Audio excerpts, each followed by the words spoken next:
So the first proper game we're going to be looking at is Crash Bandy. Time to start the game up then.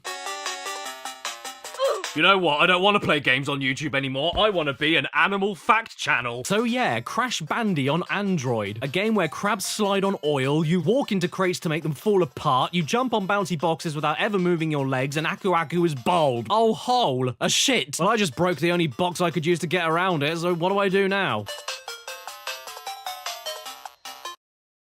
Oh, of course. Well, hey, at least they managed to steal the Crash Bandicoot staples like TNTs. Oh, okay. Should I spin it? I'm gonna spin it.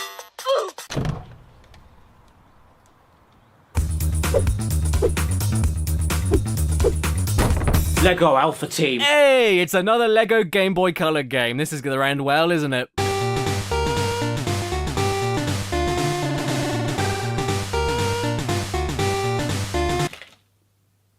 We are Lego secret agents, and we need to stop the evil Ogle. Very clever. But even though we are the ultimate alpha bros and alpha broettes, how are we going to stop him? By standing still and doing nothing while God himself picks up and places arrows on the floor for you to follow. If the alpha agents can't carry on walking in a straight line, they give up. No second way about it. There's no other plan here. They just stop walking and let the world get taken over. These are the worst secret agents I think I've ever seen. All you do in this rip-roaring adventure is plot a path and watch someone walk along it.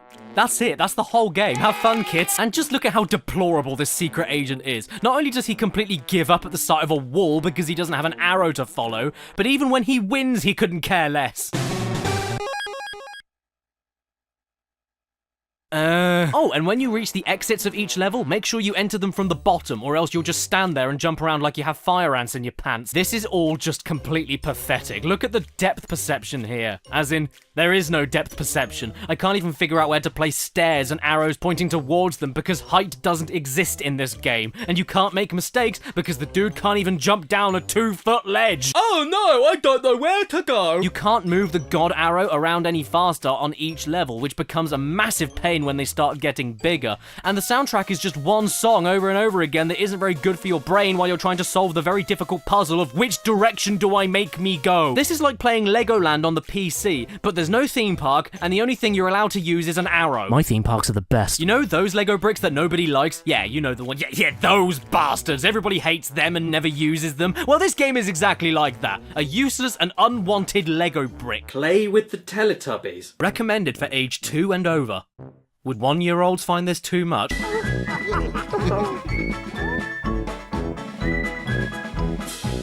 Okay, I'm gonna go out on a limb here and say that this game isn't pushing the PS1 to its limits. Yeah, I know, a shocking assumption, I'm aware. But with that being said, why didn't they just use the Teletubbies show intro as FMV in the game itself? If they're not gonna do that, they could at least animate the models. How is this gonna get the kiddie winks excited? Nothing is happening, and I feel like Dipsy's judging me. Where have the Teletubbies gone? Well, there. And after one of the most static introductions to a kids game I've ever seen, we now have a character selection screen that's even worse. This is all you have, folks. No music, no sound effects, just the abyss of deafening silence while the Teletubbies look over their shoulders for the police after they committed arson. I suppose it doesn't matter, but for now I'll go with Tinky Winky, for no other reason than because while he walks around, he sings about wetting himself. Pinkle winkle tinky winky, pinkle winkle tinky winky. Ooh, look at that! I found Tinky Winky's red handbag. Let's pick it up. Tinky winky. Again. What? He found picking up the handbag so enthralling that he wants to do it again? Aren't you gonna look in there at least? There might be something even more fun inside. Again. Did I just beat level 1? Okay, then I'll go over to the windmill instead. And after I click on it, it throws me into another cutscene. And I'm gonna ask this again. Why, when there's so little on this disc to begin with, don't they just use clips from the show whenever there's a cutscene that copies exactly a part of the show? It would look so much better than this. I don't want to see the Teletubbies twitching on the floor after being beaten up and mugged. Oh, okay, so they can use FMV. They just chose not to for whenever the Teletubbies are on screen. You know, the things that the game is about. You know, if I buy a game called Play with the Teletubbies, I expect a game where I, play with the Teletubbies. If I were a toddler that was a fan of the Teletubbies, why would I bother playing this game where all I can do is watch badly redone scenes of the show with fat and ugly models, when I can just watch the show itself on VHS? Equally, if I wanted to watch random people I don't care about engage in illegal dogfights in the woods, I'd just watch that instead. When did this game come out? 1999. Well, if that's the case, then the best thing about this painful FMV sequence is that all of these dogs are definitely dead now. Fascinating. Oh, Tinky Winky, I like your blowhole. You know what? I'm officially hooked. Let's keep looking around. What's hiding in the game towards the screen then? Ah, it's the Pleasure Dome. We go inside, and as soon as we do, the game becomes Resident Evil, complete with pre-rendered backgrounds, fixed camera angles, and utterly horrific atmospheric sound effects in the background. I don't know what to do though, so let's click on this thing. Uh-oh. It was time for Tubby Toast. Oh, hello there, man. Why do we have a narrator all of a sudden? The Tubby Toast Maker takes us to a mini game where we can, what else, make Tubby Toast, then sit down and eat it. And all the while, the vacuum cleaner with eyes stares at you while you eat. Don't you hate it when they do that? Oh, and you can make Tinky Winky cough over and over again like he's dying from the plague. Inside the dome, you can also make a bowl of tubby custard, except you can't because this simpleton decides to turn on the machine without putting a bowl underneath it first, so it ends up going all over the floor. And instead of cleaning it up himself, the crazy bastard decides to sneak away from the crime scene, leaving footprints of blood in his wake. Oh well, at least Nunu loves a bit of blood. Again. How about no? Hulk Hogan's main event. Eh? Okay, good stuff so far. The game recognizes where I am, it reads all my movements fine, so let's head to the main menu and— oh my god, what is that? Where on the box does it say that you can play as a swan? Look at this thing! He's disgusting! And what is that all over his body? Is he covered in Cheeto dust? I have only loaded up the menu and hit start, but despite that, I can comfortably say this is the ugliest game I've ever seen. Look at Hulk Hogan here. He looks like an Easter egg. And check out these cutscenes. These silent, boring, static, hideous cutscenes. Here I come, lads. Oh, what a champ. Oh my Jesus, look. If his face wasn't awful enough for you, then you'll be thrilled to know that the developers animated him a wobbling gunt. Oh god. Oh god! This isn't what I needed today. But most importantly, is the game any fun to play? What do you think? Hulk Hogan's main event is so bottom of the barrel, even the milk mold won't grow on it. If you ever wanted to play a video game adaptation of Happy Slaps, then this is exactly the game for you. You just throw your arms and legs in any direction you want and win. Occasionally you have to guard your face, even though it would look better if it was smashed in, but mostly it's a load of invisible fly swatting until you win. And then, just when it couldn't get any worse for Captain Chin, you still haven't won the match, because you then go into another minigame where you have to pin your opponent down and pound on him some more. At this point, you really need to stop, man. He's already dead. Speaking of minors, I'm pretty sure this guy likes them. Yep, we're looking at Peter Pan now, if you couldn't tell, and his very own video game, Adventures in Neverland, starring Peter Pancreas. Now, even though I really do love the movie, Peter himself I've always found to be one of the creepiest and most uncomfortable main characters of all time. He's the boy who never grew up. Yeah, I'm pretty sure that was just the legal defense of Gary Glitter. And this unease extends from the movie to all over this case and the manual inside it. Firstly, it's entirely written in Comic Sans. Secondly, in the list of Peter's friends, he lists himself. And thirdly, this memory card is useful for saving lost boys. Me no likey Pan. Hello everybody, nice to meet you. My name is Gash. There's a huge treasure hidden in Neverland? Yes, Peter, didn't you know? Here's a fun fact for you today. In order to actually start playing this game, you need to sit through the intro company animations, a loading screen, hit start to then enter another loading screen, enter your name, watch a cutscene, enter another loading screen, go to a level select menu, pick your level, and then enter another loading screen. Why is this taking so long? Come on, do something, pedo pan! Oh, okay, I take it back. Now I wish you didn't do anything. This is not a good game, Pete. It's a side-scroller, except you can fly, which sounds great, but in this game, all that means is fill every level with absolutely nothing, because who cares, you'll just fly above it anyway. It's one of the emptiest games I've ever played. What's the point in flying if there's nothing to fly around? At that point, you're just moving a mouse cursor on a black screen. It's the best game ever. There's no platforming, there's too much space in between hazards, it's just a load of nothing. Even the secret areas are just on your way to your next checkpoint. Hey, You wanna know the best place to put a secret area? Right next to another secret area. And the first level loves telling you over and over again, whoops, you can't go there yet. Whoops, you can't go there yet. Whoops, you can't go there. Well, at least that isn't as irritating as the amount of loading screens in this game. There's a loading screen for everything. There's a loading screen when you start a level, a loading screen for beating a level, a loading screen for getting back to the menu. These can all last up to 20 seconds every single time, by the way. And considering most of these stages last no longer than a minute or two, you're spending more time looking at Peter having a wee than actually playing the game he's on the damn cover for. He's the boy who never grew up, well, he must have done at some point because kids don't like sitting around doing nothing for 20 seconds every 1 minute. Here is the combat.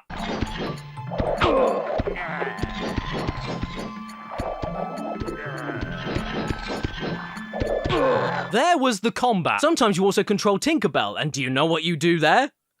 Look up her skirt. No, you fly around in a side-scroller again, except now you only press one button to control her altitude, while once again, nothing else happens. Wait a second, what's this here? Oh.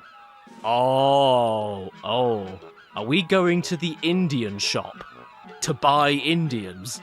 What is this, 1840? This game has made me so upset that I could listen to James Blunt.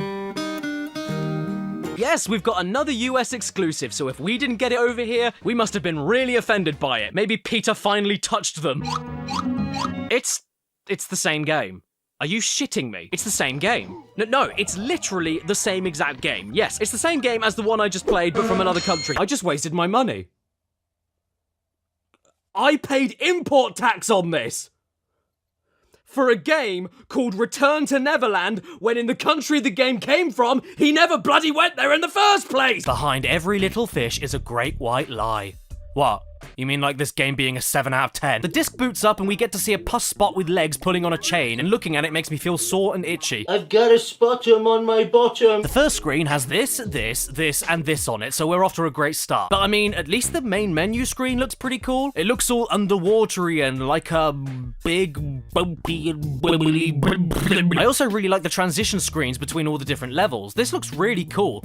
I just wish I didn't get to see this shark's gums. I feel very uncomfortable. There is such a thing as too much gum, and that is it. The first mission of the game is essentially a glorified QuickTime event. You see an arrow and move towards it. Nothing more to it. So we dodged the shark for a while, unable to decide which fish I'm supposed to be scared of, and then we did it.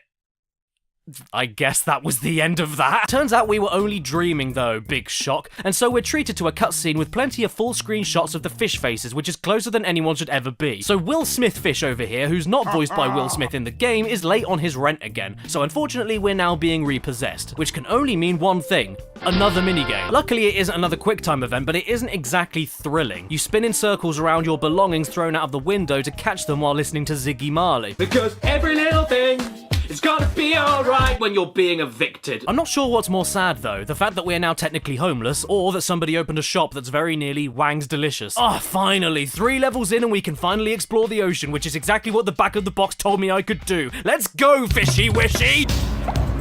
Okay, we can't.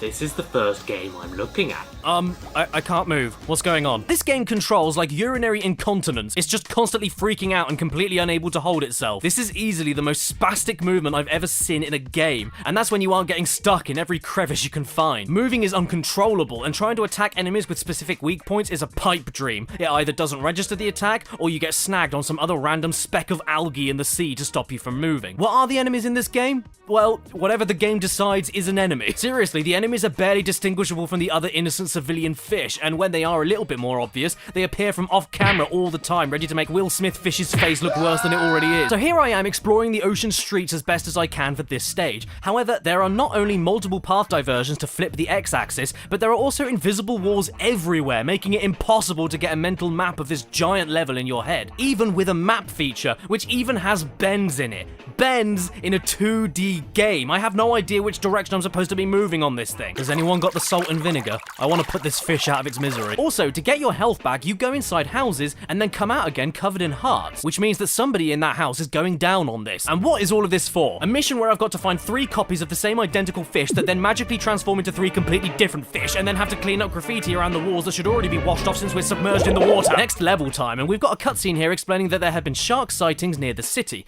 and since Will Smith Fish is the closest one to talk to, he gets asked on TV how he feels about this, which logically leads to a Dance Dance Revolution minigame featuring this face laughing at you! I mean, this is just sad, isn't it? Was it kids' game lore back in the day for every game to have at least one terrible and delayed rhythm game? At least he's happy with the mess he's made. After this is another game basically exactly the same as the intro missions, but you're going away from the screen instead of towards it, and this is followed by the worst stealth mission I have ever played. Because you can go as fast as you want and alert as many guards as you want, as long as you hide immediately afterwards, wait for about 2 seconds, and then speed off again right into the front of everyone's vision. The entire level lasts for just over 30 seconds. I'm not kidding. Shark Tale is a classic example of throwing everything at the wall and nothing sticking. It's a kid's game, so you gotta give them the variety or they'll get bored too quickly, but I don't care about that. I'd rather have one gameplay style done right, thanks. And all of these issues wouldn't be so bad.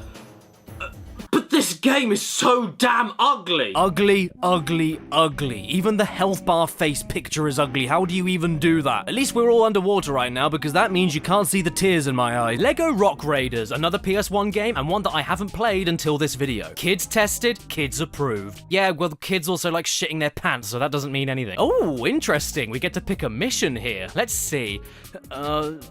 Awesome. But the story of Rock Raiders is that you are a rescue team that raids rocks, I suppose, and one day, unfortunately, the teapot pad lies on the other side of an underground river, so off we go to save the miserable brown day. I was taken aback by this mission select though. You essentially can pick what you want to do in any order you want in order to unlock the final level. It's basically Mega Man, but instead of looking blocky, it is blocky. And here is the game.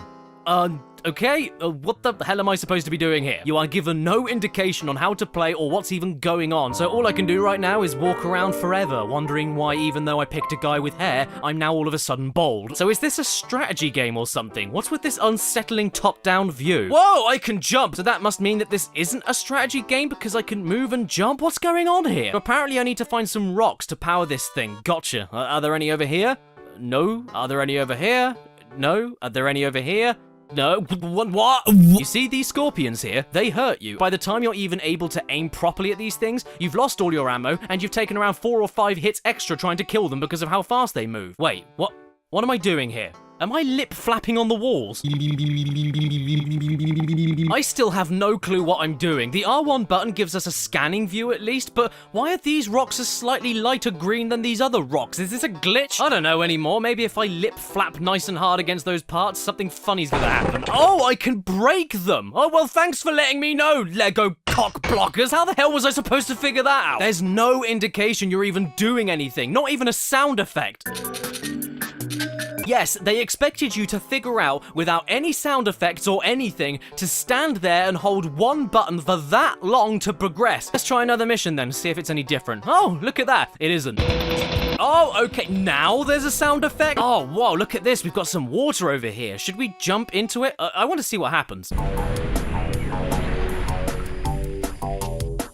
Yeah, next mission. And this mission sees us stuck with a very tight time limit while having to dig through multiple rock walls that all take 15 seconds each to dig through. And most of them don't lead to anything that I actually need, wasting a huge chunk of my minuscule time limit. Mission aborted, yeah? Well, this game will be if it keeps pissing me off! Next mission then, and it's more of exactly the same, except now, after spending 2 minutes standing still and digging, I ended up making a loop back around to the start of the level, which didn't help me at all. I'm sorry, I can't keep going on with this. Lego Rock Raiders is one of the most thoroughly joyless and confusing messes I've ever played. And why do I even need to go out and collect rocks to power this bloody thing? We're underground in a cavern!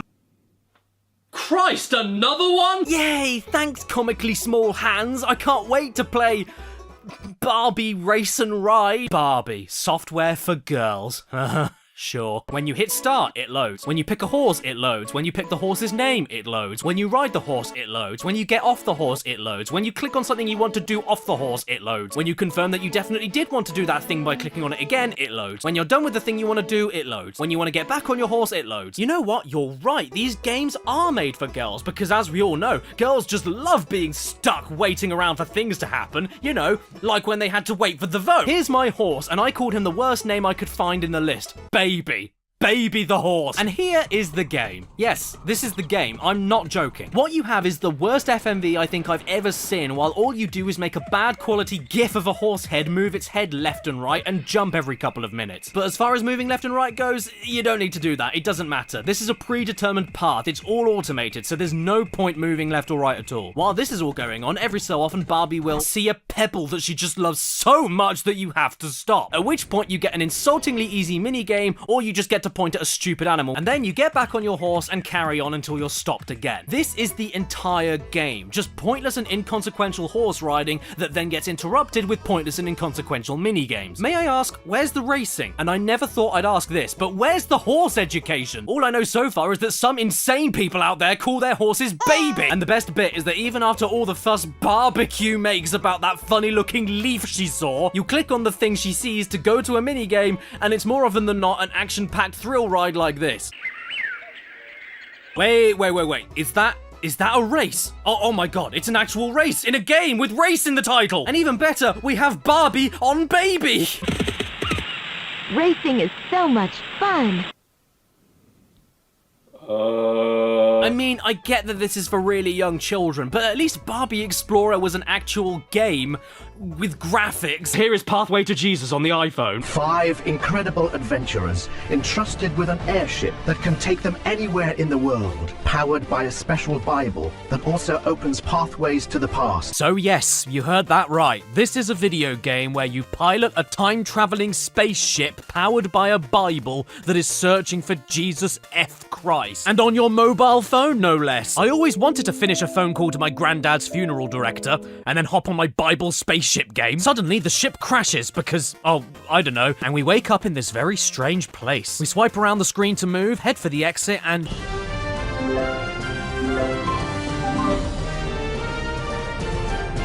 It's too hard. This is an extremely basic pushing puzzle game, and I mean extremely basic. This has solely been designed for the kiddywinks so they can easily get their daily dose of the man in the bathrobe. To be fair though, it isn't awful, it looks fine enough and it has decent production values, but what are we doing all of this for? I know where and when we are. This is Bethlehem, on the night Jesus was born. Wait, how did we time travel to the birth of Jesus?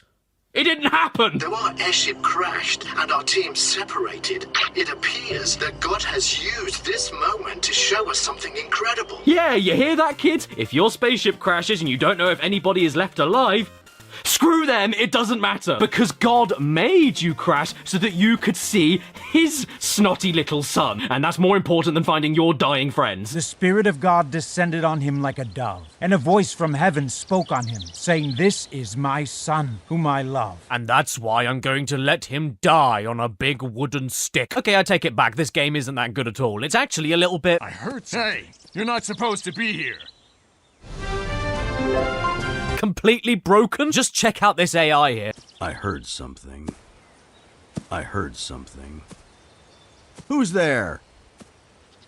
Who's there? Do you just not like gingers? Is that what this is? Oh, and you'd think I wouldn't complain about the controls here when all you do is swipe the screen, but man, it is non-stop. You swipe for every single individual space you need to move. After a while, it kills your finger. It's just constant rubbing. I feel like Jesus is fluffer. Jesus was only 12 when he was teaching in the temple. Wow, kids really can do amazing things. Yeah, kids, I know you don't want to tidy your room or wash a plate, but feel free to teach Christianity. You don't even need to do your homework, it's fine. God can work any problem for good. I have the hope that he will do just that in this situation. Sweet! He'll finish the game for me then. And I think he might actually have to because I can't go any further. I distract this guy with the only rock available, which means I have no more rocks to distract this guy, and I physically can't continue. Hey! What do I do?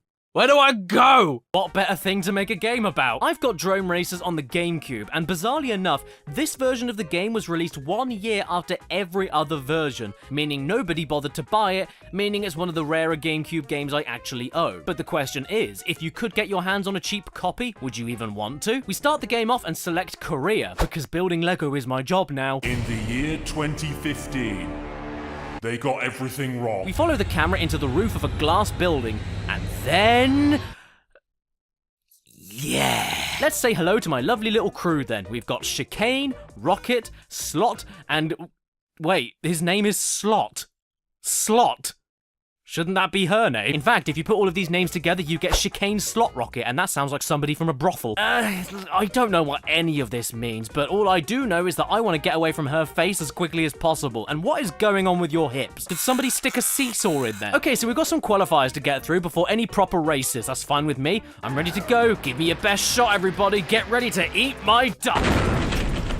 Okay, so because I blew up in 3 seconds, I'm not allowed to do any other qualifiers, which is fair, but instead of booting me back to the menu and giving me a chance to do it again, the game is forcing me to watch every other race's qualifiers, which I can just skip anyway if I want to. What's the point of any of this? I have no idea, because I passed the qualifiers anyway, and I'm back in the normal races. Thanks for wasting my time, fish woman, and your waist that moves around like clay on a pottery wheel. Well, yeah, this is Drone Racers, and I think it's one of the most mediocre racing games I've ever played. Not good, and not bad either, except for the fact that you turn left and right a bit like lard. The tracks are all pretty straightforward and forgettable with barely any tricky turns, the physics aren't anything to ride home about, and the shortcuts are probably the most pathetic I've ever seen. Not only are they shown on the map, but they're also just right there in front of you and amount to nothing but, ooh, you don't want to take that left turn. You know, I think I figured out why they're called drone racers.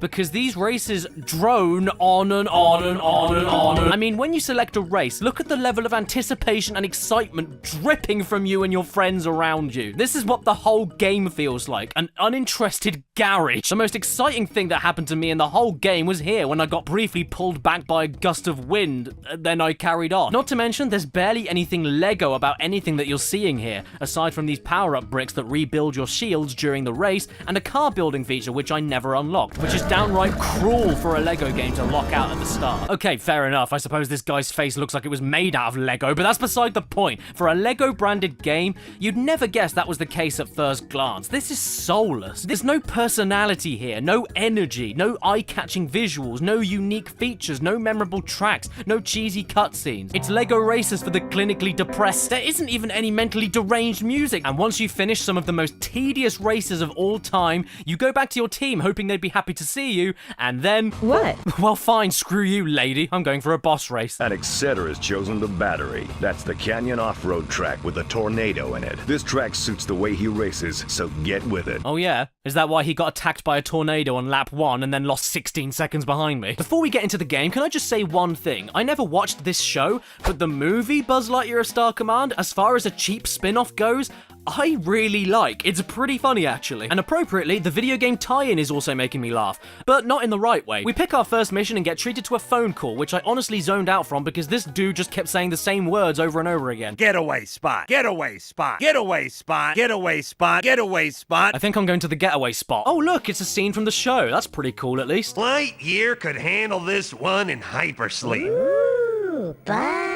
So Star Command on the PS1 is a corridor running and gunning game, and when I say that, I mean that's all you do. You run, jump, and gun, with floaty as heck controls and one of the worst camera systems I've ever seen that can't be controlled. But there are a few other things you can do. You can collect hidden little green men for extra bonuses, you can pick up and collect credits to buy new upgrades and weapons throughout the level, and you can strafe left and right. But what is this? It's good to know that I'm now playing the video game adaptation of Disney on Ice. You've also got to fight bosses and arrest them. But I don't think there's much point arresting a dead body on fire. That's not all though, because what is this? Why, it's a time limit, because this is also a racing game too. Yes, in order to get to the boss of each level, you need to reach its getaway spot before the time runs out, or beat them to the hideout to knock off a portion of their health with this thing that looks like a blue toilet brush. And this is great whenever you find a shortcut portal or jet board, but terrible for looking around for collectibles and grabbing them. Not just the aliens, but the credits too, which you need to grab to buy the weapons you need to even damage the boss in the first place when you get there. And after all of this, the bosses usually amount to...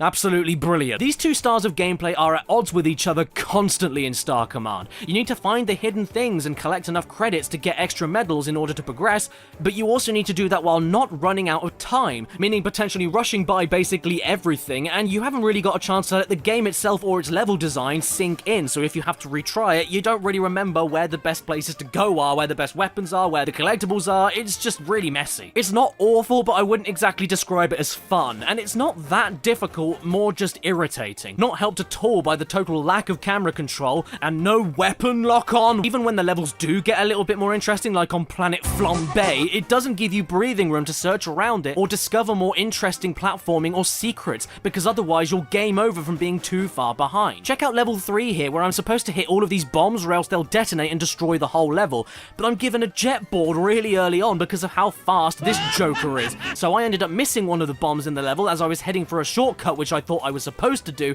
but nah, because I missed that bomb which was on the corner of the screen, game over. All because Star Command can't make up its mind on what kind of game it wants to be. And when I finally did perform everything correct on this level, I accidentally activated a power-up for Booster, who looks like a giant beat, to come down and smash everything, causing the bad guy to get ahead of me, which means that the level itself never pauses, which means if my countdown clock was running, I might have lost the level right there, completely out of my control. Why does Buzz have a gun anyway? He uses a laser in the movie, and he has one on his arm. Where is it here? And why does he sound like Joe Swanson? Stop right there, Creepazoid. Steel Battalion. Connect finally has its hardcore game. Oh man, where's my Doritos? So despite this being one of the worst reviewed games of all time on the Connect, I'm not gonna go that hard on Steel Battalion, even though the game goes hard on the colour brown. First of all, I'm grateful you have to sit down for this one, thank you. But more importantly, the atmosphere here, as it tries to make you feel like you're cramped inside a multi-person walking battle tank, surrounded by endless death and intense warfare, is absolutely spot on. The characters are surprisingly great when compared to other modern war games. It's loud, it's stressful, it's claustrophobic, and... It's claustrophobic. This thing needs to read every precise body movement you make in the middle of a war, and it's claustrophobic. Steel Battalion essentially demands from you the impossible. Wanna know why? Because everything on the screen here is important. This thing, that button, this knob, this knob. Hello. Everything here serves a very important purpose, and you need to raise specific hands in specific places to enter specific side menus and touch specific buttons in those specific side menus. Need to see where you're going? There's a hand movement for it. Need to step back and check your ammo count? There's a hand movement for it. Need to protect your team from bullets entering the cockpit? There's a hand movement for it. Need to go into aim mode? There's a specific hand movement to do in a specific area of the screen when you're sitting a specific distance away from the front window. You also have to check out your crew by swiping all around the cabin, and you need to stand up occasionally, and you need to fly. This is simply way too much for the poor little Kinect to handle, and this game does not go easy on you. It's do or die with no help in between. You're in control of a walking tank in a war. Good luck, tweens! But that's not all, because the game also requires constant use of the controller to move, aim, and shoot the tank, which not only makes me question, why can't I just use the controller? But also, this makes the Kinect figuratively poo itself, because if you're sitting there holding a controller, your hands are too close together, and the tracking has an anxiety attack, meaning a load of this happens when the game demands precision and quick reactions. When everything works as intended, which is rare, Steel Battalion is extremely immersive and satisfying to play, if a little bit hard. I did manage to get through the first story mission on my first try, and it felt great to do that. But that was only 20% of what I managed to play. The rest is a total mess. Oh, man, I got a fist bump from the Winfield Powers. Yeah, and I got to give a chest rub to Natch. I also did do a video on Crash Bash, but that was back in 2012. That was even before YouTube was taken over by Susan Wetwinky. And because that video is terrible, I figured I'd drop myself into this video nice and gently and revisit Crash Bash to see if it really was the beginning of Crash's downfall after Naughty Dog dropped in to start making games about angry, hairy men. So I guess it's time to conclude this year's Bandicoot month by acknowledging all of Crash's failures and getting them out of the way forever so that I never have to mention them again. These games I'll be talking about today have been heavily requested on my channel for years now, so sorry for the wait. I hope this is what you wanted. Oh wow, check it out. It's Crash and Basham. I reviewed this game when I was a clean-shaven child. The graphics as well are actually quite pleasant. The characters look good, and I don't know what I was talking about. This was the first Crash game to be picked up by another random developer after Naughty Dog lost the rights of the character to Universal, and that does spell bad news at the offset, but at least the new devs, Eurocom, didn't try to poorly replicate the original formula. They instead tried to do a Mario Party, but with a gorilla with an anus for a face. Doesn't mean the game is great though, despite it doing its own thing, because, spoiler warning, I don't think it's that great. Can we judge the game by the first world of adventure? No. We can't. Ignore him. Now, even though Crashly Bashly is a party game, if you're all by yourself, you can indeed play a single-player adventure mode. Ooh, get you. And in adventure mode, I decided to pick Cortex because when he's running, his hands turn into a canary. But you can't call this an adventure without a story. I mean, what do you think this game is? Hiking. So the intro cutscene clues us in on what's going on. In the most basic of terms, Aku Aku and Uka Uka are having an argument, which almost leads to the worst boxing match of all time because none of them have any arms. Prepare to fight. No, Uka Uka. The ancients would not allow it. Ah, do you know what? Aku Aku is right. Yeah, we've never done that before at all. No, we don't fight because the ancients won't let them do it. No, not even once. Don't want to piss off those ancients. You know what's even weirder about this, though? The first line spoken in this cutscene is, "How many times must you be told? You cannot defeat me." So why does Uka Uka even try to fight Aku Aku after all of that? Why give him the ancient's excuse? You both can't hurt each other. Aku Aku said so. Do you have memory loss, Uka Uka? Can Wood get Alzheimer's? Anyway, after this, Aku Aku has had enough and is about to bring the thunder. This bickering can go on no longer. Or he's gonna sound like a fed-up mother. And logically, just like when you catch your own kids bickering, there's only one way to settle it. Illegal cage fighting! Yes, instead of settling this tiny squabble between themselves, these omnipotent and all-powerful masks decide to steal their supposed friends and pit them against each other until only one is left alive. And Crash is A-okay with it. What is he doing? And so, by winning a random set of battle party games and fighting boss levels at the end of each warp room, your chosen character must beat out the competition for the glory of their own mask that forced them into this horror, and this somehow proves how great they are and who wins this pissy little argument. Even stranger, though, is that since I picked Cortex, I'm fighting for the evil side, and yet the boss levels are all the same if you picked the hero side. Even Uka Uka says in the boss cutscenes, "You must first meet an old friend." So if they're old friends, why are we fighting the bosses? If the bosses are evil and friends with Uka Uka, including the final boss, doesn't that mean that the evil side already wins this argument by default? What's going on? Why are we fighting them? This story is a total disaster, no other words. It's as much of a mess as Tiny Tiger's character model. Cortex's hair, though, is on point. Look at it. It's so on point that it is a point. His hair is so sharp he could open an envelope with it. So Crash to Coot Bash to Coot, like I mentioned earlier, is Mario Party for the entirety of the gameplay, but without the game board or dice to roll, and it's worse. You just win mini-games over and over again to progress. And where some of these games on their own are totally passable and fun in their own right, where Crash Bash fails is with the tedium of it all. This is one of the most repetitive games I've ever played. In fact, it's so repetitive that in the first warp room, you get four-way Pong, polar bear fighting, pogo stick bouncing, and 3D brawling. And then in the second warp room, you get four-way Pong, polar bear fighting, pogo stick bouncing, and 3D brawling. Foon! Sure, there's an additional game mechanic added in for the copies, but they're still copies. They feel exactly the same to play, and many of these minigames are copied up to 3 times throughout the adventure mode in different warp rooms, with nothing but a different coat of paint. And that's not all. Get this, in order to unlock the boss battles from each warp room, you need a certain amount of trophies. And no, your wife doesn't count. To get the trophy on one of these levels, you need to win the minigame in question, not once, not twice, but 3 times. And this isn't a best out of 3 system or anything like that. The game keeps on going until anybody in the match wins 3 times, meaning that you could potentially replay the level 9 times in a row in order to win just 1 trophy. And that's assuming you even win on the 9th attempt. So you get the 4 trophies from Warp Room 1, unlock Boss 1, and then think to yourself, God damn, I can't wait to see something new. Warp Room 2 has exactly the same minigame styles you just did, aside from 1 extra level you haven't seen before, and you still need to win them all 3 times each.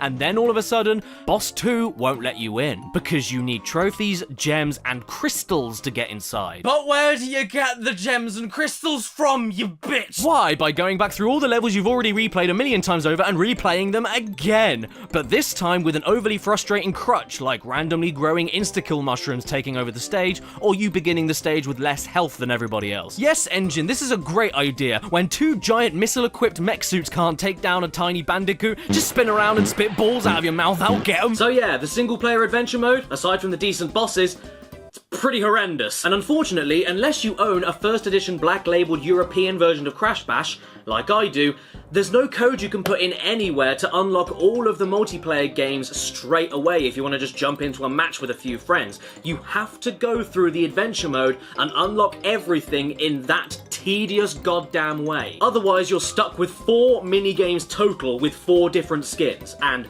that is it. Unless you have a copy of Spyro 3. Yes, stay with me. By holding L1 and R2 on the title screen for Spyro 3 and pressing square, you get access to a hidden Crash Bash demo. And then, if you type in a specific code on the title screen of the demo, you are then granted access to a cheat menu, where you can not only manipulate and change basically everything on the screen, but also have access to nearly every single level, fully multiplayer compatible and all. You are missing a few of the final mini-games, and you only have 3 bosses to pick from, boss 3 of which apparently being Homer Simpson. But yes, essentially, nearly the entire Crash Bash game is hidden on a Spyro 3 disc, which I guess just goes to show you how little space Crash Bash's full disc was using in the first place. I can't believe they left this here accidentally. It's so damn cool. Look, you can even see the exact date and time that this beta build of the game was placed onto the Spyro 3 disc. How adorable. Okay, what I just said about the no effort thing, that was harsh. There is quite a bit of effort put into some of Crash Bash. The soundtrack, for instance, is one of Crash's best on the PS1. In fact, below Crash 2, I'd say it was the second best, so go and check it out. And when you do have all the mini-games unlocked, it is a decent distraction with friends, but getting to that point legitimately, which the majority of players of this game had to do, is hellish. Too many freeze frames I was able to grab from this game were absolutely horrifying, and a far cry from the detail you'd expect from the Crash universe, even on the PS1. And come on, man, Cortex's head here looks like a boiled egg on top of a frisbee. I can see a good game here.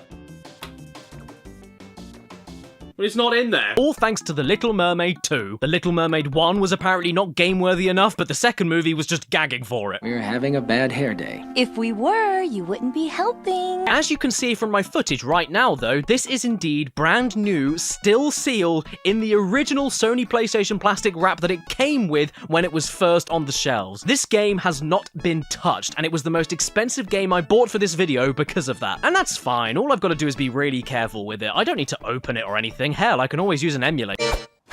Intuitive, non-violent gameplay. My favorite. So here we are at the first loading screen, and Sebastian just looks sad and lost. I'm not feeling too confident right now. Flounder, have you seen my aerial? Yeah. I've been washing my spandex with it. Your game would be complete without the pickups. Oh, well done, game. Breaking the fourth wall. Standing ovation. Very subversive. Sebastian has some of my favourite lines in the whole game, though. He's so funny. Like this one. I'm organising de royal gala for your father. Collect de coins for de fun. Did I just commit a hate crime? So the game begins, and this old slag won't let me get past without her bloody comb. Fine, whatever, I've got nothing better to do, I'll look for it myself. And what begins as a simple quest to find a comb for a woman quickly turns into a game of you needing to fix everyone's problems with everything. To start with, you've got to find the comb, but on the way you must fix the orchestra, but in order to do that, you need to find Sebastian first. So you go to the left to see the king after finding the comb at the furthest left point of the level, and he needs to find a gold ring that's gone missing, so you go all the way back to the furthest right end of the level to give the cow her comb back, and then get a key for a chest in the king's room. But if you try exploring further to the right, a palace guard will tell you that no one is able to leave unless the king gets his special sodding ring back, which means going all the way back to the furthest left point of the level to open the chest and get a magic bag, which for some reason triggers Sebastian to appear on the right-hand side of the level and fix the orchestra, where we find the king's ring stuck inside a tuba, meaning going back to the left of the level to give it back to him so we can swim all the way back to the furthest right end of the level in order to get past the guard. Why am I fixing all of your problems? Leave me alone! I'm a pretty mermaid, not a prime minister! And I'd love to say that the rest of the game improves after that obvious railroaded tutorial, but oh man, it doesn't. Are you sure that non-violent gameplay was a good idea? In every single stage, you swim around boring and tiny levels, barely able to move anywhere, even when you should be able to, and you just find random shit lying on the floor that you collect, and then use immediately on other shit that's right next to where the original shit was laying. And don't forget about the hidden items, even though they're not that hidden at all because they're usually in the same path as just making it to the end of the level. Look at this stuff. Isn't it neat? Wouldn't you think they cut off my feet? Plus, it's extremely hard to see where the hell you're even going because the camera is too close to Ariel's breets. You can't make out what's just part of the background, what's a path you're allowed to go on, and even what's able to hurt you. Oh, yeah, that's fair. Thanks so much, Mrs. Vagelus. Attack me with a crab in the background that's not even touching me. Whoa, what? There's a shark. What? There's a shark that's trying to eat me, but you said there was no violence. What do you call this? Where do I go? Where do I go? I don't know. No, I got eaten. Oh, my mistake. No, we didn't. We got spat out. Oh, okay. It's Ursula. Hello? And then the game just quits itself and boots me back to the main menu? Right, so as it turns out, in this totally non-violent video game where you get swallowed by sharks, every single time you die, including just then, even though I clearly got spat out perfectly alive, you get immediately thrown through a loading screen to get back to the main menu, and then have to go through another loading screen to load the level up again from scratch without any items collected every single time. So stop collecting anything, I'm going off to the next level. And now we're in a burning shipwreck and have a short time limit to save a drowning prince. But don't worry, no violence. And then after about 15 minutes, we're in a boss fight against Ursula. 30 seconds later, we finished her off and we've saved the day. All thanks to the Little Mermaid with a big penis. So I guess that's all we get for the first movie, because now we're suddenly controlling a child. It must be Ariel's daughter, I guess. But since she is indeed a child, that means she's even slower than Ariel and can't even attack. Not only that, but she also needs air, otherwise she'll suffocate. No violence. In fact, why can't you breathe underwater? You're the daughter of a mermaid. Have you got the lungs of Wheezy? 5 seconds later, we die, and then my great aunt pops up, and then we're back at the main menu all over again. No thanks, I'm done. Secrets of Jesus, and there is Jesus telling us a secret. But keep it to yourself, because the policeman's after him. I love this artwork. It's the angriest hushing face I've ever seen. Why does Jesus look so intimidating? It's like I caught him in the church touching kids. Oh, wait a minute. Here are some of the Steam achievements. Jesus gets assassinated. Jesus is ticklish, and piss. And here we are, the title screen. The Secrets of Jesus. The game starts off in Italy, where a lonely fisherman can't catch any fish, so then he starts whinging about having pizza again, and then starts complaining about his weight, and then, oh Jesus, Lord in heaven, please don't make me eat pizza again. I'm praying to the almighty Lord, please don't make me eat pizza again. But then the angels say, fine, shut up! And God himself hands him a message in a bottle that reads, don't get too excited, there's nothing actually useful in this message, but have you heard of a man named Jesus? Immediately, we forget the plight of the starving fish man and end up in Jesus' crib. And guess what? He won't stop bitching either. I don't like my house. I can't sleep. My neck hurts. I have OCD. Just get to the point already. Look, here's Mary doing something weird with her arm legs. Let's give her a pat. Good boy. Surprise! For God's sake, Jesus! Where's the Writer's Nobel Prize? Secrets of Jesus is boring. There is so much talking in this damn thing. I know point-and-click games tend to be a bit talky, but no joke, this is mostly dialogue. Absolutely insipid dialogue that doesn't mean anything, explain anything, contribute to the plot. It's like walking into someone else's text messages from the year 30 AD. Well, at the very least, Jesus does give us a bit of the look. He goes around the town being so high and mighty, it makes me sick. He finds an old man, demands his name, and then when he asks for Jesus' name in return, he replies, don't worry, simpleton, you can't pronounce it anyway. He disturbs the home of a naked woman, demands that she come outside because he's going to heal people. She says no thanks because I'm, you know, naked. And he says back to her that if she comes out right now, he'll use his powers to enlarge some of her. Even candles are beneath this man. Who does he think he is? The son of God? I'm the light. Candles are useless compared to me. Well, okay then, Mr. Big Shot. If you're so bright and wonderful, you can be my hallway lamp. Oh no, what's this now? Jesus Christ himself refuses to carry on walking forward on this path because there are 2 rabbits in the way. What kind of messiah are you? Clicking around, clicking around, clicking around. I have no idea what I'm doing. Can't go this way, can't go that way, can't pick this up, can't pick that up. Ruin this person's day, ruin that person's day. Shall I jump? Yes. Sex Vixens from Space. A game that the UK government hated so much that when we heard about a shipment coming over in 1989, British Customs actually grabbed a hold of every copy that they could and physically destroyed them, never allowing them to be sold by any UK retailer ever again. Yes, I'm not joking. Look it up.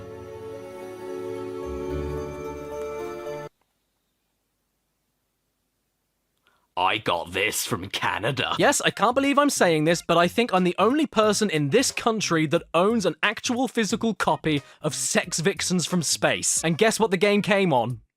Floppies. But I don't happen to own a working Amiga, so it's time to jump onto an emulator. Right, here we are at the boot up screen. Oh, and there's the copyright protection instructions, so all I've got to do is type in the...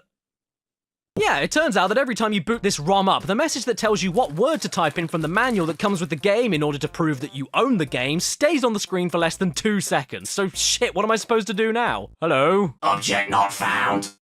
Where's the Nay key? Object not found. So eventually I ended up just typing in every single word from the instruction manual into this thing, just praying to God that it would eventually boot up. And lo and behold, I got it working.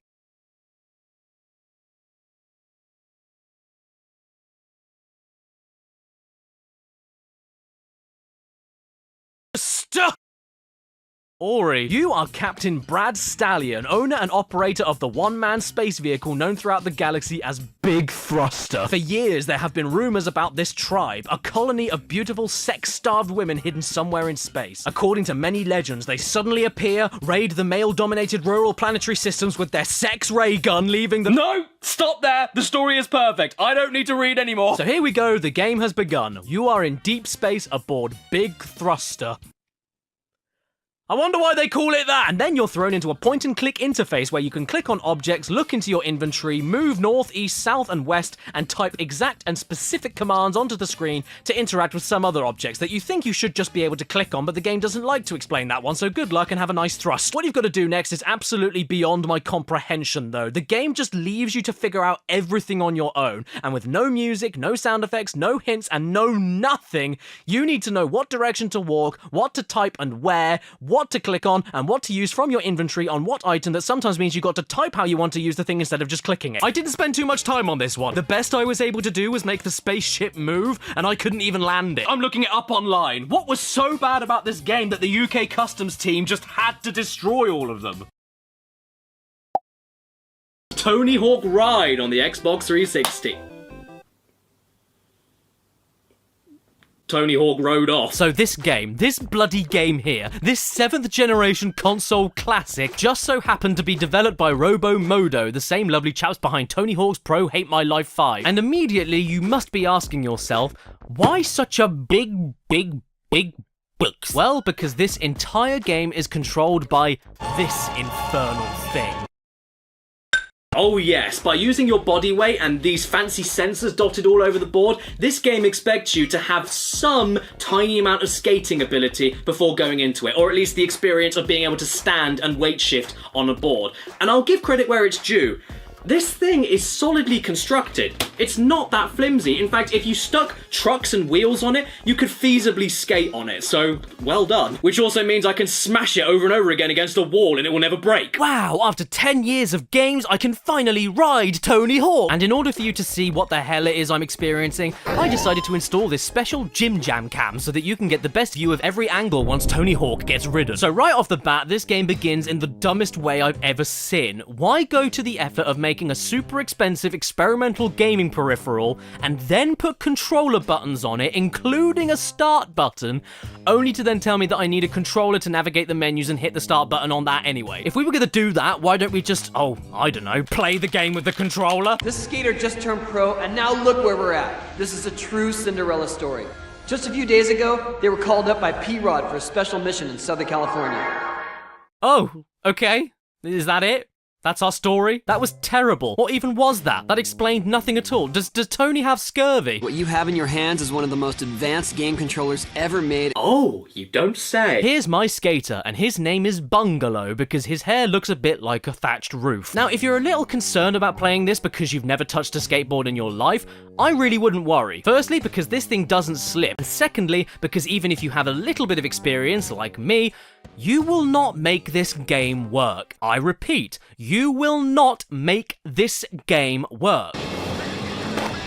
I didn't even do that! Oh sure, I can push the board, I can manual, and I can certainly ollie, but performing specific tricks is an utter nightmare. This board cannot read the more subtle motions it needs to activate certain tricks, and so on this tutorial here, the first 3 minutes of the game, no matter how many damn tries I gave it attempting this trick here, it never, ever ever worked. What am I doing wrong here? Am I not riding you hard enough, Tone? And this is just for the tutorial. Sometimes even things as basic as an ollie doesn't even register. For a game so focused on performing tricks and keeping balance at high speeds while jumping onto objects, the fact that this controller only lets you perform something as basic as a jump sometimes is enough of a reason why it's a piece of shit that should never have been released. If a new player has just as much chance and luck performing a trick as somebody who put hundreds of hours into it, the game probably blows. And taking that aside, the gameplay that you're treated with here can't be enjoyed, since you approach every single objective in exactly the same way. That being, you just trying to make a move happen. Forget combos, forget doing specific tricks over specific gaps or anything, you're just trying to do the basics from the start to the end. Mix that in with some pretty motion sickness inducing graphics and all the elements blend into a delicate mix of piss and vinegar.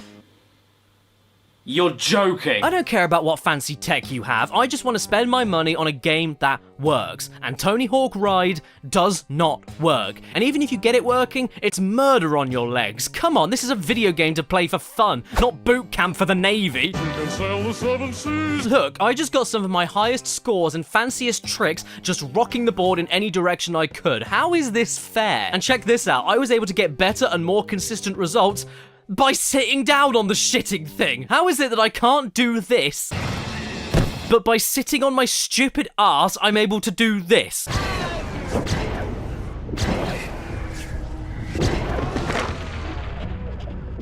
In fact, how could they even say this is the most realistic skating game of all time when Tony Hawk's own series already said that itself a few games ago in Project 8? So real, you don't just skate it, you feel it. This here is known as Fighters Uncaged, another game made under the Granny 3D engine. Get ready for the fight of your life, starring Miguel S... Oh, okay, no, never mind. Robert A... Oh, okay, no worries, didn't need to know his... Baker T. Okay, oh no, I nearly got your name there. Dimitri... Oh my god, that was on screen for less than a second. Jay, what... This game can't even get the opening credits right. I'm very excited. And you know what? To give Fighters Uncaged a little bit of praise here, I was going to contest the reviews of it at the time, like 32%, 2 out of 10, and 1, because this tutorial sequence here worked surprisingly well for me. It was able to read my types of punches decently, it got the correct kicking motions, it knew when I was dodging. I was a little perplexed at the scathing criticism at first, but then I got out of the training, looked my best friend in the eye, whose name is Spar, and all of a sudden, it all made sense. This, oh mama, this is bad. Absolutely everything wrong with a shovelware Kinect cash grab is here and accounted for, and that's not good because this wasn't shovelware. It was an officially developed launch title for the Kinect and given just as much marketing as Kinect Sports and Adventures. Xbox were proud of this. They were proud of this gangly brown splat. The reason the tutorial worked so well is because they were asking me to do specific moves repeatedly in a slow and spaced out fashion. But the second they expect you to perform these moves quickly on a second's notice and want you to change moves up constantly for combos and getting around blocks from the opponent, the Kinect just doesn't know what you're doing at any given time. By the time it reads you performing a punch, it's already started reading a second punch that hasn't even happened yet, and they expect you to react to your opponent when they move as fast as this. Dodge that! So they want you to move fast, but if you move too fast, the game does a big smelly, and they want you to quickly move back from the enemy whenever they strike. But even if you move on time, it's still too slow for the Kinect to even realize you moved back quickly. Fighters Uncaged is a disgrace. It looks blurrier than a painting someone just sweated on, the controls don't work, you look like an arsehole when you play it, and even the voice acting sucks. Watch out for my feet! Wow, thanks for telling me what you're about to do before you do it, Dr. Eggman. I'm sure that will help you win. I could have dodged that strike. Yes, I'm sure that's what everyone's inside voice sounds like while they're fighting to the death. Oh gosh, I'm in a sticky situation, huh? I better shoot my gunny first or me go bye-bye. Oh! Ratatouille! Yes, everyone, the game based on the movie plus the dump truckload of ports wasn't enough for the sweet little rodent.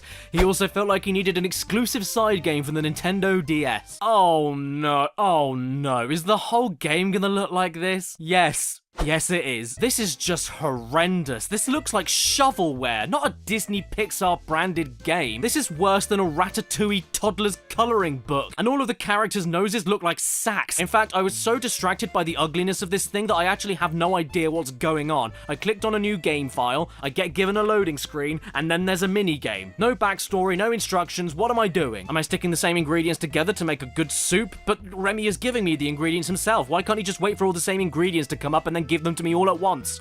Who cares? I figured it out at least, and I think I'm doing pretty well. Okay, so after restarting the entire game to see if I missed something, it turns out that this itsy bitsy teeny weeny not obviously at all-y question marky was the only way to figure out the basics of each minigame you'll be doing here, so thanks for making it skippable. Couldn't you just put the instructions up here? It turns out that after you make a lump of dump, you just tap the screen to grab it with your fork, so that's good. On to the next minigame immediately. What? No bridge? No story? No main game? No. This is a minigame set that is only a minigame set. We're now slicing things with the stylus and... that's it. And then we're cooking things without moving any of the cookware. I'm sorry, what is this game? Why is it a game? What's the point of anything that I'm doing here? For 2 screens and touchscreen capability, this is one of the most restrictive and shallow games I've ever played. There's nothing here. You just jump from minigame to minigame with no scoring system, no linking segments, no rewards. I mean, cooking games on DS go together like bread and butter, right? It's touchscreen. It couldn't possibly be that difficult to make an engaging game, could it? Cooking Mama did this pretty well. Hell, there's even more complexity, variety, and content on the Mario 64 DS minigames, and they weren't even the standalone game. Peppa Pig on the DS offers you more than this. Peppa pricking Pig! I'll be taking a look at the game that the show was based on. For those who don't know, Skylanders is a series of simple 3D beat-em-up platforming games in the Spyro mythos, kind of like LEGO Star Wars in terms of style and feeling, except that it requires the use of a USB portal device in order for you to place different figures onto the portal and have them pop up in the game. Different figures have different abilities to get by different obstacles and unlock different secrets, and on its own, I don't think it's too offensive. It's a cute little idea. But in 2016, when we were constantly teased a Crash game on PS4 after 8 years of silence, to then have Sony go on stage and just mention casually, oh yeah, we're working on some remasters, and then go off and show a trailer for a game which had nothing to do with Crash directly, but instead had him as a cameo, people were not happy about this announcement back then. Remember, this was before we had seen anything to do with the Insane trilogy, and after all of the games that had spiraled Crash off downhill. This was Crash's official PS4 comeback. So to see him coming back on PS4 but in a children's toy collecting game was a bit of a bait and switch. But hey, at least the figures are pretty awesome. I love these little things. I also accidentally bought 4. Before we get onto the Crash content though, let's take a look at the game as it is. The story of Skylanders Imaginators is that Spyro is having a race, and then evil comes in and stops the race. And by the way, the character design of Spyro makes me wet in a bad way. So I guess it's now time for me to pick up my figures and place them onto the portal. Oh my god, it's magic! Look who it is! From my toy! It looks weirdly natural here, and since we're in a beat-em-up, I really love how most of the moves Crash is famous for are translated into fighting moves that can be purchased with the coins that you collect. From super spinning to belly flopping and even sliding, it's all here, just not giving you the same utility as in the platforming games. I kinda like Crash here, honestly. I mean, he's a bit of a chunky monkey, but in this world and art style, he fits in quite nicely. Except for whenever you pause the game. Crash, are you having a stroke? Your design, however, I'm sorry, your design is disgusting. Your face looks like a pug that was stung by a wasp, so I'm gonna switch over to Cortex and shoot some holes in it. Throughout the game, you can activate different shrines to give the figures you have new moves to play with, and to be frank, I thought it would be a case of unlocking one universal move for an entire class of figure to use, but as it turns out, you not only get unique moves for each character of each class, but even a unique cutscene of them getting it. This is a level of effort I can respect here. So this is called the Mysterious Ancient Place. And you have a mysterious ancient face. Oh, and before we carry on, I just wanted to mention how cool this little feature is. This here is a gem figure, and not only does it light up when you place it on the portal, I like the pretty lights, but it also allows you to create and store your very own Skylander that has a specific class based on the colored gem that you have. And this is as extensive as a bloody Bethesda game. Look at this. Individual body proportions, accessories, weapons, skin, and my favorite, the voice. Here's my hero. Do you like her? She's an armor-wearing, ram-horned snake woman with a fire bow, and I called her Fromage. A name that will echo through the ages. So after we pass the first story stage, we're then let loose in the main hub world, which is when we then unlock the entire reason I picked up this stupid overpriced Playmobil set, the Thumping Wumpa Islands. It's its own exclusive level within Skylanders Imaginators with exclusive cutscenes and its own mini story to get through, featuring specialized obstacles and items, nice easy puzzles to break up the gameplay, and even the classic boxes to break for Crash. There's tons of Easter eggs, subtle nods and references to the older games, really pretty visuals, and a decent sense of humor to boot. Wow, the real Crash Bandicoot came all the way out here to see my prized crate collection. So it sounds really great so far, right? Well, I'm afraid it kind of isn't. This is the slowest thing I think I've ever touched. And I touched the floor yesterday! Look, say what you want about the quality of the gameplay or the ethics behind Crash being in Skylanders after an 8-year gap of nothing. Regardless if you love or hate Skylanders, how can anybody be okay with the slug-like speed you move? Isn't this supposed to be a fast-paced action game for kids? I run pretty quick in the home world, what's going on over here? And I know this is for kids, but hey, the original trilogy were for kids too, and they were never this easy. You just run around and hit stuff with like 2 or 3 buttons while doing the occasional jump, repeated ad nauseum. It really is baby's first beat 'em up, and that wouldn't be so bad except you move along as fast as cheese on toast. It doesn't matter what extra moves you purchase or whatever, you still end up doing the simplest button mashing combos and nothing else. And often that's the best way to get past any combat encounter because the singular powerful moves that take a long time to wind up don't do as much damage as a quick 1-2-3 combo with your basic punches. And annoyingly, the slowness coupled with the repetitive simplicity is what ends up ruining so many more encounters throughout the game. At this point, you don't have a guard, dash, or roll, just a run, jump, and attack. So tanking hits in big crowds is inevitable. Look, they all move faster than you, and in situations like this, there is nothing you can do other than die and swap out to another figure that you may or may not have on you. The only way to get your old character back being to quit the level or restart it. So I hope you have enough figures, kids, or else you'll need to steal Mummy's credit card. This then becomes a huge problem when you're told, only Crash Bandicoot can unlock this zone. You know what this game reminds me of? Over the Hedge on the Xbox. And if you're reminding me of Over the Hedge, you buggered it up. Shrek 1 for the Xbox. What's that? The game doesn't work? Oh, that's a shame. What was that?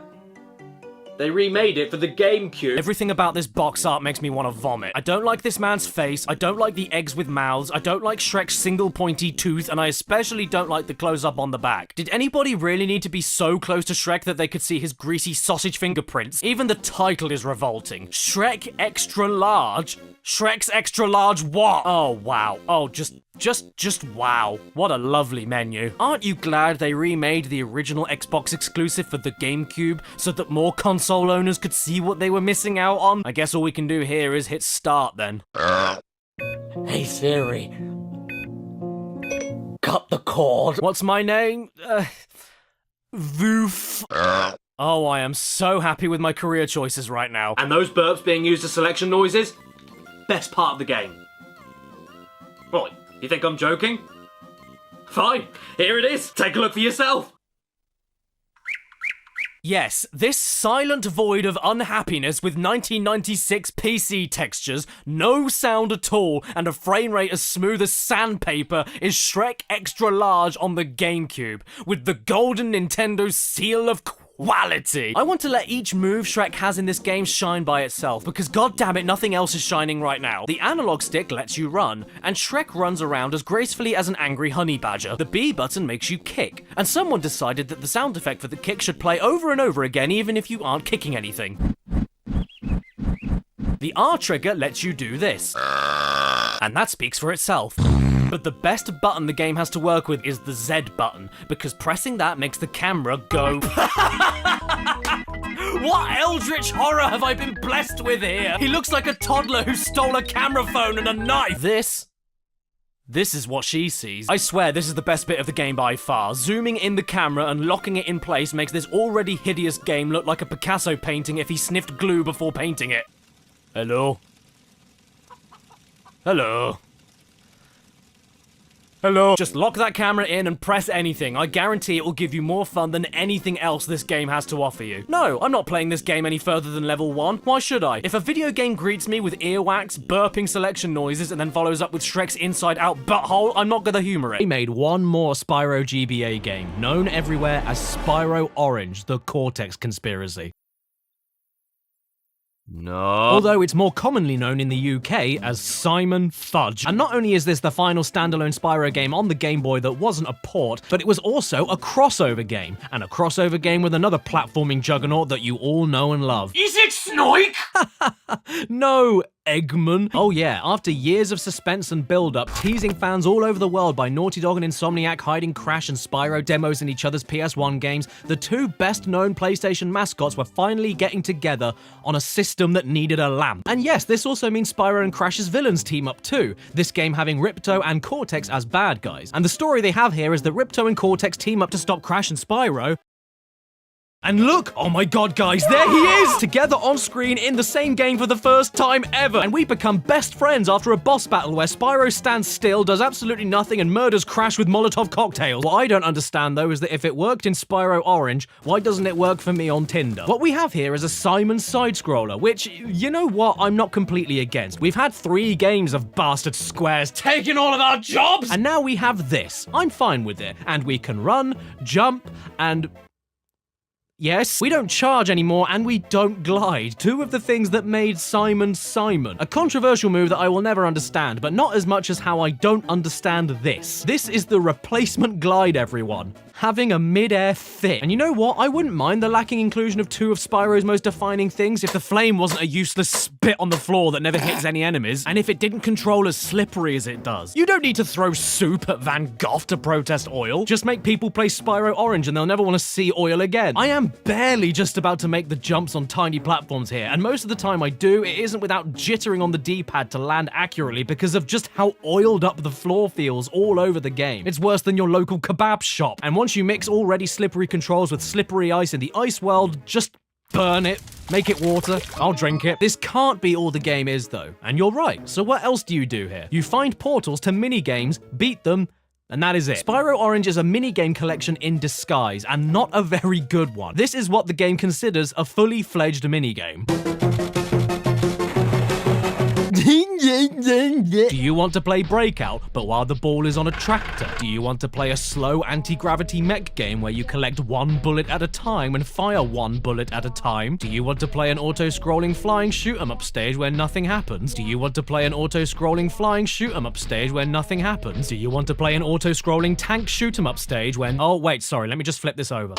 Do you want to play an auto-scrolling flying shoot-'em-up? Repetition is this game's mantra, and even for the ones that don't copy each other or repeat, every single minigame here is dreadful. In fact, it can all be perfectly summed up by the first ever portal you jump into. Spyro very slowly jumping over holes in a Jeep. And that's it. That's the Spyro Orange experience condensed. And for the love of God, keep to the sides of all of the flying stages because the middle will always trap you into a game over that you can't see coming. Stay away from the center. Like a pizza. Nobody wants that bit. And some of these mini games go on for an eternity. I don't need to tell you this. When me and my sister were kids, I got Crash Purple for Christmas while she got this, and she loved it. I've never played a game before where the game itself feels like it doesn't care. I've never been more acutely aware of a game nearly reaching sentience and telling me itself it is bored. Spyro Orange is alive and wants you to end it. Even Moneybags doesn't give a shit here. All he does is ask for money so you can buy trading cards, which do absolutely nothing. And the shopping experience itself...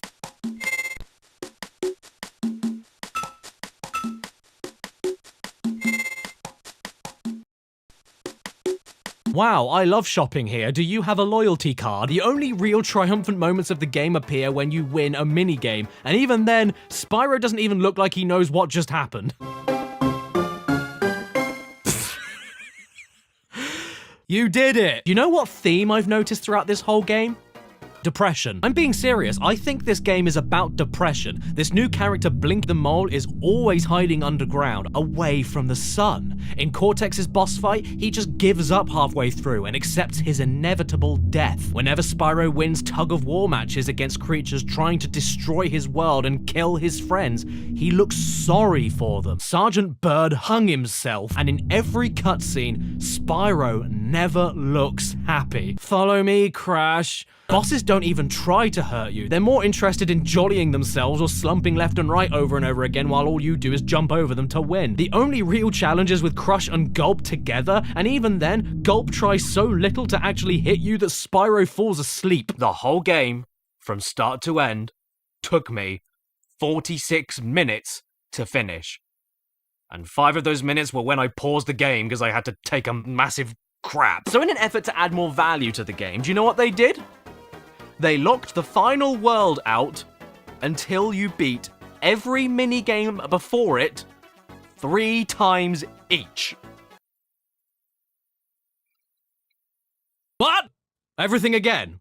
3 times each? When most of the minigames are copies of each other anyway? Are you trashed? No, not having it. I am not having it. Not having it. Jim Caddick, 28, male, not having it! Let's be real, you'd have to be mental to play the whole game again 2 more times with tiny little changes in difficulty just so you could get to the last world. So you get to the final world of the game, and lo and behold, it's exactly the same as all the other worlds, with the same minigames and the same slipperiness, the same pitiful everything. With the final boss being a carbon copy of the final boss from Crash Bandicoot Purple, which you didn't have to access in that game by beating every minigame 2 extra times, and finally ending with Spyro looking like but my absolute favorite bit, the best bit of the game entirely, is that near the end, there's the hardest platforming sequence in the whole thing, full of long jumps, airborne enemies, leaps of faith, and it takes a while to get through it. But once you do get through it, the reward waiting for you at the end is Crash Bandicoot.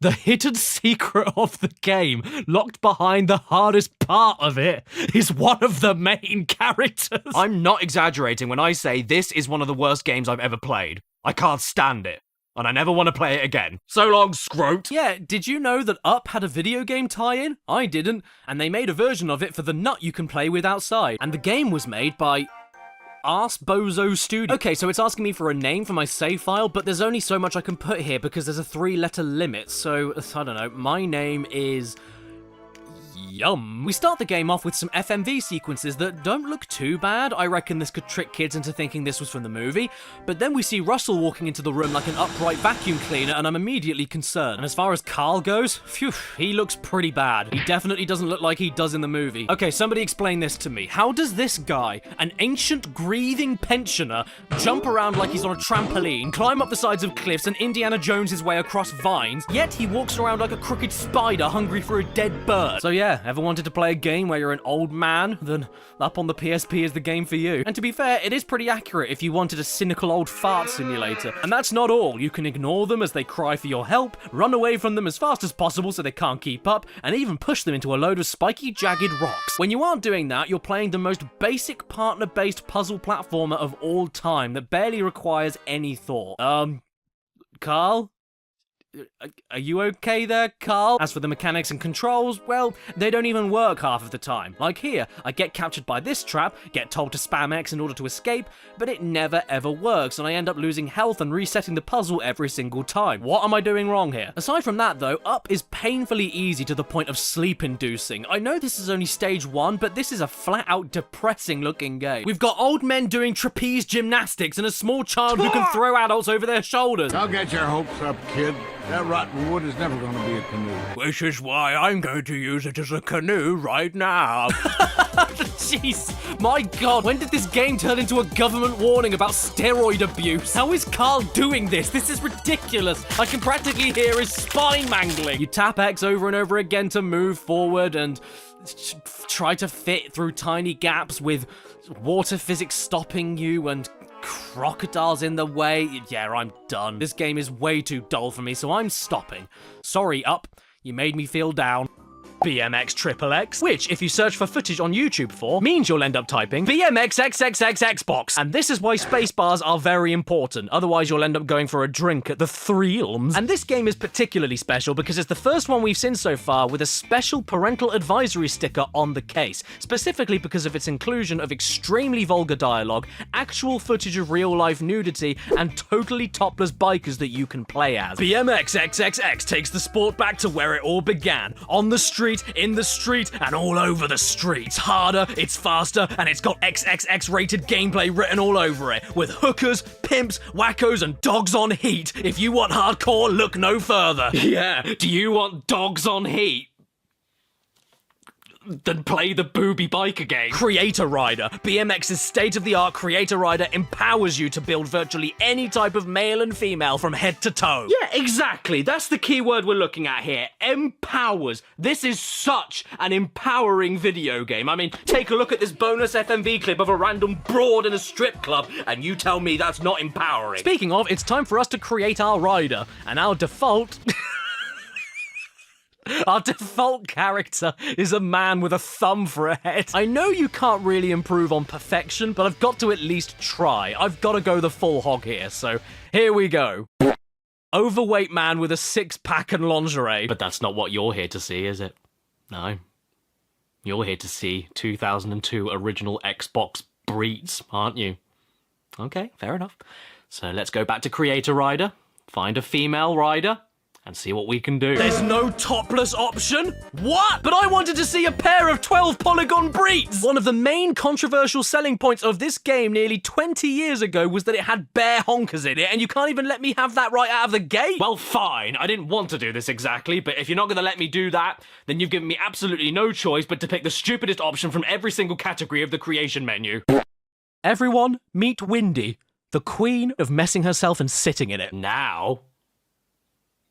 it's time to ride the bike. Oh my god! Oh! Look at us guys going! Come on, Windy, do a manual! Ooh! Oh wait, no, I can't leave the level. You know what? I don't even care that we didn't get to see 2002 video game breach. This is the best thing I've ever seen in my life. You ever seen a half-naked skinny woman fall off of a BMX and immediately turn into a bridge? Well, now you have. Stairs? Pfft, who needs stairs? We've got facial hair and a nappy. Stairs don't apply to us. Okay, Windy, time for a backflip. Oh no, Windy, your beautiful legs. Okay, so to be fair, Australia did eventually get this game with all of the sex references and vulgar content removed, but that wasn't until way later when all of the controversial hype already died down. So at the end of the day, what you're left with at the core is a BMXing game.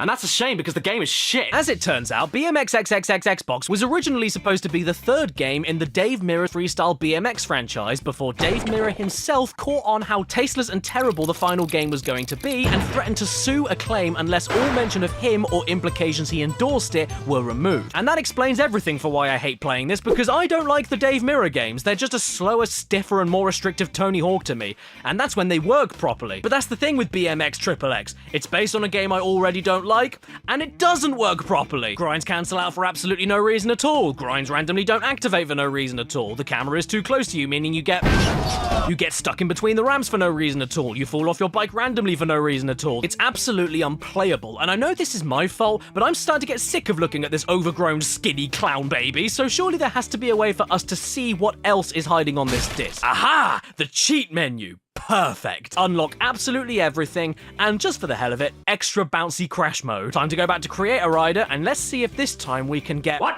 Yeah, sorry about the pixelation. I don't want YouTube to take this video down entirely, but trust me, you can see them. And they have a huge vein. And with this newfound power at my disposal, here is my newest creation.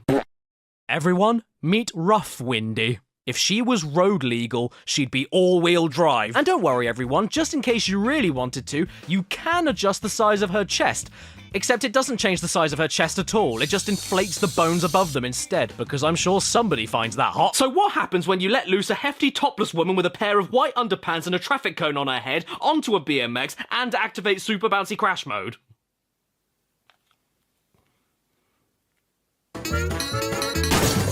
Oops, I guess Rough Windy was too heavy and she fell through the floor. The game broke, what a shame. So do you want to know how to ruin somebody's day in 2 steps? It's easy. Step 1, give them Shrek Treasure Hunt on PS1. And step 2, remind them about Blue Waffle. Right off the bat, I'm not exactly a fan of Fiona's face right here. She looks like she just realised who she shares a bed with. Oh, hey, no, get out of there, Tomb Raider. Shrek's got some treasure to find. Okay, so as it turns out, the person I eBayed this game from didn't look after the disc very well.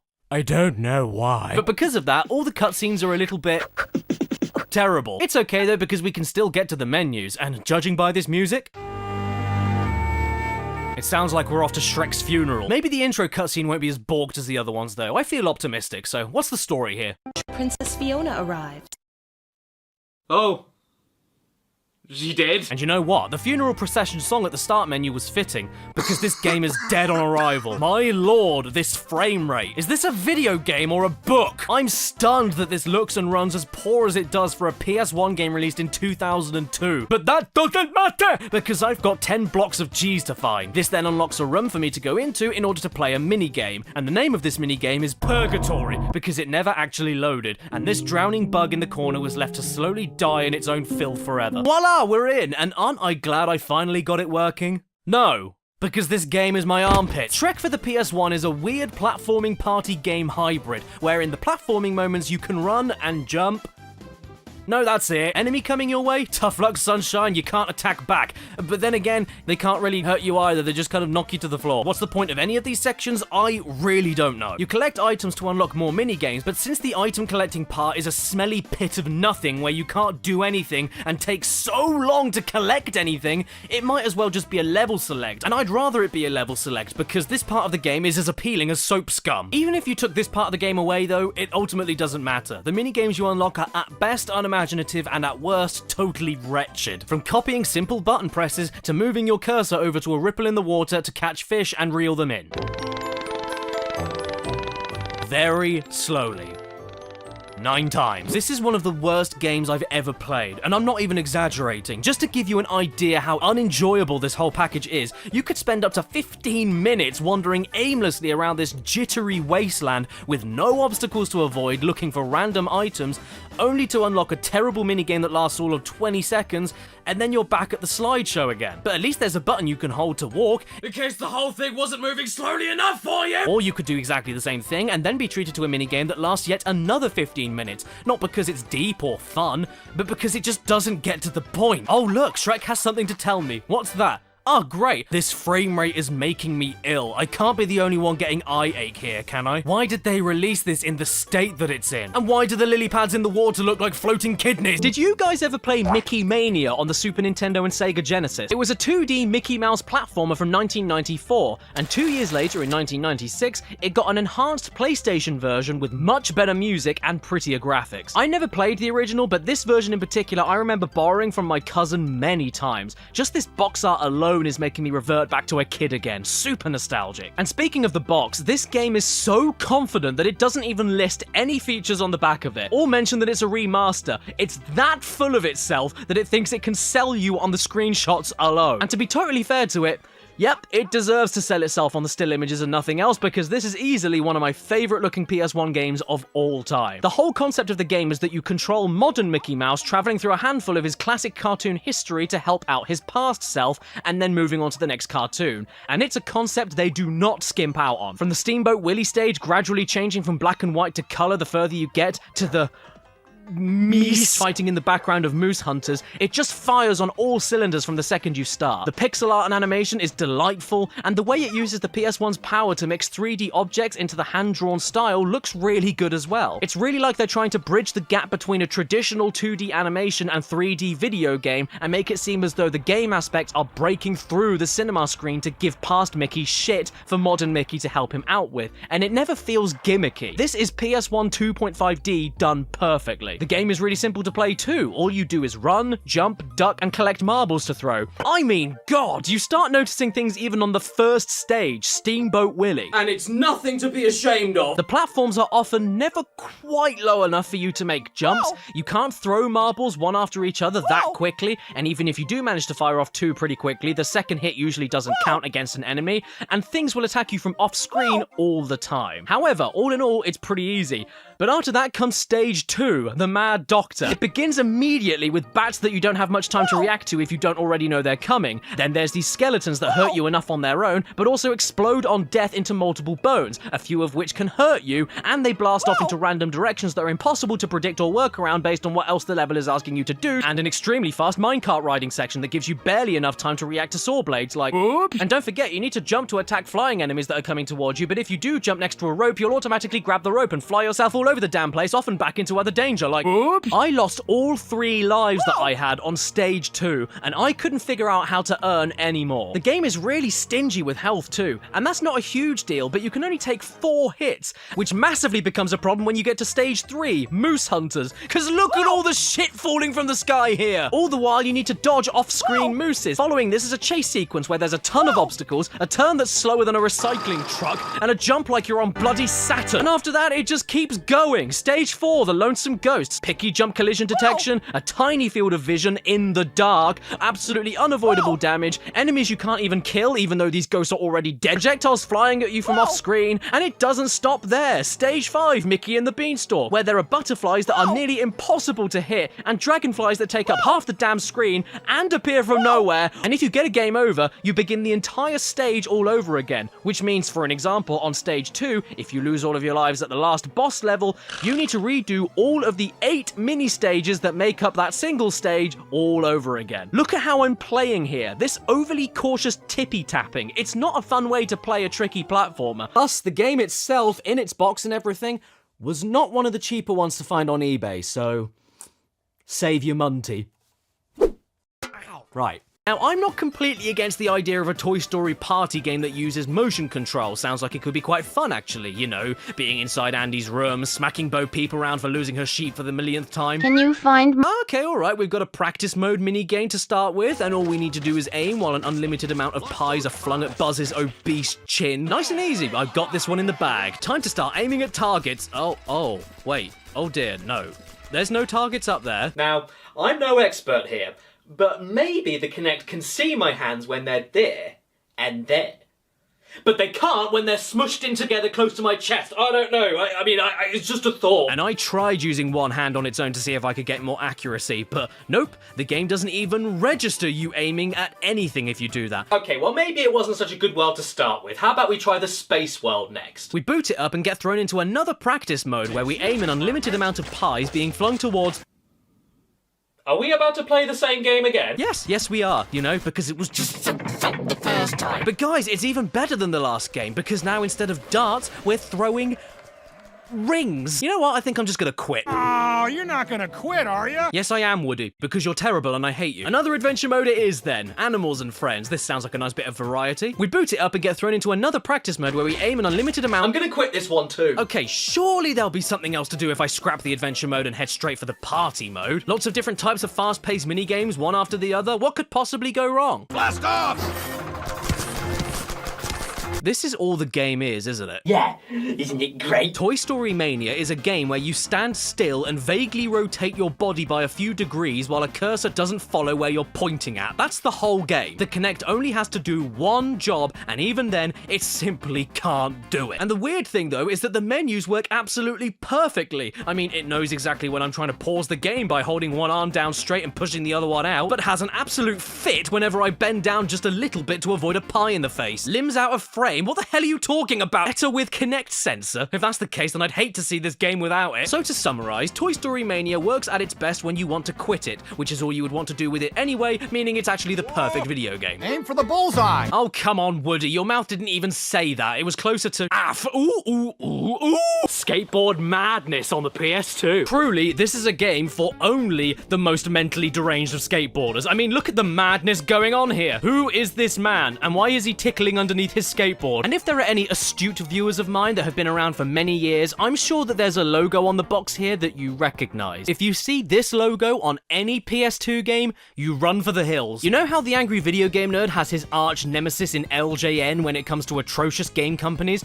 Well, Phoenix Games are my personal LJN, and they have released some stonkers in the past, let me tell you. From Son of the Lion King to Dalmatians 3, all the way to Snow White and the Seven Clever Boys. They also made a game that didn't upset any minorities at all, and it was called Packing. And then they made Skateboard Madness, so let's check out what I'm getting myself into. My name is Let Me Out, and my character has no name. That's a bit ominous, so I guess I'll just have to make them up myself. Should I be Jonathan, Jonathan, Jonathan, Jonathan, Jonathan, or Black Jonathan? I'm not even being insensitive when I say that. They all have exactly the same facial and body model. And you know what?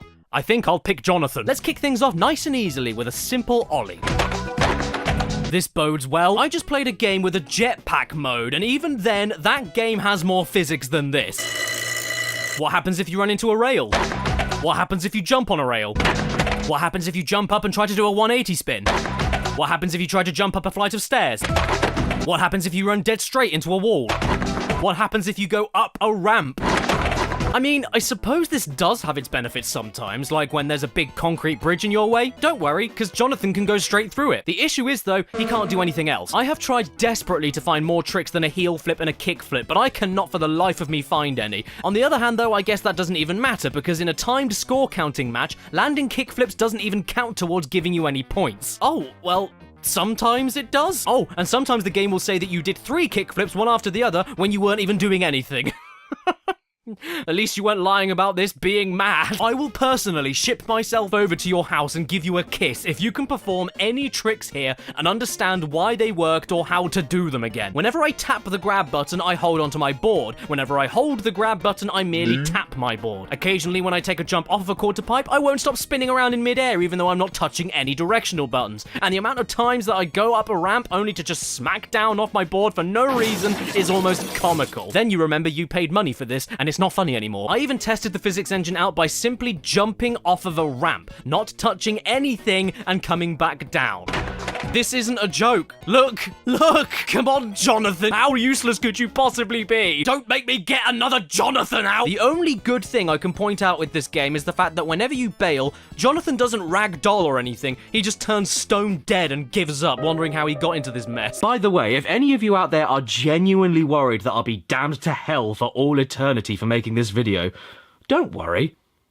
I was christened, so I get a free pass. Next up, we have this special little gem known as the U Testament, a game about Jesus made by a guy called M. Dickey, who is infamous around the internet for making the worst things. Game starts off with a character creator, and... I am not changing anything about him. Welcome to planet Earth, Sid Arthur. And here is what the cutscenes look like.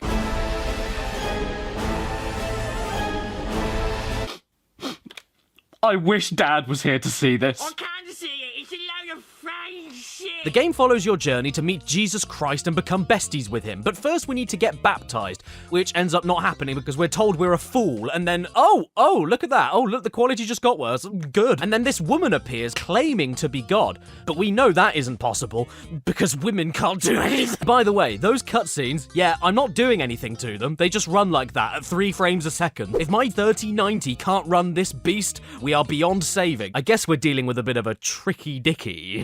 So this fake God over here, she's so fake that as soon as she stops speaking, the entire village of bug-eyed freaks all rush at her to beat her to the ground. But I don't join in. I watch instead. Can I borrow some of your toilet roll? We run off somewhere else, and lo and behold, there he is, Mr. Christ himself. Yes, I know he looks like an alcoholic bricklayer, but trust me, it's definitely him. And at this point, all we have to do is follow him and watch stuff happen.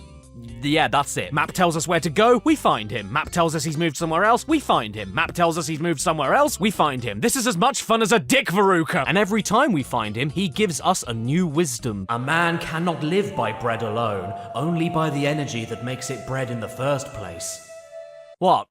Wheat? If anything, I just wish that more interesting stuff happened here because nothing really does. Aside from the time that I got fed up and decided to beat Jesus, at which point he said, "Touch me again and I'll kill you."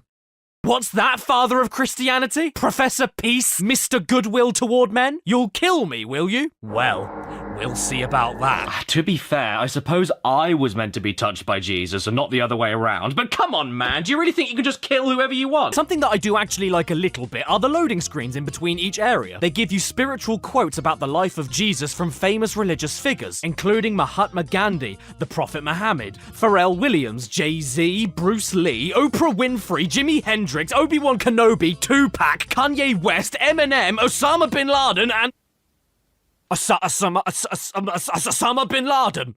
Osama bin Laden! Well, I suppose we did manage to find him, and nobody's found Jesus yet, so... Oh no, his name popped up and he made everything go pink. Silly bin Laden. By the way, on the character creation screen, you can make some absolute freaks of nature, let me tell you. Like Peter, the 33-year-old, 1 foot tall, fat and angry old man. And then there's Elijah, the 11-foot tall, topless, bearded woman with a receding hairline. Now, I know there's a few of you out there that like getting stepped on, but is this too much, or do you consider it a challenge? Do you need to conquer Mount Everest? So by playing this game, I must ask, am I brave or stupid? Well, I can tell you one thing at least. I've seen this bloody lamp bouncing on this bloody letter so many times now that I want it to fall through the floor.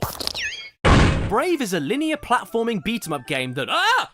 Merida! Whoa! What happened to you? When did that dead cat get on your head? And despite how middle of the road it is, I think this is the best Pixar game I've played for this video so far. It's got elements of a twin-stick shooter for your fast-draw bow and arrow mixed in with basic combos and upgradable moves. And you can even unlock new moves to use like dodge rolling and different aerial attacks. Combine that with a few puzzles here and there, and different elements for your weapons to switch between to take advantage of enemy weaknesses and level obstacles. And I genuinely am not fooling around when I say this is a really damn good kids game, and I think you should... Ooh, this game has Kinect on it!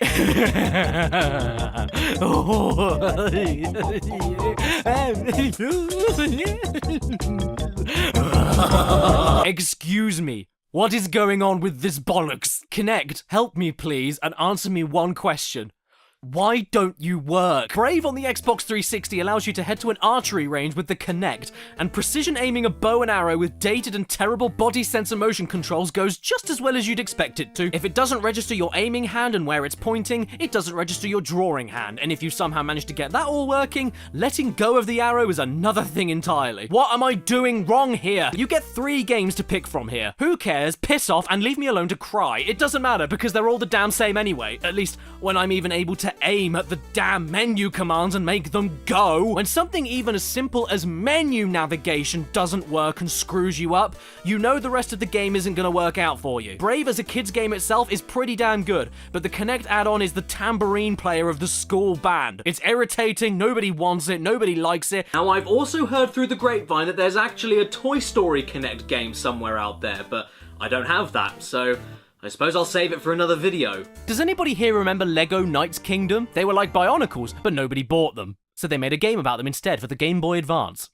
What a thrilling history. So what are we waiting for, Lego? Let's go! Now, what language do I pick? English? Or the ones who lost? The story mode appears to have 9 missions until you get to the end of the game. Okay, good stuff. And the first mission has your knight being mentored by a master in the ways of honor and combat by pressing a load of switches in a single room. Just like a true knight. So yeah, obviously this first mission is a tutorial, and it teaches you how to swing your sword, how to fire lightning from your sword, and ends with a mini-boss against the definitely not evil-sounding Lord Vladek, who's dressed in definitely not evil red and black, telling us how he's definitely not gonna hurt us, and that we'll need our skills in days to come, while the other knights talk about how he's definitely the king's most loyal and legendary knight. So 10 seconds later, he captures the king and seizes the throne. What? I didn't see that coming! Lego Knights Kingdom is basically just one big top-down Zelda dungeon, except it has no interesting puzzles, a projectile attack that's so sluggish you can never use it without getting hit, sword combat which amounts to...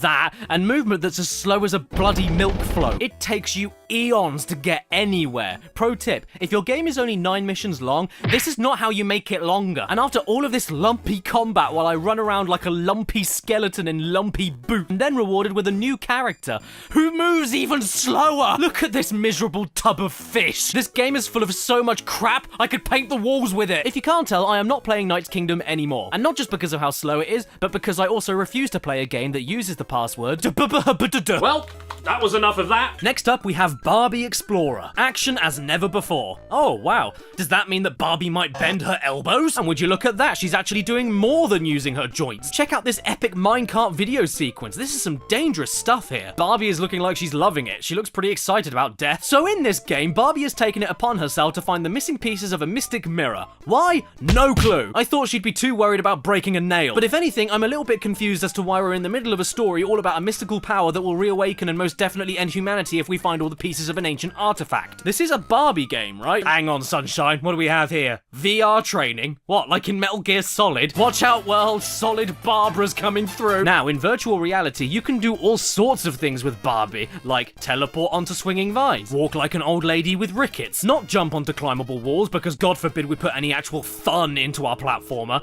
and then we get absolutely decked in the face by opening doors.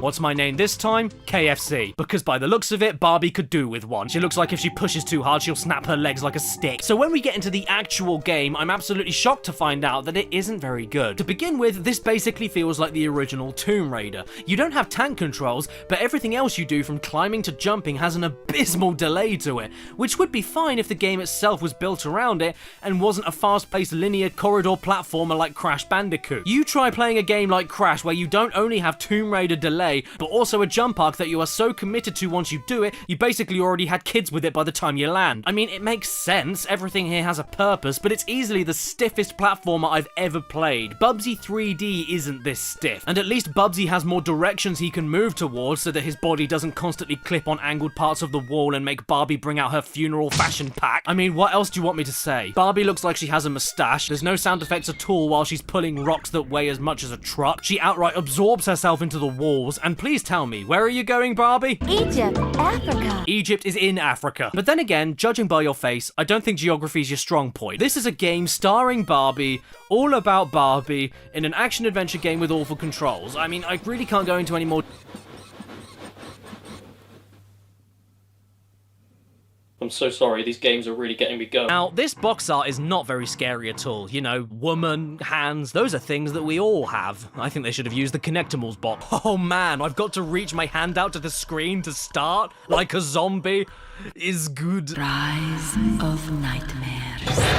Okay, so I bet you are all thinking to yourselves just now, oh golly, this Kinect gadget is a top bit of kit that is certainly worth the money, but can I play a horror game on it? Unless you don't mind swaying back and forth like a drunkard while you spend the first 16 minutes of the game opening the doors of a train. I'm not joking about that, by the way. For the first few minutes of the game, you do nothing but open a million doors. Is this Rise of Nightmares or...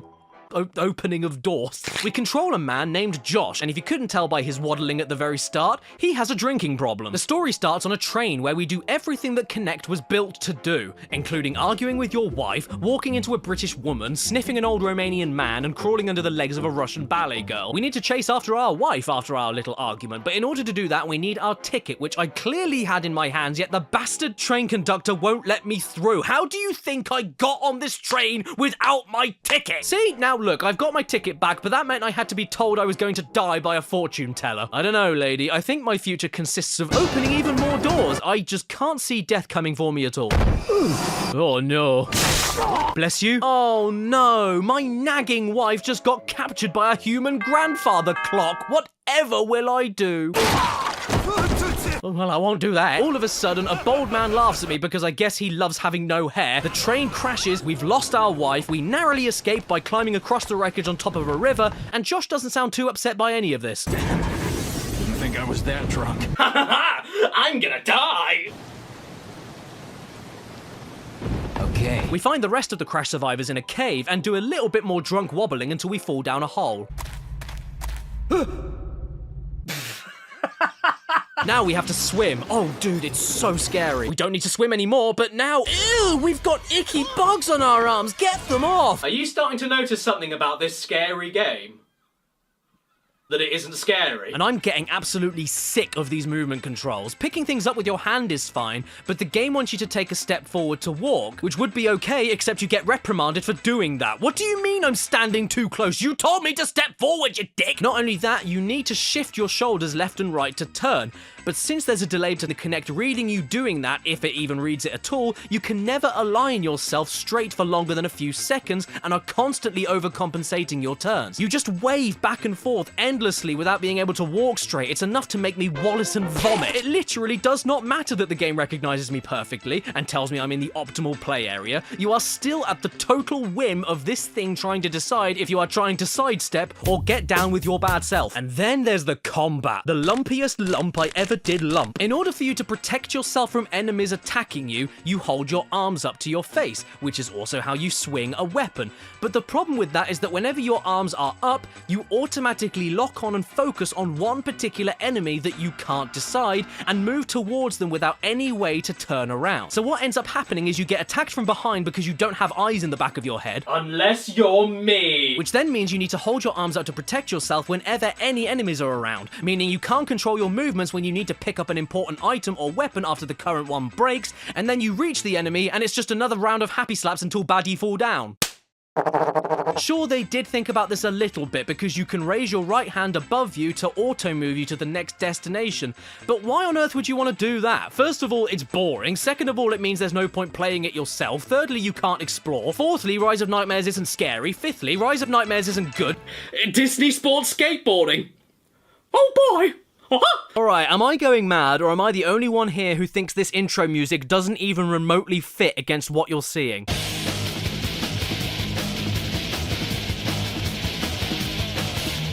It's almost like taking the characters from a legacy of cartoons in the 1930s doesn't fit in extreme sports culture 70 years later. If I had to pick anybody to trudge through this, I guess I'll have to go with Max, because at least he Stands out above the crowd. And bugger me, does he stand out above the crowd, because the hospital bills this boy must be privy to wouldn't even be able to be paid off by Bill Gates. No exaggeration, if you love falling down and scarring yourself on tarmac, this game is for you, because that's all you do. It's Disney sports roadkill. It's hard enough just trying to wield the heavy controls here, but even on this first stage, you will get run down by cars more times than a group of badgers in mating season. It's absolutely exhausting. You just crash into cars constantly, and you never see them coming either. And if you aren't being run down by people looking to cook up a dead dog into their stew, you're playing one of the worst skateboarding games ever made. If, of course, you're even able to play it at all from how it moves along like a slug in a pot of glue. The controls are so rigid here, not only because you have to keep topping up your speed by holding forward, which just doesn't feel natural at all, but you can barely get any air from a standard ollie, making grinds and simple kickflips feel like a lottery. Plus, you need to try dealing with these horrific controls while navigating some of the most cramped and unnaturally awkward level design that would be hard enough to platform across, let alone skate. And if that wasn't enough, this is the most consistently obnoxiously loud game I think I've ever played, constantly yelling at you with a dude bro surfer voice after you do practically anything. I shout all the time, so if you're able to annoy me, you ballsed it. Right, so taking a page from the Book of Kingdom Hearts, Spyro decided to make a story-relevant, canonical, official sequel to his console-based platforming series on the Nintendo DS, and nowhere else. But I don't mind. I can handle it. I'm a stud. It is known as Simon Shrinking Legs, and this is the final game to feature Spyro as we've known him up until this point. The end of the classic Spyro continuity. So even though the last portable exclusive was the Cortex conspiracy, where I'm certain that the only conspiracy there was to piss off me, maybe they'll actually go all out with this and end on a high note. Okay, not a bad title screen here. When you look at it like this, at least, but in real life, it looks more like Spyro has a really long, weird neck. Vacation can't last forever, you know, even for you. Bitch, I haven't even had one. I've been trying to go on holiday for 7 games now. Oh no. Is this how fast we're going to move? For the whole game? What is this? What is this jump? It's not a jump, it's like you're being vacuumed up to the roof. I can't figure out where the hell I'm landing and I can't get any distance with this. Oh, and what's this? I can't glide? What is this game? Oh, hello there, old. You want me to follow you? No problem. Watch out, we've got combat now.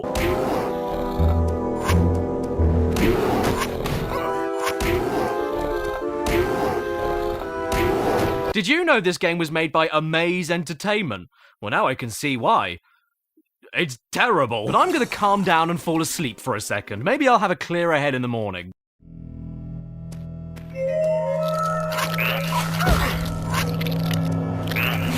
Okay, what is this massive screw-off? What is that thing? What is that? What is it? Ah, get away from me, you eyeball-leggy Johnny! When did this game decide to become Siren Blood Curse? Why didn't you warn me? Oh, wait a second, you did. Shadow Legacy is an action RPG, which is not a thing I was expecting to say today. You explore the world, fight enemies to gain XP, use magic spells, level up, and use the touchscreen to cast spells, which feels completely tacked on and unnecessary, just like a real DS game. And very similar to how this game moves the main storyline onto the DS for no discernible reason, without a shadow of a Legacy. This is the slowest and most boring action RPG I've ever played, and I mean that as literally as I can muster. Enter the Dragonfly was slow, but it was at least trying to be faster. Just imagine for a second what this game would look like if it lagged. Playing this game feels like you're stuck with a sleep paralysis demon. You'll be sludging along with it, minding your own business, and then every so often you'll wake up and realize how slow you're actually going. Look, I'm just gonna be real for a second. I couldn't stand playing this. I gave it a few hours of my time,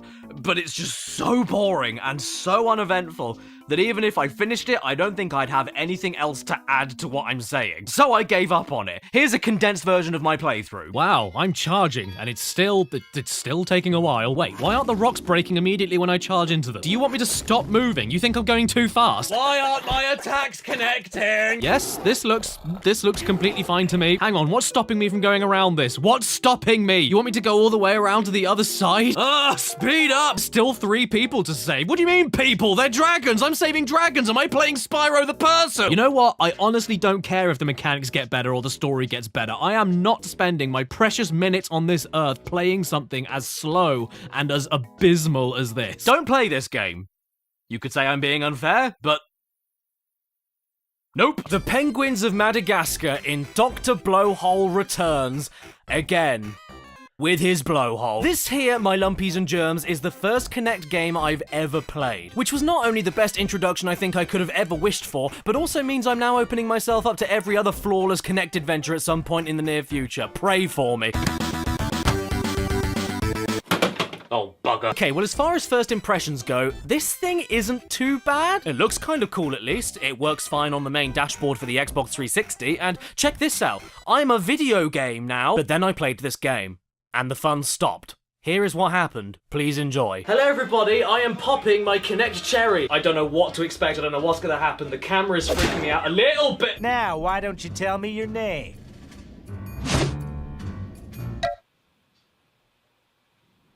Oh, okay, we're leaning. We're leaning. We're leaning for the ice cream. Okay, right, let's go. Leaning. I jumped! It did a jump, I'm amazed. There's a chameleon right here. If there's a chameleon right there, it's not a very good chameleon, is it? This is insipid. This is so boring. I can see why this is a kid's game, because if anybody over the age of 30 tries to do this, they will end up on the floor with major back pain. Now what am I doing? Yeah, perfect, bitch! I lifted my hands up. Can't see you doing that. Oh, he's doing a flap. Flappy flap. Whoa, okay, we're changing characters now. Now we're completely lost tracking. It now thinks I'm leaning left and I'm not. Oh no, why? Why is that a no-no? Do you want me to bend over backwards and stick my head through my legs? I can do that if you want me to, game. Why did I get it wrong the last time? I thought that said terrible for a second and I would have agreed with it. Okay, go to the pigeon, throw. Go to the pigeon, throw. Go to the pigeon. We're playing a Kinect game for children and I'm now being asked trivia questions about wildlife. This is exactly what I wanted. Not only did I want to stand up from the sofa and not hold a controller, but I wanted to go to school. Furry monster? I don't know. Little man? Oh, come on, I can't get this completely wrong. Cute? Because they are cute. That is incorrect. You're incorrect! I think even more importantly, why does a quiz require bodily movement? Why do I need to use my feet? Like, God damn it, I'm already losing my bearings on where I am anyway.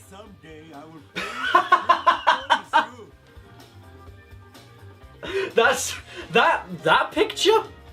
That sums up everything. That sums up my feelings. It sums up this game. It sums up the Kinect. That is as raw and as natural as a reaction as you're going to get, because I didn't know they were taking a picture. Yeah, I think we can pretty much end it there, don't you think?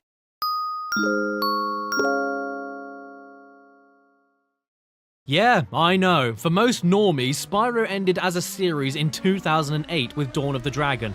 But no, mate, if you want to call your game Spyro's Adventure, you're damn sure gonna make it into a video about Spyro games. Released in 2011, the first Skylanders game was, at least originally, yet another Spyro reboot for a younger crowd. If we were fighting together, in a war, against the same enemy, I would shoot you first. If you don't know what Skylanders is, well, I've actually already looked at one in an older video and explained what the game is. So do you know what I'm going to do now? I'm going to put the clip of me talking about it right here because I've been going on for 2 hours. Can you please let me have this? Skylanders is a series of simple 3D beat-em-up platforming games in the Spyro mythos, except that it requires the use of a USB portal device in order for you to place different figures onto the portal and have them pop up in the game. Different figures have different abilities to get by different obstacles and unlock different secrets. Thank you for explaining that, me. It was very hot. Now, the copy of Skylanders I found on eBay was brilliant. Want to know why?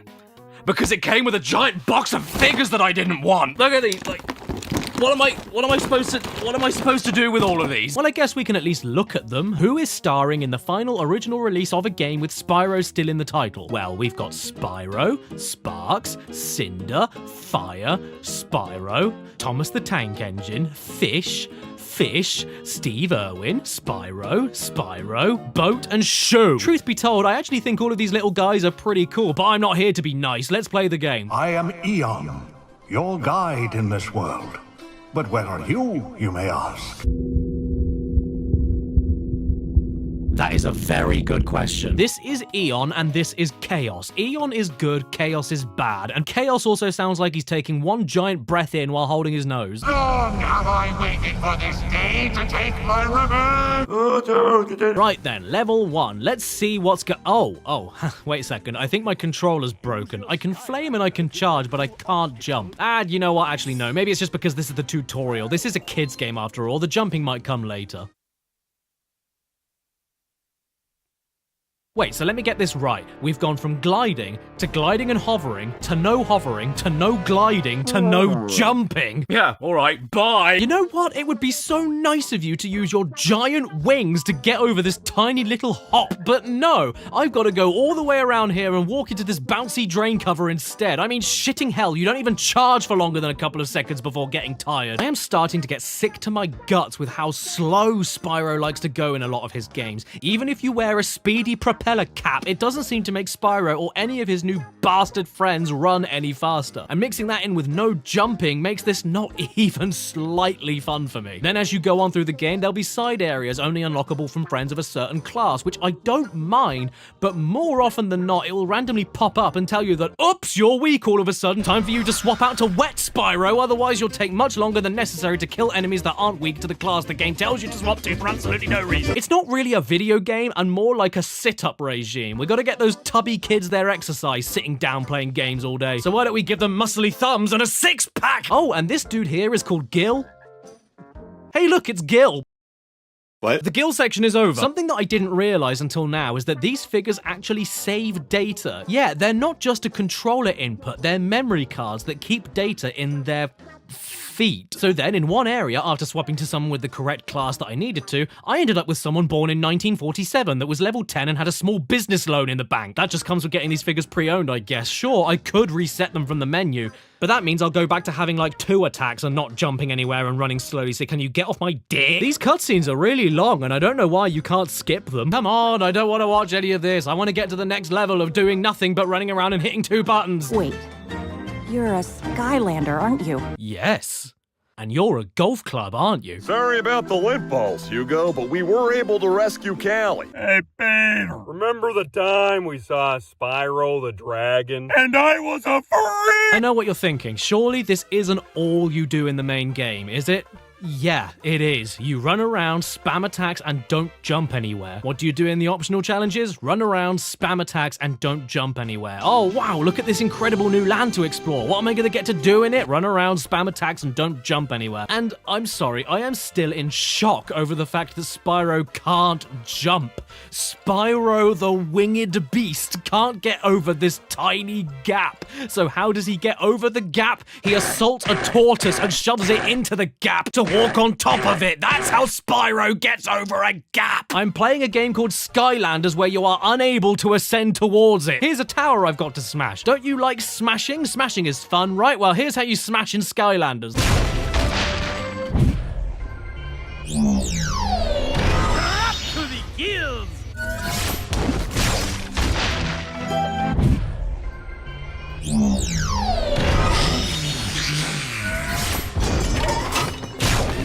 even when you get to something completely different like a turret section. In A Hero's Tale, the turret sections were frantic, extremely fast, challenging, and honestly, I kind of enjoyed them. But here, you...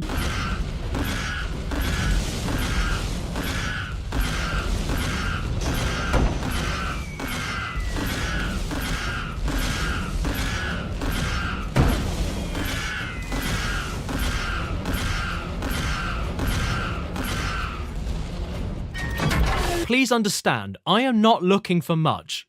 Like Gandhi at a Christmas buffet. I don't need to own the world to be happy.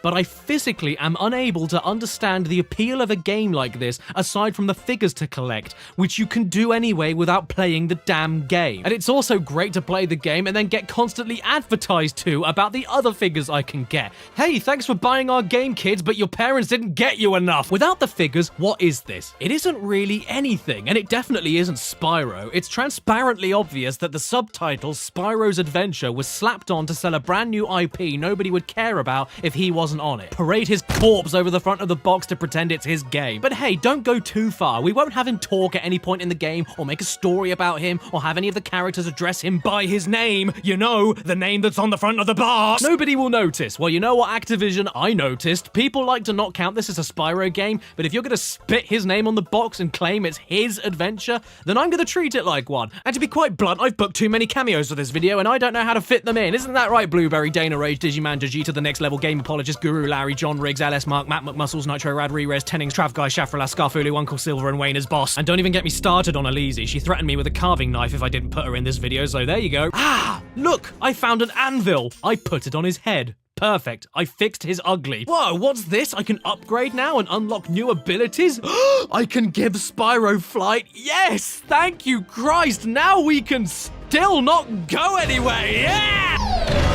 The drag. Oh, what's that? The game froze? Oh, that's a shame. Oh, and the game is recyclable? Gee, that's good. I saved the trees. Oh yeah, you were all waiting anxiously for this one, weren't you? The one Kinect game I don't think I've heard a single positive thing about. What a nice intro this is. Truly, I'm grateful, because if you leave the screen or sit down for any reason, this little Johnny up here disappears and the whole game pauses.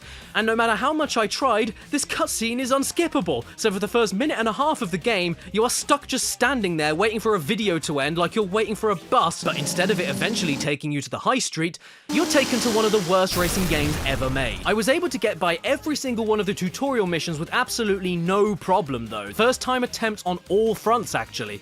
But you know you're in for a good time when the little man telling you that you're perfectly visible from the Kinect turns from chirpy white to sad red after the intro ends. It didn't matter what I did, what lighting conditions I used, what distance I was from the sensor, what space I left myself, even resetting the game and trying again. During the intro, it was happy as Larry, but during the game, it was piss off. And you know what? Maybe that is what caused this game to be virtually unplayable. Maybe it was my end that was the problem. Except it most certainly wasn't, because I recalibrated the damn thing 3 times and it knew exactly where I was every single time. And more importantly, the menus worked absolutely flawlessly for me. Look, I've got no issue at all with any of this stuff. It knew what direction my feet were standing, it knew every time I did a jump, and I could even clean steam off of the screen with my hands perfectly. But leaning my body slightly backwards to turn a corner? Oh, no way, hose. That's far too much for this little puppy to handle. We can't turn any corners here. What do you think this is, a racing game? The best position I could come after 3 races was 5th. Sonic Freeriders doesn't work. How many more ways can I say that? It murders your back with all the leaning. It hurts your legs with how high you have to jump for it to register. It hurts your arms with all the flailing you've got to do. If you really just desperately want to ache, go outside and run into a wall. It's free. Sonic Freeriders is simply a grim experience from the second it starts, when the theme song screams its lungs out at you, until you start a race and you slip a disc. Not even the menu's audio tracking works. Just watch this. I'm saying the word next, and the Kinect knows I'm saying the word next because it's lighting up right there. And in fact, here is me using the microphone feature on Disneyland just so you can see that it does indeed work. Okay, here we go. Park map. Tomorrowland. Astro Blasters. But on Sonic Freeriders, like some stubborn toddler, it hears me, but just refuses to do anything else. Oh yeah, you can say next? I heard that. Great! So a few years ago, I made a video about Thrill Kill, a PS1 game that was never actually released at all from how controversial it was back in 1998. But since that video, I managed to grab myself a custom-made physical copy on eBay with a manual, soundtrack, and everything. Even better, it actually works on my hacked PS2, and it's just as I remember it. Right down to the flames that cut off from the bottom of the screen to make it look like they're really there. Belladonna with the stringy poo coming out of her head, Mammoth, who reminds me of a fig, Dr. Faustus, who might as well be called Dr. Fawcett because he looks like a tap, and Cletus, who has an alternate costume where he takes some of the blood from around his face and uses it to stick a wig on. And then of course there's the game itself in all of its glory, complete with the AI that all do nothing but gang up on you and tear your head off like you're a grandma on Black Friday, and everything else about the game being nowhere near as deserving to be banned as it was when I first laid eyes on it. There were plenty of games just as violent, if not more violent than this on the PS1 that came out way before Thrill Kill, and even if this was the most gruesome and offensive game of all time, it's still just as good as this lady's costume of a traffic light. Hang on, I think I know why this game was really banned. You don't need to hide it from me. It's because it had a cross-eyed costume, isn't it? It's a totally aimless, button-mashing 4-player fighter with no strategy, nothing to learn, a terrible auto-lock-on, no individual health bars to strategize who you should knock out, matches that go on forever in a million rooms shaped like a box, repetitive animations, and the only really suggestive content being a big burly man in tight-fitting leather with a chain whip and a lady doing a moan.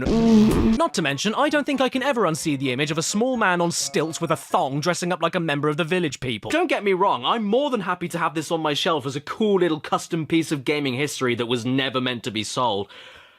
But I just don't think the game is very good. So yeah, 101 Dalmatians 2, or as it's more commonly known, Dalmetina, is another US exclusive PS1 game, believe it or not. And that's even more confusing when you consider the subtitle of this game is Patch's London Adventure, but London never got it. And that's because the Queen didn't like PlayStation since she could never beat Devil in Tekken 2. The magic of 2003 PS1 games. Still images with absolutely no voice acting. Can you believe that this game already loses to Dalmatians 3? In this game, you control Patch, first name Nicotine, in a 2.5D platformer, but you have a sniffing button.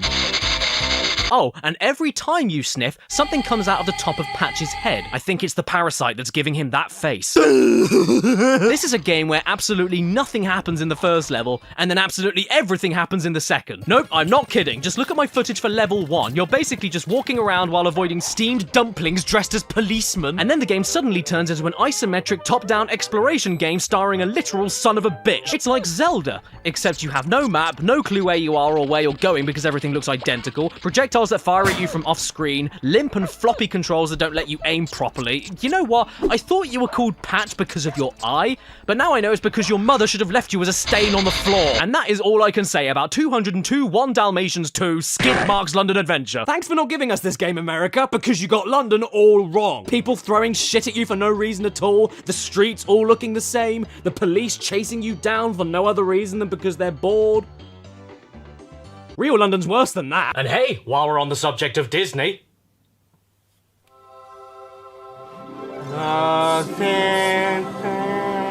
Yeah, did you forget that Disney owned The Simpsons? I forget that at least once every 2 days. But I'll never forget the first time I played Simpsons skateboarding on the PS2. Yes, once again, I'm revisiting another game from the vaults of my old horrible reviews. Like a cockroach after a nuke, my past always comes back to make me itch. What's this? No memory card. Oh, what a shame. I guess that means I can't play the game anymore. So thank you so much for tuning in, everybody. I'll see you on the next Cat Icarus show, same time next week, where I'll be stomping on a kitten live on camera. Well, hey, look at that. The first thing I see in this game is something that makes absolutely no sense. And the sad thing is that this still makes more sense than anything else you're about to see. The intro to this game is quite simply hideous. One of the worst I've ever seen. It's just a barrage of colors and an onslaught of ugly edits enough to give you a seizure or make you feel like you're dying from leprosy. I mean, look at this, come on. They couldn't even cut out the white in between Bart's armpit. And then after possibly the worst intro of all time, you get greeted to one of the worst opening themes of all time that either sounds like your CD is scratched or you're having convulsions. After this, Well, this screenshot here should tell you all you need to know about the level of quality we're dealing with. Marge looking like a squid, and Homer looking like a week-old can of Spam. This is easily one of the ugliest PS2 games ever made from the starting gate, and then you actually get going and think to yourself, oh, you know, maybe I should try doing some tricks on the ground right now, like in every skateboarding game ever made. But oh no, you can't. Oh no! No joke, if you try to do something as simple as a kickflip, 75% of the time it won't work, and you'll be eating some grass-covered din-dins instead. Once again, you've got to push yourself along with a forward push without automatic acceleration from holding down your ollie button, taking all the flow and momentum out of the gameplay. But I'd be able to get my head around this if the game let me push my board up slightly steep slopes, or let me get out of half-pipe bowls that I can't escape from. But you can't. This then compounds with an absolutely pathetic ollie that sometimes flies you up to space and other times barely leaves the ground, meaning that you won't clear gaps, and sometimes you'll just accelerate from 0 to piss off in half a second. Absolutely nothing works in this game. It's actually a miracle how broken it is, as well as ugly. I mean, you look at that and tell me that's a person. That's not a person. It's a mound of beef. Don't forget the overly sensitive balance meter either. Or the fact that you have running commentary from your character and Kent Brockman throughout the entire game, and none of them ever shut up. Oh no! Kick flip. Covet. Tail radical. Very well done.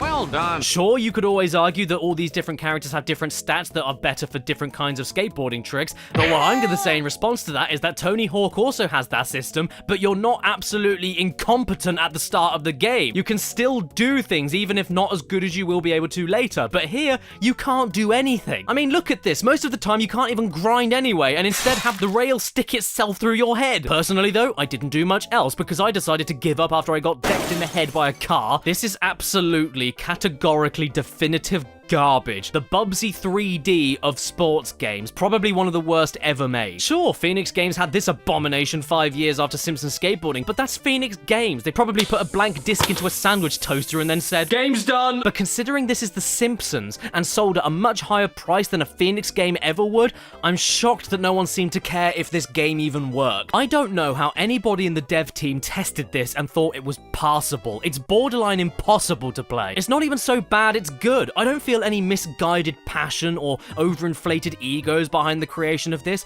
All I feel is the bitterness of an entire team who didn't want to make this. Considering it was aimed at kids as well, who probably didn't know or care who a Tony Hawk was, it's probably the most cynical cash grab ever made for a licensed game. It copies the Tony Hawk level design, Tony Hawk game structure, Tony Hawk mission style, and even Tony Hawk button layout, but butchers every other element up so magnificently, it makes me question why they didn't just do a full-blown rip-off of Tony Hawk entirely. Sure, it would have been unoriginal, but it would have been a good game. Look at this. If you even somehow manage to win a single thing in this game, all that satisfaction and frustration is spat back in your face as you only make 10 cents for it.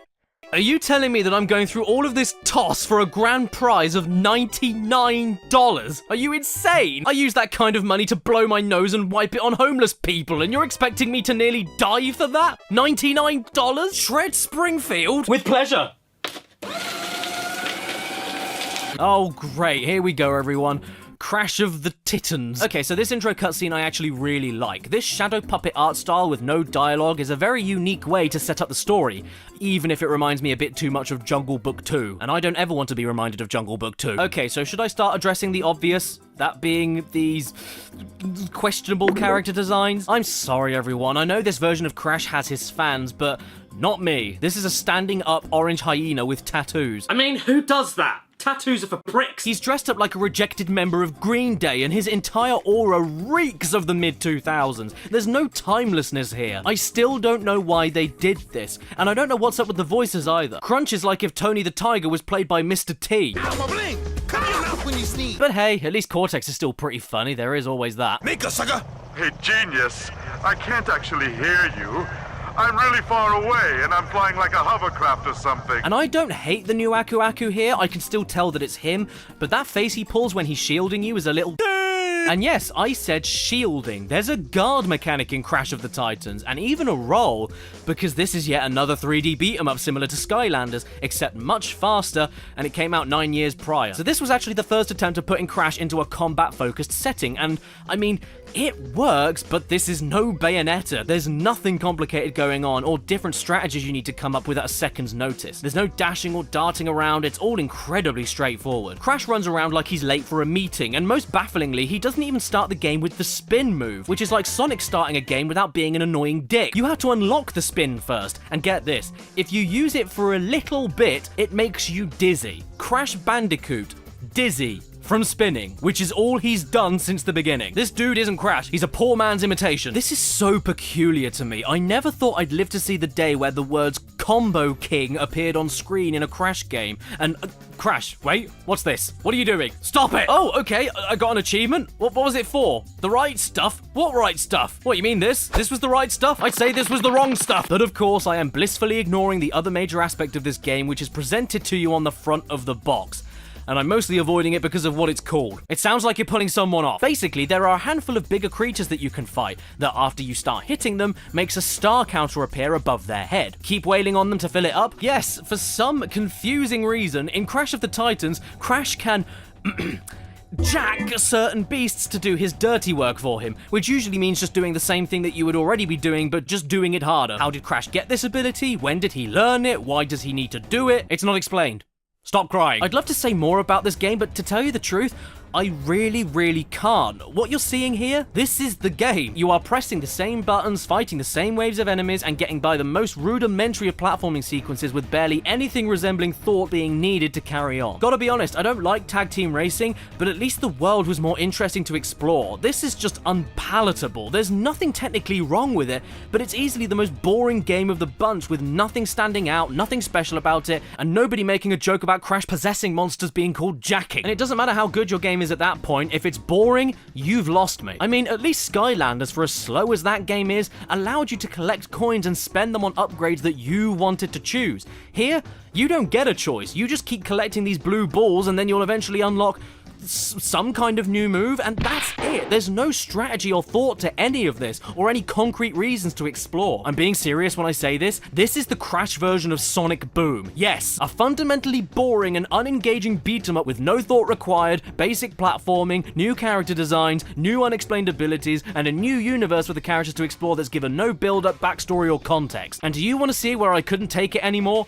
Right damn here. This is apparently Uka Uka. Yes, this Uka Uka. Way to completely toss aside your old fans that you're still trying to attract back into the series after the platforming apparently got too stale. I mean, I think that it's a cool as hell mask design on its own, but that is not Uka Uka. I will take the Mojo and Bandicoot female back to our base. That's my Nan. And Cortex, my goodness. You know, I've heard people complain about Cortex's look in Crash Bandicoot 4, and here I am saying, huh? You serious? You could always end up looking like this. Yeah, believe it or not, I couldn't find anyone online talking about these illegal rip-off games on smartphone stores, so allow me to pop the lesion. Let's start off with this gem, Crash Fox Skate Runner, developed by Crash Bandicoot himself. You can enjoy this Crash Fox skating games and cube block games by simply controlling your players, that is, stand upon rolling cylinders in Sky Roller games. Do you need help? App Privacy, the developer... Crash Bandicoot! I can't wait any longer. Let's play.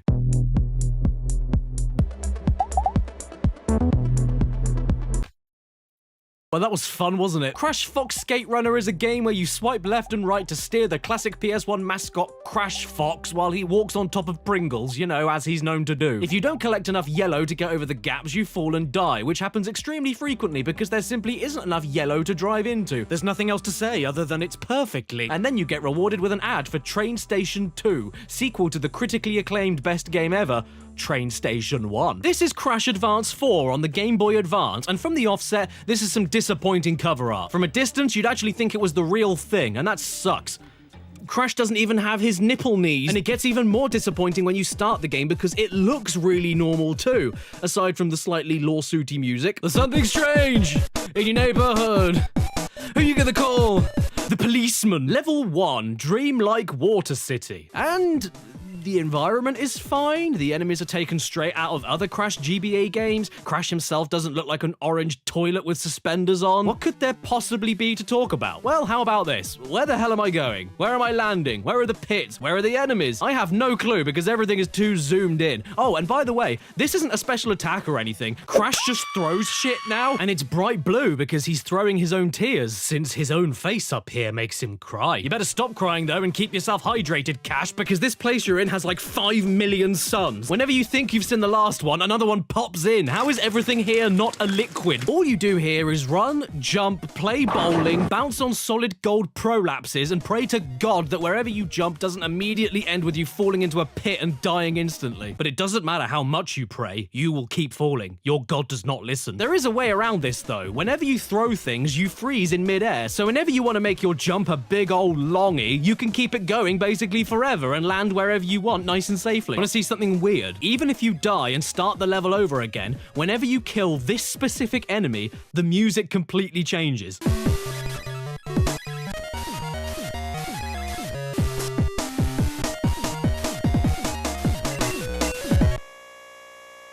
Oh. What's going on? Why has it gone quiet? Is this a creepypasta? Is this cashpanuka.exe? Is it because I got this game from that man who lived in the rubbish? Is it maybe a jump scare?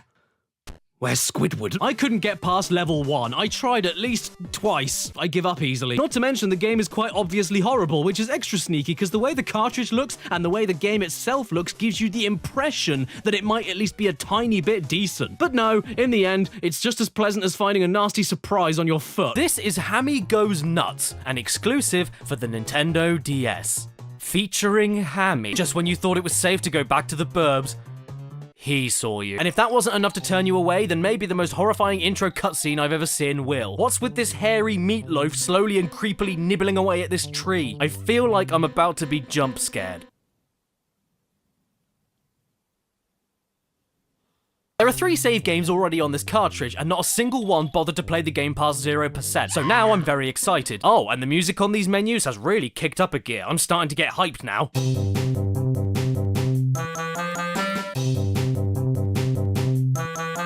Do you want to know how Hammy did indeed go nuts? Well, I'll tell you. By controlling everyone else other than Hammy and doing exactly the same stuff as the Xbox version of the game, but without any fighting, running 3 times slower, this game is just insipid. There's nothing to it. You drag yourself agonizingly slowly around the area like you're pulling a lawnmower backwards. You tap on an item to pick it up, wait for the game to show you exactly where you need to put the item, and that's it. This is a puzzle game where the puzzle is already solved. And if the game doesn't show you where to go, it's okay, because that means the item belongs less than a foot away from where it was supposed to be already. Hammy Goes Nuts for the DS is just like my pencil.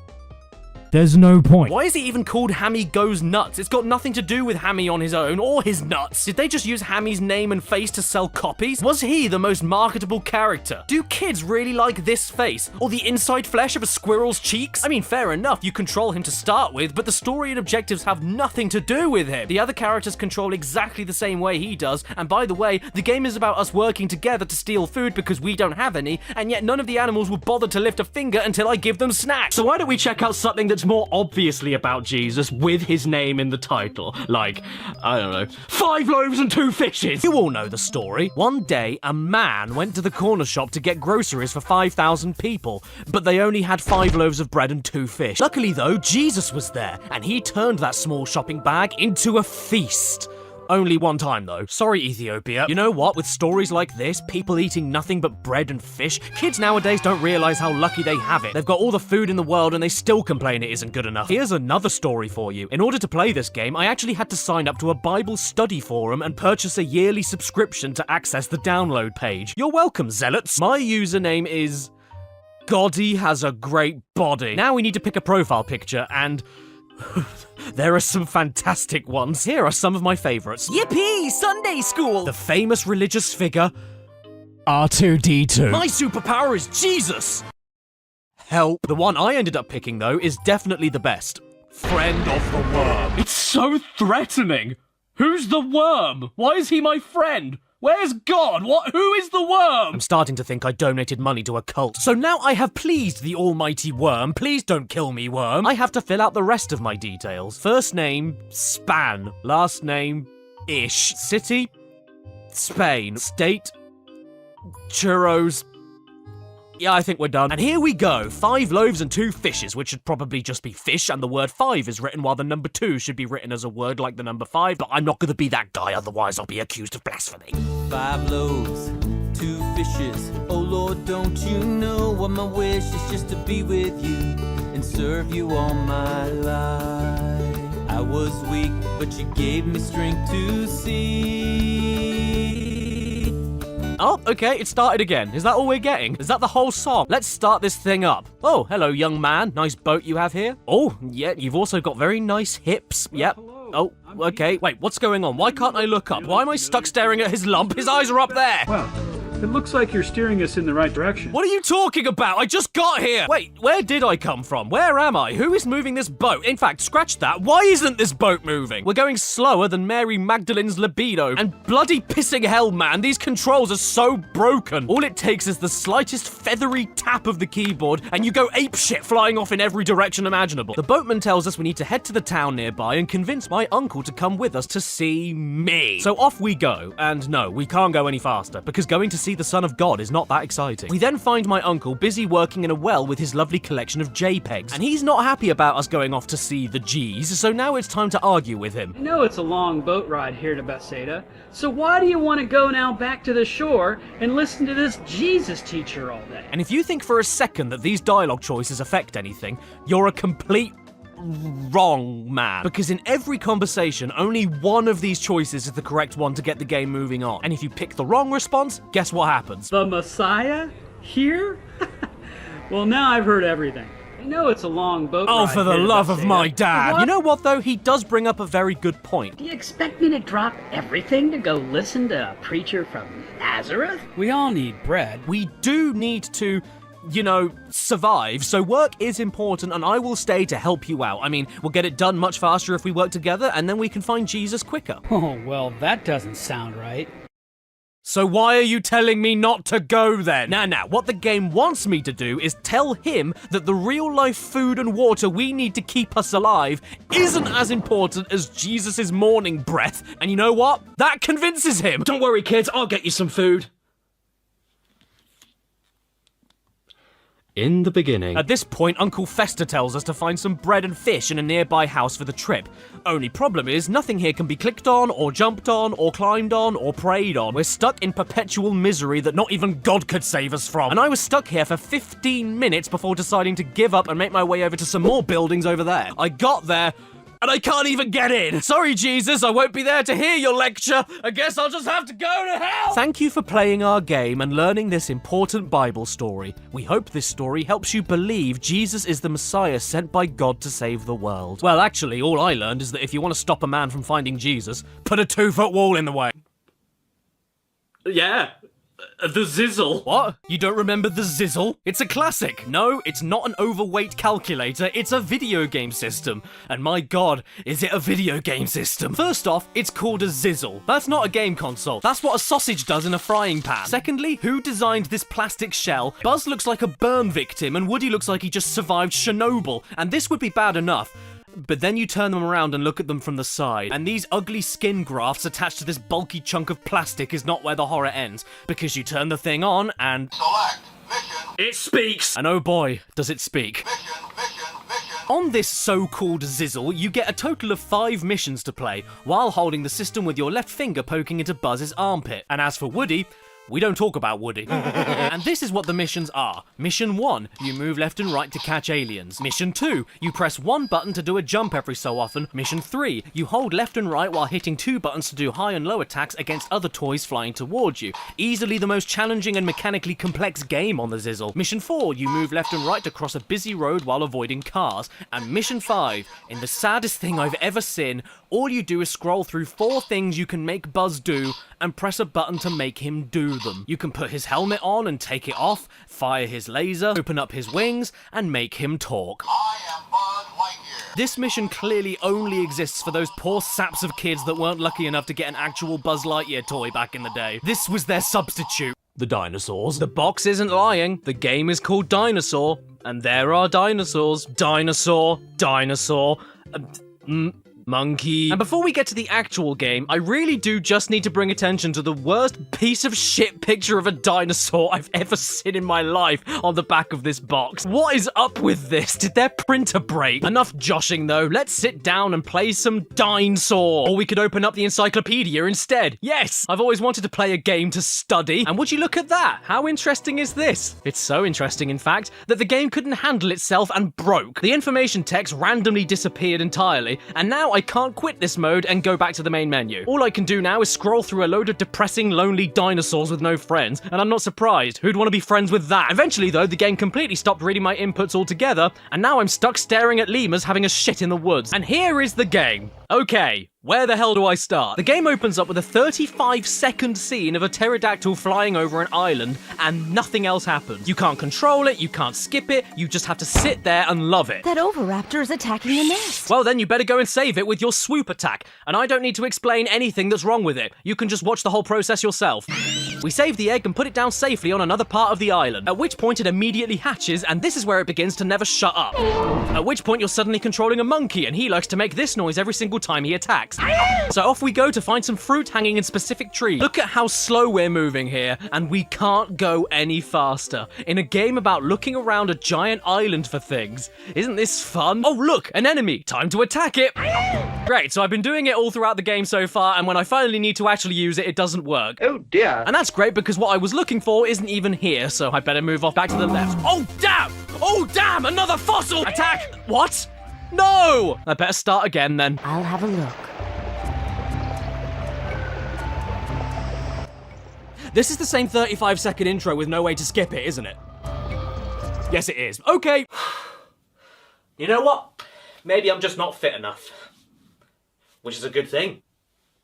Because I've got Get Fit with Mel B. Yeah! Jump up, boys and girls. It's time to get fit with Mel B. For those of you who don't know who she is, Mel B used to be a singer with the Spice Girls, but now she's in a Kinect game where she shouts at you for being fat. You know what, though? Why not? Kinect Sports in particular made me realize that I'm not exactly in the best shape to be dealing with something like the Kinect. So it's a good thing that I've got Get Fit with Mel B to help me out. And I do feel good about this because whoever had the game before me burned a little bit of fat on the side of the case. So what are we waiting for, lads? Let's strap on our sports shoes and spit in a bucket. Time to get the disc out then. Oh, where is it?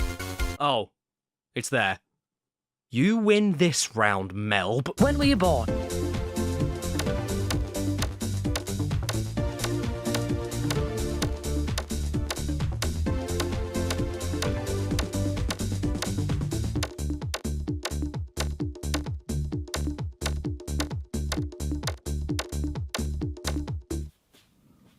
I'm tired already. Can we take a break? There we go. Hello, everybody. My name is Cad Icarus. I'm male. I was born on the 19th of June, 1994. I'm 5'10", and I live on a luxury yacht. However, little did I know that when I put in the disc of Get Fit with Melb, that I would be greeted with one of the most uncanny and disturbing games I've played in recent memory. The workout began. Melon looked me dead in the eye. She said, "Put your right hand up now to start." And then the floodgates were opened. This is what happened when I played Get Fit with Mel B. No! Oh my god, she's cut my feet off!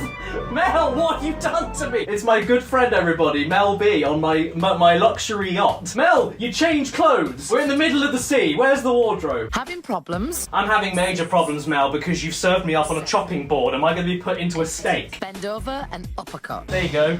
I'm now properly on your chopping board. It's Caddy's spit roast. Hey Mel, do you find it a little bit funny how we're in the middle of a desert and I look a lot like Jesus? If it wants my feet in the game, then I had to be standing on top of the sofa, which means I've got to be here. I told you about barging into people's yachts and forcing them to exercise! I'm meditating! I'm floating! Mel, are you not impressed? Yeah, I disappeared. Mel, where have I gone? Hey Mel, have you met my dog? He's a big fan of the Spice Girls, and he likes it when his butt gets itched on your luxury yacht. Well, I think it's safe to say... And you know what? I honestly don't know why Mel B was needed for any of this. It didn't feel like her game at all. It could have been anybody standing there. Mel, you never told me your luxury yacht had a hidden compartment. The Michael Jackson game, though, that would be his game. You can't replace MJ in that. Don't think I need to explain this, but Get Fit with Mel B isn't very good. Thrasher's Skate and Destroy for the PS1. But what do I pick on the main menu? Options, or Skate. And what character do I want to pick? Scab? Oh god, your parents must have hated you. I'm choosing you based on that name alone. Oh, and I can make you shirtless? But then we'll see all of your scabs. What's my name? Well, you know what? You can't improve on perfection, so I'm gonna keep it as Scab. Now, this game is great. Wanna know why? Well, first of all, it's because you don't only push your board with the X button and that's all it does, but it's also because each button on the controller corresponds to a different trick. You ollie with square, but kickflip with triangle, and 180 spin with circle. Yes, instead of ollieing and spinning yourself around with the D-pad or the shoulder buttons, you press a single button that spins for you. Sound confusing? Well, wait until you get involved with these stages then. Oh boy. This is as barren and basic as you can get. You only need to get the set amount of points and then exit the level. That's it. The problem is though, because something as simple as a kickflip has its own dedicated button, I can't figure out for the life of me how to grind. I just keep pressing any button after I ollie to see if I snap onto a ledge, but nothing works and I end up turning into an electrocuted crab. Right, can I try that again? Oh no, you're just gonna fall off the board before I even move. Thank you. Why have I put my trust into someone called Scab? Oh, and by the way, the levels have their own exit points that you can accidentally just ride into, because there's nothing I love more in a skating game than leaving the level in the middle of a combo. Oh, look at that. That's exactly how I sleep when I'm having a nice dream. And then all of a sudden, the game completely changes perspectives to a police officer with a taser chasing me. What? How do I see what I'm doing if the camera is nowhere near me? Where am I? What's the point of this camera angle? I'm not controlling the policeman, so what's going on? Wait, I failed the mission because I lost the cops? Isn't that the entire idea? I'm not looking for an internship at the police station. I'm a skater boy who says see you later, boy. Okay, let's try grinding again, and I don't know, I'm out of ideas. Should I just try pressing the board pushing button?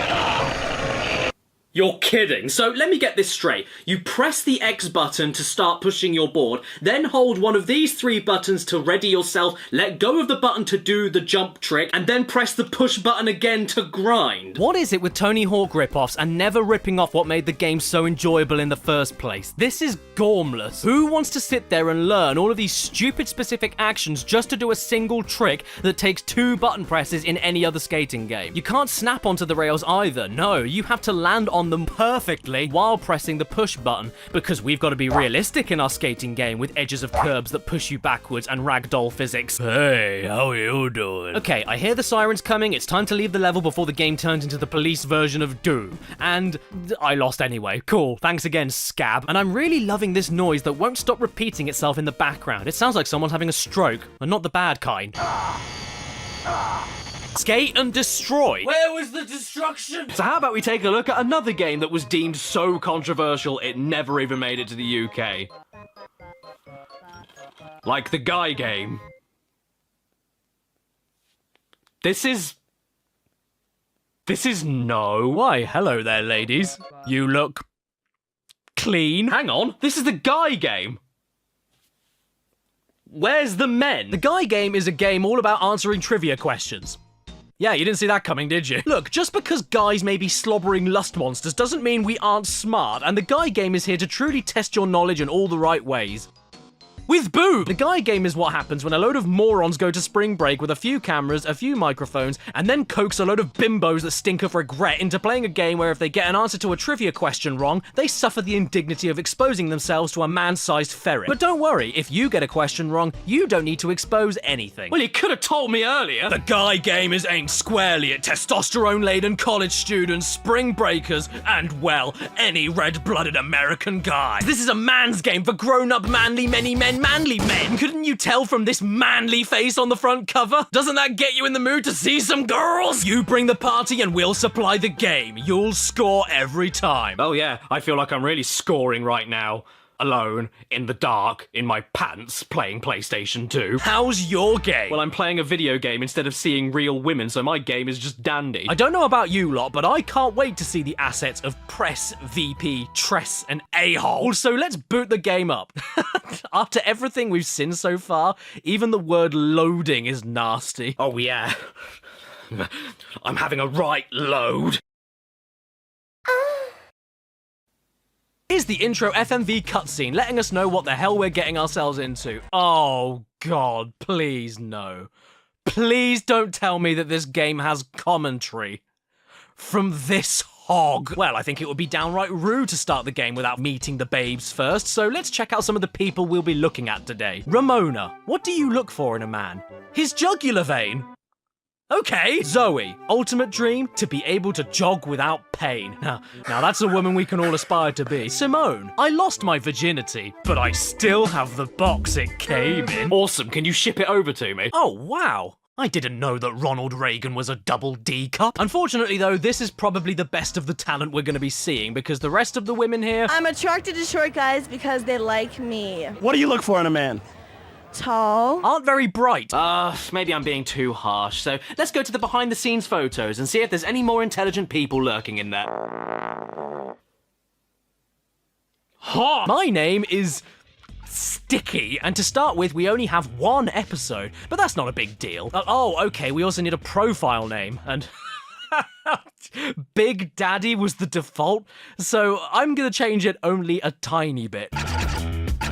Perfect. The rules of this trivia game are very simple. Don't bother getting any questions right because it doesn't matter. Instead, if you want to get anywhere in this game and unlock further episodes, that's entirely down to how well you can randomly guess if the brazen hussy you're talking to will be able to get the same question right or wrong. Or if you're feeling extra dangerous, you'll need to guess what wrong answer they will give in the special round of titwits. If you guess wrong too many times, this woman appears and berates you. What's wrong with you? Don't you want to see titties? But the more times you guess correctly, the more you add to the patented flashometer. Level 1 is soft and squishy, where everything gets censored with a Guy Game logo, meaning some poor soul had to keyframe animate this logo on top of every single woman. Luckily, I don't mind boobs, but the Guy Game logo? Level 2 is sorta chubby, which if I ever hear a dong described as that again, I'll cut it off. And that's when the women end up going from logo censoring to pixelation. Squares! Capping this off is level 3, super stiff, where the censoring is totally gone. Oh, and by the way, every time you move the flashometer along, it comes. If all of this gets a little bit too much, you know, like if you can't handle the unbridled sexiness going on, it's okay, because you can quit the game whenever you want with the hottie bagger. This game is terrible. A quiz game is nothing without a good host, though, and the Guy Game doesn't disappoint with Matt Sadler. I'm trying to be an RN. Training to be an RN, a nurse. Yeah, and how about you? Same thing. I'm picturing the two of you in nurses' outfits as we speak, so it's great. Awesome. He's delightful. Although our side commentators, Steve and Dick... A college student who's working as a waitress. When you ask her for food, she brings it to you. Are definitely a close second. Okay, I'll do my best not to give you a hard one. But I gotta tell you, I got a hard one. Stephanie is now causing problems with my shorts. If anything, I think there's only one missing piece that would complete this puzzle and make the game perfect. PS2 Buzz controllers. 1, 2, 3! Which is the birthplace of the King of Pants? Oh, and by the way, when I started this match, I made sure that balls were turned on. So yeah. When can we see the Matt? And at this point, I don't even know if the flashometer is how uncensored you're able to make the game, or how much blood you're able to add to Matt Sadler's face, because the further you get, he just gets redder and redder. He's like a ripening little strawberry. He looks like he's about to burst. Has he not seen a woman before? You want to know the sleaziest part of all of this, though? This red-faced pomegranate getting all worked up and sweaty, gawking over all of these 18-year-old college women is 32. And just so I'm clear, the age gap isn't the problem. I just find it really funny to think that this guy has had such bad luck with women for over a decade of his adult life that the only way he's able to see jugs is by setting up a PS2 trivia game with questions about Miles Davis, Monopoly, particle science, and Star Trek. He knows these ladies are gonna get them all wrong. He knows that means he'll see them all, and he loves it. Or maybe he doesn't, because at the end of it, he only ends up as semi-flaccid. I'm on a mission in this round. Uh-oh. I'm gonna see him. Hey, you wanna know what really gets me going? Schindler's List. Oh look, it's a game about throwing balls into a load of targets for 4 minutes straight. You know, what every hot-blooded American guy loves to do in the middle of their happy time. If I ever match with somebody on Tinder, I want to see if they can score more than 402,000 on balls shots. I want to know they're worthy enough for my body. Elephant eggs are really big. Okay, so these women may be thick, but at the very least, they were all here of their own consent and were all of perfectly legal age. 19, 20, 23, 20, 20, 19, 17. Yeah! So as it turns out, this game was not only never released anywhere else in the world other than the States for its content, but it was eventually taken off the shelves entirely because one girl in one of the very final episodes of the game was allegedly under legal age when she decided to throw herself on camera. I am holding a disc that contains... Because now we have an Xbox 360 game based on a movie where 2 female cars flash their headlights. Rated E for wet. Make your friends eat your dust. Oh boy, I've always wanted to do that. On my 12th birthday, I actually got Cars the video game on the PSP, and honestly, I remember liking it. Problem is though, this is not a port of the Xbox 360 version, so I'm going to keep my expectations pretty low. Contains no sex. Aww. We start the game off with a dream sequence where we have to do a race, because this is called Cars, and that is what cars do. They can't play chess. And the racing mechanics here are... they aren't the worst I've ever played, but I don't think I can call them good either. I mean, check out this power slide. Yes, that was me holding the slide button and steering at the same time. It's absolutely useless. Here is what power sliding is good for. Do you want to turn? Or do you want to turn? We finish off the dream and get an amazing idea to start up our own local Grand Prix because we're bored. He wants you to meet him out at Willie's Butte later? Excuse me, I am not going near anyone's Willie's Butte. The real game starts off and Mac is staring right up the back end of Lightning McQueen. Hey, Heidi-ho, buddy-ho. Oh no. I think he likes my Willie's Butte. Okay, apparently there's a hub world in this game. I wasn't expecting that at all. Well, hey, at least I can crash into Mater. That's all I've ever wanted to do. This overworld system is downright bad. Check it. You need to drive around to find your next race, and if you want bonus points for some reason, you can collect these things here.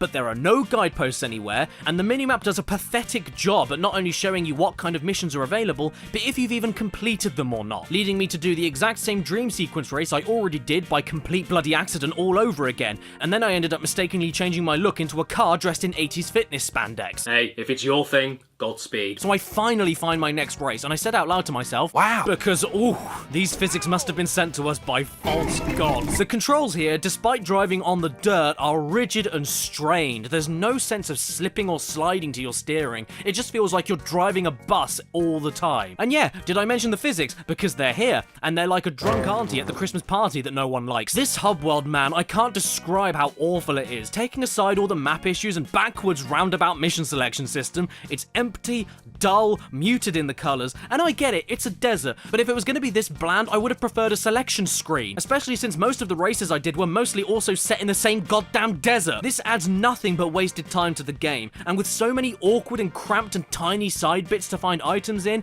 that's where you're really going to feel the controls struggle. Does it look like I'm having fun here? Look at the turning circle, I'm braking here too, am I a race car or a satellite? And then if you go into first person mode, you're able to turn the game into Resident Evil 7. This is uncanny and quite scary. Cars the movie, the video game. You told me there was nothing provocative in here. What's with all of this bare chest? You know what? The only single time I think the controls didn't suck was in this tractor tipping minigame where Mater is controlled entirely with the analog stick. And it makes you wonder, how does this rusty tub of crap move this responsively, and yet the car whose job it is to drive around in circles can barely turn left? Oh god, what's this? A power slide tutorial mission. Thank the Lord. Am I doing something wrong here? Please teach me. Nope, the game is just a stupid floppy, so I hope you don't mind, but I'm gonna leave right now before I go mad and kill someone. Did you know that there is a fighting game on Steam where you get to play as Jesus Christ? I'm sorry, I think I just pooed myself. Hello. This is Fight of Gods, and even though the game isn't explicitly about Jesus, who cares? You get to play as him beating the shit out of Moses. So what are the pros and cons of this game? Well, the pros are, it's a fighter, you can play as Jesus, you get to beat up Moses, and the cons are... There are no cons! Just look at how he arrives into the arena. I'm back for the people. Jesus doesn't need to try and get out of his prison. He takes the prison with him and kills you with it. And don't worry, if fighting Moses is a little bit too racy for you, then you can always beat up Father Christmas. Aha! Take that, you bearded nonce! This is for all the years you didn't get me the Hot Wheels garage set. In fact, you wouldn't even exist without me. Where do you think the name Christmas comes from? I am your daddy and you are my bitch! The only problem with Fight of Gods for me, though, is that I blow chunks. It's way too hard for me, and I can't tell if it's because the game isn't very good or I just can't play it right. Every special move I tried happened by complete accident, and even when I changed the difficulty down to very easy, I still got destroyed. This game nails you harder than me. Wait a second. That isn't a bee. It's a hand passing me B movie on the... Ah yes, from one meme to another, what better way to rinse my brain out than with jumping 2 console generations from PS1 to Xbox 360. Contains no material likely to offend or harm. Thanks for the warning, B movie. I never would have figured. So B-Movie the video game was developed by the developers of Crash Team Racing Nitro Fueled, B-Nox, and I'm convinced that they were picked for the sake of a pun and nothing else. Oh, and don't worry, that is not the only B pun they have. I've got some too. I hadn't heard about the video game. It's both challenging and entertaining. Well, you know what, lady? You're a lying cow. Because this is without a doubt one of the easiest games I think I've ever played. You get an achievement for getting into a car. No, not driving the car, getting inside the car. And you even get an achievement for pressing the left trigger. I wish I was making that up. You can hijack any car in the whole game, actually. This is more or less a kid-friendly version of BTA. Even better, there's no consequences for that either. You can even steal cars that are already being driven, and the bee that you take it from just drops whatever he's doing and becomes your chaperone. You know what this game reminds me of sometimes? Banjo-Kazooie.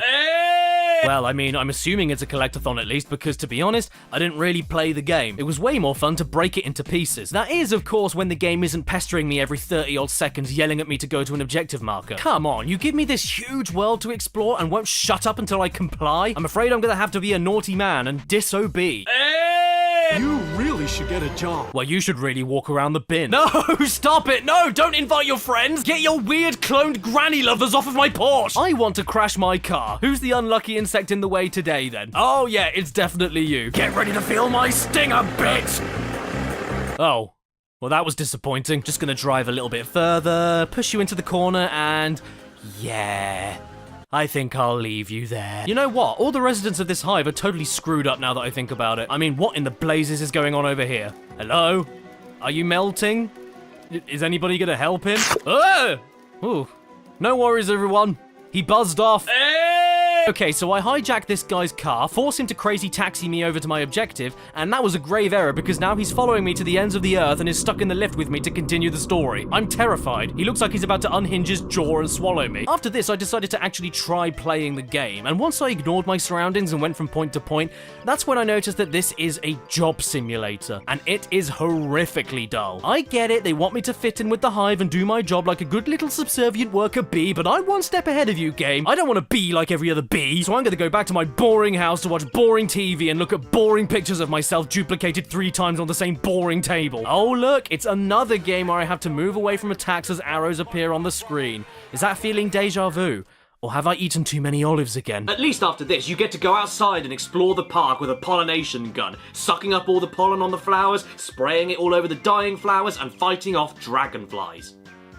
There's just one problem with this, though. The game turns into Elvis Presley before he died, unable to move properly. A PS1 game of Shrek I could at least understand the choppy frame rate for, I suppose.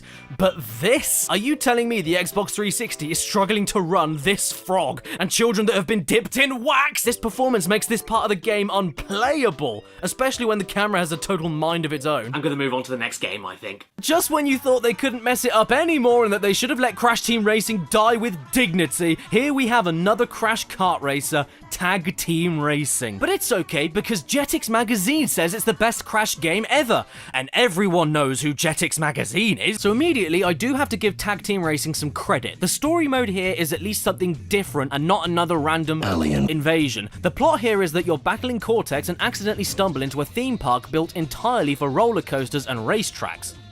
Is that a wang? And you get roped into recovering the power sources for each of the theme park's lands that were mysteriously stolen from Von Clutch over here. But we're only helping him to do that because whoever does help him wins ownership of the entire park, which Cortex really wants to do, and we can't let him do that. So Tag Team Racing is yet another Crash Kart racer, if you couldn't tell. It's CTR and Nitro Kart again, but with a million extra pointless mechanics, and in my opinion, it's even worse. The car controls are unbearably stiff. The track designs are the opposite of interesting. The shortcuts barely mean anything. The music is boring. The engaging and skill-based jumping drift to boost system has been totally removed and replaced with an awful power slide move that doesn't even help that much. But the worst thing about it, to me at least, is the main gimmick that separates this racer from the rest: the clashing system. In any race at any time, the character you pick can turn into a ghost and clonk their way into another car of your choosing to merge with them. And as we all know, nobody can clink the clonk as good as Crash Badinky Donk. By doing this, you briefly turn the game into Mario Kart Double Dash but for war criminals, since you can swap between driving the car or aiming a weapon that has now attached itself onto the car in order to blow up everyone else until you run out of ammo. On paper, this sounds like the coolest addition ever. It's like Crash Team Racing meets Twisted Metal, especially since there's plenty of characters with unique weapons, there's loads of vehicle types with different defense, speed and handling options, and plenty of unique visual combinations for certain karts clashing together.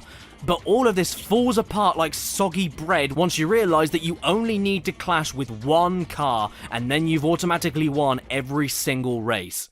Engine. You see, Engine's weapon he has are these rockets, and they are so overpowered, I'm pretty sure they could be used in tactical warfare. With these rockets, you mow everybody down with no effort, 1 to 2 hits max with splash damage. And whenever you're gunning, the CPU in the driver's seat goes around the track as perfectly as possible. So just make sure you fire the rockets, detach from your host like a dying flea right before the end of the 3rd lap because you get thrown forward every time you do detach, and then you'll find that you win every single time. When you're in this state, you are in complete control. You are a parasite. The helpless sap you attach to can't ever force you off. There's no time limit for this or penalty for overusing it. You can use overpowered race items in conjunction with the rockets. If you get blown up by other races, you recover 2 seconds later, still in the clash formation. And the best thing, if you run out of rockets, you can always detach and then immediately reattach again to get all of your ammo back. Sure, you can always switch driving positions and let the computer player shoot down the bogeys, but why would you do that when you can effortlessly get rid of the competition and not have to deal with the painfully unsatisfying driving mechanics? You could always say that this is an optional mechanic, I suppose,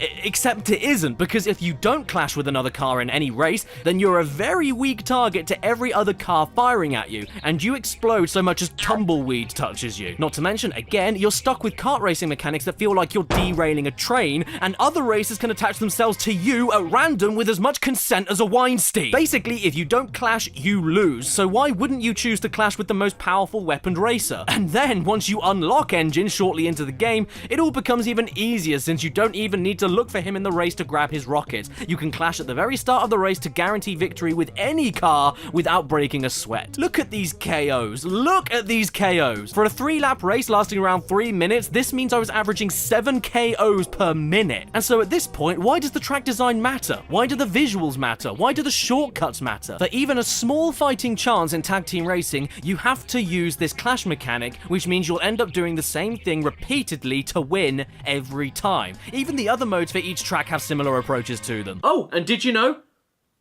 this game is a platformer? Yeah, Tag Team Racing also has a giant hub world that's as much of a single game as the racing itself, despite being called Tag Team. And my god, look at this. Look at this performance. The game didn't run spectacularly in the races, but this looks worse than my granddad's slippers. Couldn't you guys just focus on getting one gameplay style nailed instead of forcing as much in as possible? The jumping and general running around controls are so slippery and floaty, it's practically impossible to control where you're aiming towards. And even the spinning attack is lazy. See this? This isn't a Death Tornado spin power-up from the other games. This isn't a super spin. This is just what happens when you hit square over and over again. The animation resets and you can keep spinning forever, meaning that no enemies will give you any trouble. No shits were given at all, my lumpies and germs. You also get interrupted a lot by Chick and Stu, who you may recognize from Nitro Fueled as the chickens who announce all the DLC Grand Prix. I hate them there, and I hate them even more here. Spend it like crazy on new stuff. Bling, bling. Bling, bling. Yeah, that's what all the kids were saying back then, wasn't it? Bling bling in my ding ding. To be totally fair to Tag Team though, despite not being that fun to control, I do admire a few things they do in this overworld system. Firstly, they turned the death animations Crash is famous for into an explorative gameplay mechanic, as you can go on a scavenger hunt looking for hidden specific death cutscenes that quite often got a chuckle out of me.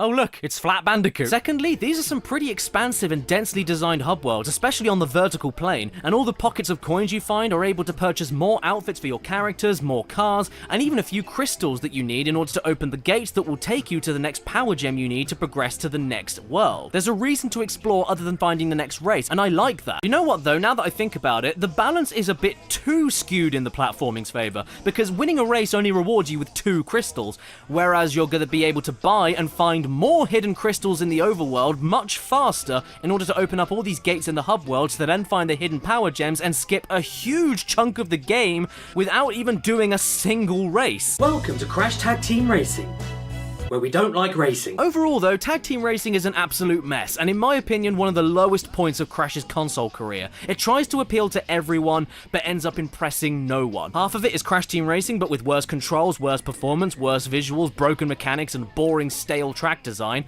while the other half is Twinsanity, but with worse controls, worse performance, worse visuals, worse enemies, and barely any really challenging platforming. The last time I played Lego Racers 2 was about 15 years ago. Sure, I remember loving this game as a kid, I put hours into it. But this advanced PS2 sequel, I haven't touched since then. And I've replayed the original Lego Racers loads of times. That's not a good sign, is it? Ever since I made my Lego Racers 1 video back in 2012, I had so many of my viewers from back then desperately ask me to play Lego Racers 2. And so I'm honouring that request right now, 8 years later. So if you were 90 years old and were asking me to cover this game back then, I'm sorry that I'm talking about it now that you're dead. The game opens up with a cinematic showing us Rocket Racer, the big main final boss of the first game, trying to deal with his humiliating defeat against us at the end of that game. He hears about a galaxy-wide championship, jumps back in his car, goes through a portal, and picks up a load of these weird, tiny little Lego Racers characters which I remember having a few of when I was a kid. And after all of that, that somehow means he's the best racer of all time again, and we need to beat him again. Okay, what is my name this time? Hello, I'm Carp. It's time for us to build a character again, and unfortunately, we have a lot less pieces to choose from compared to the first game, but that doesn't mean I still can't pick the worst choices from every category, and I hereby dub this creation Pneumonia Naked. Time for us to build a car, and luckily, I've learnt more than enough from my car building in Lego Racers 1, so this time I can make this car the best it can possibly be. The beginning of the gameplay itself starts off pretty quaint as you're plonked onto a little island and are challenged with racing all of the local workforce, wasting all of the taxpayers' money with racing tournaments and spending the rest on diggers that can drive at 90 miles an hour. Also, yeah, sorry about these weird black lines on the screen during the cutscenes here, but this is because I'm fast forwarding them manually during the gameplay since you can't skip them, even though I really wish you could, because boy do they drag on and on, even when you speed them up. Plus, speeding up everything leads to scenes like this.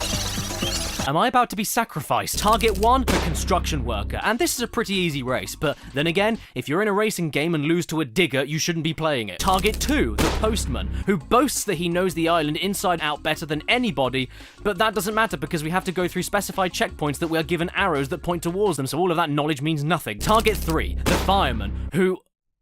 Target 4, the policeman. And to be honest, Mr. Copper, if you can't keep up with somebody that's driving a car with no way to look out the front of it, you shouldn't be a policeman. After you've done all of these races, you're then whisked off to the first world of the game, where you then get your standard 6-player races until you reach a boss racer at the end, similar to how Lego Racers 1 handled it, but with just every race being individual instead of one after the other in a single Grand Prix. This isn't all you get to do though. You see, Lego Racers 2 pushes the PS2 hardware to overdrive, since there are no race selection menus to navigate. All the race choosing and world traveling is done within an open world, much like in Lego Island. Within these worlds aren't just the races, but also secret golden bricks to find that unlock more worlds later on, hidden mission tornadoes that give you a minigame to complete for an upgrade to your car's speed, grip, or shields, and many other secrets and surprises. But the cost of this is the fact that the game itself couldn't seem to fit any other original racetracks onto the disc alongside these worlds, and so everything you do in each world takes place in exactly the same location. And that's not all. Every single hub world uses the same song, every single minigame uses the same song, and every single race only uses one song per world. Not to mention they're all taking place on the same island turned and all feel exactly the same to race on. The only major thing that changes in the races is the weather, but Christ almighty, if you're gonna tell me that changing the color of the sky constitutes a totally new and original racetrack, then I suppose you won't mind taking a sip of my new yellow water. From world to world, it's all the same story. You explore and race around exactly the same locations, along the same routes, with repeated music over and over again, meaning that despite the game featuring 5 worlds with 4 to 5 races each in them, in actuality it feels more like 5 races in total in the entire game, because each race in every world feels exactly the same. Unless of course you count the final race against Rocket Racer, but that track is just one big circle, so it's a big load of piss. This issue is then compounded with the removal of the unique, clever and very LEGO-oriented brick stacking power-up system from LEGO Racers 1, instead opting for just a small handful of power-ups that barely have any impact, aren't very imaginative, and have no strategic angle to grabbing and using them. So, in essence, LEGO Racers 2 is weaker than the first game in practically every way except visually. And even then, for a PS2 game, it still doesn't have 4-player co-op. There's no defense for that, because the first one should have had it in the first place. What is this game's problem? Well, at least it has some glitches. Actually, I say the game looks better, but that's a lie most of the time too, because when there's more than 2 cars on the same screen, the game itself sucks its own farts and leaves the building. Something that is maybe even more terrible than the performance of the game, though, is the performance of your wheels. The grip your car has against any terrain, whether it's dry as a bone or wet as a tongue, is absolutely horrendous. What is this game? LEGO Racers 2? Much grease. And with how brutal the other races are on the tracks, any single mistake on a race often means you've lost immediately and just need to restart. That being said, I do like a few things in this sequel. Firstly, in keeping true to its LEGO roots, whenever you get hit by a weapon or drive too fast into a corner, you lose a few specific bricks from your car that you built. And whenever you drive through a rebuild gateway, all of your car-specific bricks that you lost are magically clicked back onto your car, meaning that for any car you make, you get unique rebuilding animations and unique destruction animations during the race that leaves your own car in different stages of destruction based on the bricks that you used yourself. I know I'm over-explaining it, but there's not much else going on in this game, so I'm trying to make it sound exciting. Oh, you can also give yourself a tiny little boost if you accidentally knock your own bricks off.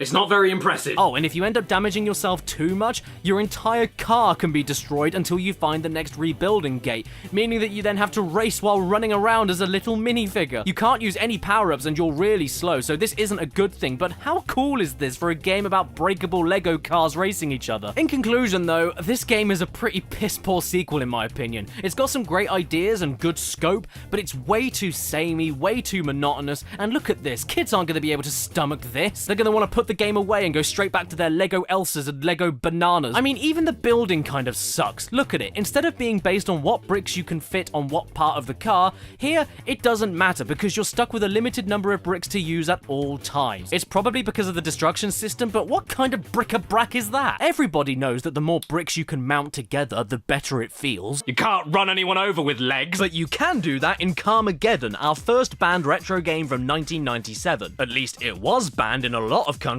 when it first came out on the PC, including the UK to begin with, because the fact that you got points for deliberately ploughing down pedestrians and collecting their wheat didn't go down too well for our cute little government, and the UK refused to even certify an age rating to the original game for 10 months unless all blood and gore was removed. Because of this, most of the legal UK PC copies you can get of Carmageddon are censored with zombies and green blood, including the opening cutscene. What I'm playing though is the 1999 PS1 re-release exclusive to Europe, which was the same thing as the original game that was first banned, but with added new tracks and cars, and reinstated with a higher age rating for UK audiences. You know what's really bizarre though?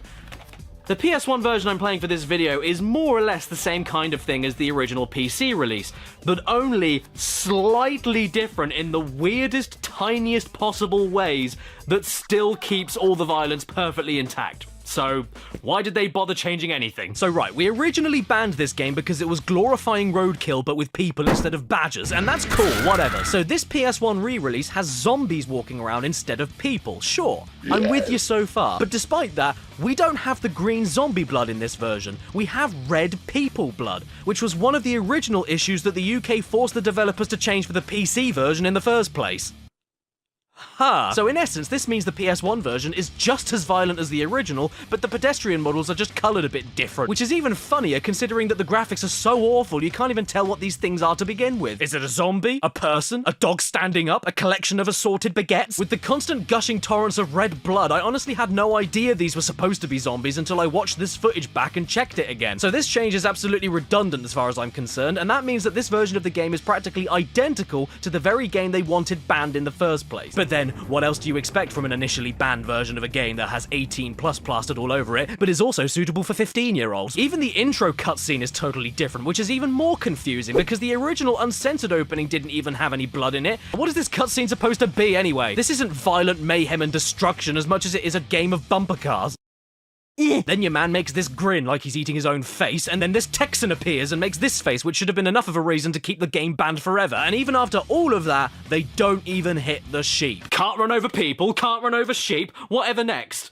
Soon we won't be allowed to run over anybody. Not to mention, check out Die Hard Trilogy that came out the previous year. This wasn't banned, this wasn't banned, and this specific moment of running over an innocent bystander with blood all over the windshield was not banned. But this? Oh, no, this is too much. At the end of the day, though, is the PS1 version of this game worth going out of your way to get a copy of? No. I don't remember the last time I drove a car in a game that was this stiff. It barely feels like the wheels even turn. You're supposed to be racing in all of these different tracks, but if the one thing that you need to be able to race, that is, being able to drive the car, doesn't work that good, then you haven't got much of a racing game, have you? The handbrake is terrible, the brakes in general are terrible, you've got no other choice of car at the start of the game with better steering. Oh, actually, scratch that. This isn't steering, it's a frontal lobotomy. A crash course in survival, eh? More like a crash course in how to make a bad game. Yeah! In fact, if these zombies were supposed to be people to begin with, why are they all gathering in their dozens in the middle of a toxic waste factory with steaming sewage and bombs everywhere? Save Jesus! It's a game on Steam. Steamsus. And the first thing the launch page told me was, this game doesn't look like other things you've played in the past. As such, we don't have much information on whether or not you might be interested in it. I can't wait! How do you like your Jesus? Good or simple? I quite like my Jesus to be on the fastest setting. Okay, let's go. It's time to save Jesus. The story here is that Jesus has spent so much time saving you that now he's got stuck and needs you to return the favor. Level 1. Click to get rid of the sand blocks. Okay, simple enough. Did we just murder a Roman centurion by dropping a bundled collection of human skulls on his head? That was metal as shit! And yep, that's basically what you do here. You click on blocks to make a boulder roll on top of Romans and then go, yeah! Whether you use a sack of skeletons, a spiked cannonball, or a rolling, obese cow, you just need to click on blocks and hope the physics kill all of the Romans. And no, you can't hit Jesse, otherwise he heads off back to his dad's house for the weekend. My favourite thing in the game, though, are the explosives. God, they're so violent. They just launch everything right into the face of everyone. I haven't had this much fun since the last time I sang a hymn. Sadly, though, I'm getting bored, so I got to this old whiffly Johnny and stopped. Okay. So here I am in the main Xbox 360 dashboard menu. Say hello. Oh, look at that. It actually, you know what? I'm gonna give Xbox credit here. This works surprisingly well. It knows exactly where my body is. You'll need a controller. Why? I'm using Kinect. Isn't the whole point that I don't need a controller? Anyway, as I was saying, it knows where my body is, it knows which hand I'm pointing towards the screen and which direction they're being pointed in. It's incredibly responsive. It knows when I'm swiping and in what direction I'm swiping in. Like, there's no... Okay, that went wrong, but overall it's surprisingly good, you know, it works. So, let's try out the best game to demonstrate the power of this thing, Raving Rabbids. Yes, what game couldn't be better at showing off what the Kinect can do other than... Raving Rabbids. Don't know what these things are? Then I want to open your head and live inside you, warm and happy, not knowing anything about them either. Rabbids are coming to life. Everybody run. I've got a question for you. Who doesn't love the Rabbids? I don't even think kids like them, which is very lucky because this game begins with you needing to smack one upside the head in order to start it. We then see a cutscene where a man is on the phone. Talking with a goose, and then he suddenly throws his phone in the bin, which falls down a series of tubes and alongside a rabbit in an acid bath, the only place where it belongs. Then another one comes in and eats the phone, and then another one looks at a screen, and another one gets stuck in a door. Is this funny? Am I supposed to be laughing? Because I'm not laughing, I'm skipping. Off to the main menu, and I got an achievement. But you don't get an achievement for putting your hands up! you get shot! Now, I don't think I should mess with any options here that require more than one player, so I'll stick with quick play for now. After a loading screen, we end up on a game where we need to suck up all of the spaghetti sauce, meaning that we need to lean our head left and right to catch it all, and that's it. Oh. Okay then. I didn't even manage to do it that well.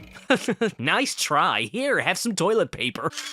Oh, and while you're here, have a picture of you standing wonky. Oh. After this is another loading screen, and we're thrown into another game. Raise our hand to choose an answer. We have to count the fake moving sheep, pick the correct answer, and that's it. After this, we're thrown into another game. Spin a pickle jar lid as fast as possible, and that's it. So that's all this is? A load of 10-second minigames back to back with no point? Yes, it is. Well, I don't like that. Not even kidding, that is all this game is. Slowly moving from one tiny minigame to the next while being shown pictures of how much fun you're having. It's like if WarioWare let you play one game per minute. In fact, you are in loading screens for more time than actually playing the games that are loading. And after all the waiting, you're rewarded with a game that tells you that rabbits like shoving Barbies up their holes. Oh, what's that? You've got another picture for me? Great. Perfect. I look like a lamp. I mean, I can't say that the game doesn't work, because it does, but there's absolutely no reason to bother playing it if you're alone. It's just one tiny minigame after the other with no rhyme or reason. It's kind of sad, actually. Which is why they included a minigame that lets you play with your very own rabbit to pretend that you have a friend. Hey. What's the point of this game? What am I doing? Oh, Jesus. Why is it not working? Why are you half a bunny? Okay, doesn't matter, he's gone. Oh no, okay. He's now the sofa. I'm going to sit on him. Oh, he liked that. Now he's leaving. So, this is a great mode, everybody. This is why you want to connect, so that you can have a fake... I didn't mean to do that, but I'm glad it happened. So I can kick the thing, that's good to know. I can't kick the thing, that's good to know. Say, what do you want to be when you grow up? An astronaut? Great! A little slap will surely make him change his mind. Change his mind about what? Women's rights? Ah, that's fun. Ah, that's fun. This is shit. What have we got next then? Shrek Super Pup, another Shrek game? No, I'm gone. I'm done. I'm living in here now. I mean, the game doesn't look too bad so far. There's some nice FMV at least, and... Oh! A beautiful princess. I know beauty is in the eye of the beholder, but that doesn't apply if your head is the size of Saturn. Shrek just wants to be left alone. And the best way to do that is by getting together in a big gang in order to play multiple fecal minigames to win bugs and then trade them with opponents in order to match high-numbered bugs together and then do nothing with all of the bugs. Did that work? Do you feel alone yet? Please put your hands together for Shrek. Now what? Shrek Super Party, if you couldn't tell, is Mario Party, but with a very important twist that makes it stand out. It's bad. You move around a board, activate minigames and battles, and make events happen by landing on certain spaces. Look out, Shrek! Oh no, I'm about to die. The only issue with all of this, though, is... Okay, that's a lie, there's thousands of issues, but one of the many is that you get a choice to pick a totally different board from everyone else, for starters. So that feeling of competition as you pass each other and interact on the same board is non-existent. Like Pinocchio's soul. It's time for an epic battle. Oh man, I'm so excited! Donkey rolls a 9, but then only moves like one space and then has to give all his bugs away. Lord Farquaad is eating his own face. There's absolutely no surprise elements because every space and what's on them is shown to you before you make the roll. The dragon looks like it was made from cardboard boxes. There's no sabotages you can perform or different directions you can travel for strategy when landing on certain places. Donkey's jaw is dislocated, and the entire game ends after an hour of stupid boredom with nothing but a poxy 6-second cutscene. Shrek, you may have Mario's weight, but you'll never have his spirit. Or his tash, so give it up. Oh golly gee, drink my wee, I got a high score! What's my name? Elm. Uh-oh, Shrek, off to the evil bog. Oh no! O-D. So why don't I check out Rayman Jr. next? Yes, I am aware this game is for a slightly older crowd than what I'm aiming for, but let's be real, when the hell else am I ever going to talk about this thing? Ooh, what a treat! This game was part of the Value series? That means you know it must be good. And so far, I'm not disappointed. Check out this FMV intro. The quality is stunning. It's so much better than the original game. It definitely doesn't look like a Chinese bootleg. What are you, nuts? When I was 5 years old and playing the original Rayman all those years ago, you know what I thought was missing? Math! math? Because that's what all kids want in their escapist magical action platformer on the PS1. School revision! What's my name? Oh, you know, I don't even care anymore. Fathead. And get this, they actually tried desperately to make a story out of this. It turns out that the bad guy from the original Rayman, Mr. Dark, who's so terribly named he might as well be called Uncle Bad, has stolen a book of English and maths. And Rayman has to go and get this book back by solving random English and math problems. So if Rayman and the gang already know everything about English and maths, why do we care about a single book going missing? Can't we just go and get another one at once? So each stage of Rayman Jr. gives you a category of puzzle to solve based on either literacy or numeracy, whether it be picking the correct number that's said to you to open the correct path, finding the correct rhyme that's said to you, working out simple equations, or picking the correct plosive sounds of words that match another word, just for a few examples. You still awake? Great! Because while doing all of this is still Rayman after all, so you get to partake in classic Rayman 1 trial and error, no mistakes allowed platforming. And even though the puzzles themselves are really easy, if you accidentally land on an incorrect answer or flick the wrong switch while fighting enemies, which is very easy to do, you don't get a second chance. You lose a life. Just like in real school. And this is even assuming you avoid falling off platforms with knockback, which has nothing to do with the incorrect answer and is just the trial and error gameplay screwing you up. Half an hour of simply walking to the correct number that is spoken to you over and over again while dealing with frustrating platforming. And if you're on your last life and make it to the very last part of a stage only to get hit by the flat end of a pencil, because as we all know that's the sharpest bit, or get attacked by nothing in the ceiling, you have wasted 30 minutes of your life and have to do all of the mind-numbingly slow and boring question answering again. That's why each stage takes so long. It's the long-winded and ridiculous lengths the game forces you through to answer just one question, which are often extremely slow and boring platforming to begin with. Do you want me to have fun while I learn or not? Oh, and can you imagine doing that with Rayman? Rayman Jr. is the ultimate joke game for strict parents. I mean, you can just imagine a kid back in the day asking for Rayman on the PS1 for Christmas or something, and then they get Rayman on the PS1, but with learning in it. Oh, sorry, little Billy, we got you this Rayman because we thought you wanted it. You weren't specific enough for a 7-year-old, and it... Hang on, when did my tiny hands come back? Ratatouille. You get it? 'Cause he rat! We start the game off and we have the worst loading screen I've ever seen. It's nothing but a static chef's hat that doesn't do anything. Come on now. It moved. Need to wash up before I handle the food. So I begin the game running around on all fours with my hands, jumping about, getting a feel for my surroundings, and then... oh dear. You can't touch them. Milk. Oh my god, what's this? Is this a sniffing button? It is! It's a sniffing button! Who put this in the game? Who asked for a sniffing button? You smell nice. Okay, so far this game feels pretty aimless. I'm not exactly sure what I'm supposed to be doing. Oh wait, I get a reward for jumping on this handle? Awesome. Oh, well. What a great reward. Death! I don't know. Is this the way I'm supposed to go? Ah, look at that. I got an achievement for jumping on a stump. You're one of those games, aren't you? Sound design isn't the only problem I have with the presentation, though. What is going on with the floor here? It looks like the floor textures load as Remy runs towards them. Is this texture pop-in that follows your feet? I've got to carry on, though, so let's just do that. I'm being shown how to carry and place items now. That's pretty neat. The peppers explode. Where the hell am I? What kind of illegal weapon smuggling is this woman up to? Why do her slippers look like Christmas ham? And why does Remy look like Oliver Twist? Please, sir, I want some more. What do you think that jumping on jets of water sounds like? It sounds like this. Not to mention, this is not a very polished platformer we have. I got stuck on grates all the time while climbing them, and oh my god, what is going on here? I'm not a rat anymore. I'm a hybrid between a slug and a sausage. I think I'm gonna be sick. Way over here! Okay, you know what? I'm convinced now. This old bag has some kind of gang operation running. A rat this size heading towards a window that fast would break it. How am I so close to this woman's legs that I'm practically looking up her skirt, yet I'm not dying? And pray tell, why do I activate a mousetrap right here and brush it off like, I'm okay? But then the second a tiny speck of loose gravel gets in my way, I trip over and fall flat on my face. Oh, that's reminded me. After I'm done with playing this game, I've got a great place we can go and get lunch. Nah, don't worry, you'll love it.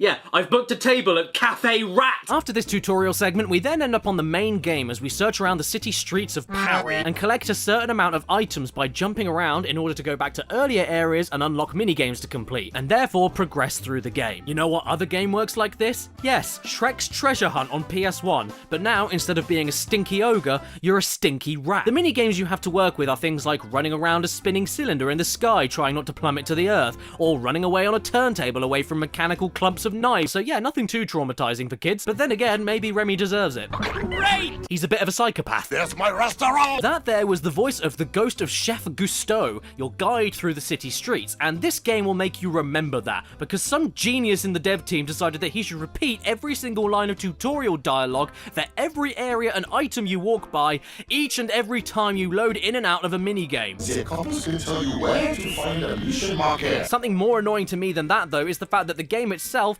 when you're just running and jumping around the area, isn't too awful, but it's completely mauled by tiny flaws that all group together into a nest of regret. It's little things like being able to climb up pipes being a mechanic, but not every single pipe, and things like balancing on tiny platforms with the action button giving you no indication it even worked until you actually land on it. It's not like in something like Sly Cooper where there's a little twirl or grapple animation after you press the button letting you know that everything is about to connect. You only know if your button press worked in Ratatouille if you land on the thing or fall straight through it. There's no clear timing and the actions are incredibly unresponsive. You just gotta mash the action button and hope that you land on the thing. And that's not fun. It's funny. Collect enough of these items and you'll be able to open a tall mission. Oh, cool. Thanks for letting me know. Collect enough of these items and you'll be able to open a tall mission. Yeah, don't worry. I heard you the first time. Collect enough of these items and you'll be able to... Are you gonna say that every time I pick up a couple of these things? Is this necessary? No, it's not. Hey! Does anybody remember Turbo? The DreamWorks animated classic? Turbo? Well, they made a game about it. I don't know how to transition to it. Ah, look! It's Turbo. The snail. Turbo. Super Dirt Squad, baby. I need a parent. I honestly don't care what any of this stuff does. It makes sense that this is a racing game, so let's just go straight into a tournament. Right, so who do I pick here? Burn, Turbo, Whiplash, or Smooth Move? Are they Breets? This guy's the one, no question about it. Now for a more important question. Do I want bad stats, or bad stats with one stat that isn't as bad as the other stats? Yeah, I think I'll go with that one. I'm on the start line, I'm ready to go, and... oh my god. I've played some bad kart racing games in my time, but I honestly think this one may be the worst I've ever touched. Do I even need to explain why? Look at this splat. I'd prefer making an icicle out of my own piss and shoving it in my eye. One of the most important things you need to nail in any kart racer before anything is how it feels to drive. You can't be too realistic like it's a driving simulator, but not so wacky that it's uncontrollable. You hold accelerate to go forward at one speed and then turn to the direction you want in order to change where your forward is going towards. That is really it. It is so rigid. There's no slipping or sliding, no weight. I feel like I'm racing with a washing pole. The back of the box doesn't lie either. Instead of selling the game to you, it just tells you two things that the game has. You can race, and you can pick a character. Yep, that is all you can do. To be fair, yeah, that is the only two things the game has going for it, but if the back of the box doesn't give a shit, then why should I? Oh, by the way, favorite characters? Oh yes, from the animated classic that everyone remembers so fondly, my favorite characters were Roly Poly and Eyes on a Dick. Supermarket trolleys move with more grace than these things, and I'm not even sure if I'm doing something wrong or if the game is just awful. Maybe it was me? I don't know. Let's try another race. I'll pick Turbo this time, and I'll take my grip down all the way. Maybe that's why in the last race I was as stiff as my nan's arthritis. Let's see then. Okay, so we're coming up to a ramp and... no. Spyro, Enter the Dragonfly. No thanks. So after Insomniac Games left the franchise behind for Ratchet & Clank, we've now got Check 6 and Equinox teaming up to push this one out on the GameCube and PS2. As for the Xbox... after they made Enter the Dragonfly, the reviews were so great, they closed down forever. Before anything else, I want to direct you to the demo screen of this game after you leave the start menu running a while, and you are going to watch it with me in its entirety.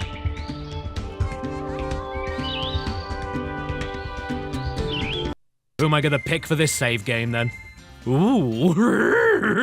So the game begins and we get our first cutscene. Yeah, this looks good. Nothing to see here. It all looks top form. This is exactly like an interactive electronic video game. Also, this cutscene cacks. It goes on forever and it really has no right to. Do you want me to paraphrase exactly what happens in this entire cutscene? Wow, isn't everything great? Hello, my G's. Oh no, it's Ripto. What are you doing here? That's a good question. Yeah, it is a good question. What are we doing here? What do you mean, what are we doing here? If you ask me one more question, I'm going to skin you. Now, where was I? Oh yes, that's a good question. I'm here because I... Yeah, that is more or less exactly how this cutscene plays out. It's just a massive one-sided conversation with Ripto and absolutely nobody else while they all just stand there and let him steal all of these baby dragonflies. You all deserve to lose everything you care about and watch all that you love turn to dust. After that, we all get an uncomfortable look into Bianca's flesh mouth and then off we go to save the dragonflies. Or else the other dragons won't be able to use them as human shields. And they have all sorts of cute names like Bonky. Oh my spoiled custard. Is this how the game runs? Is the whole game going to run like this? Well, then someone had better catch it then. Come on, Simon, exit my dartboard. Why are you like this? Are you dying? Oh no, there's an ice gate that can only be opened by ice breath. Yeah, alright. So here's the thing, collecting the dragonflies is the main mission in this game, but it is much easier to do than you think, because, yeah, the game is broken. Nah, it's not just broken, it's been shattered into 1,000 pieces. Infamously, you can even finish the entire game in less than 10 minutes by swimming through a hole in a net, flying over to the center of the hub world, and then pissing straight into the final boss portal. Now, many years ago, I made a dedicated video about Enter the Dragonfly.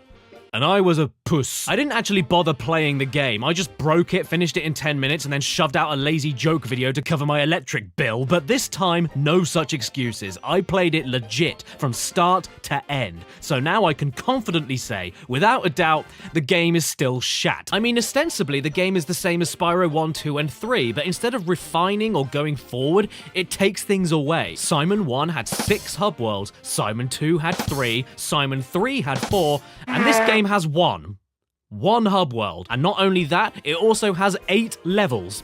8 levels in total. Simon 3 had 21 Simons and Dartboard only has 8. Sure, they are much bigger than previously, and they do things like putting speedway courses inside those levels to beef up a single level instead of split them up. But it also means that there isn't as much visual variety, way too many flat and gaping chasms of spaces where a level should be, barely any gliding challenges aside from like 3 levels, and despite you having new power-ups to unlock in the forms of different elemental breaths, which is an idea I do love, there is only one single instance of returning to an older level to find something new with an unlocked breath, and all it involves you doing is grabbing kites by standing on children's heads. This also means the music is pretty limited in comparison to the PS1 games too, and I'm not sure why, but despite it being the same composer, it sounds like it's falling asleep most of the time.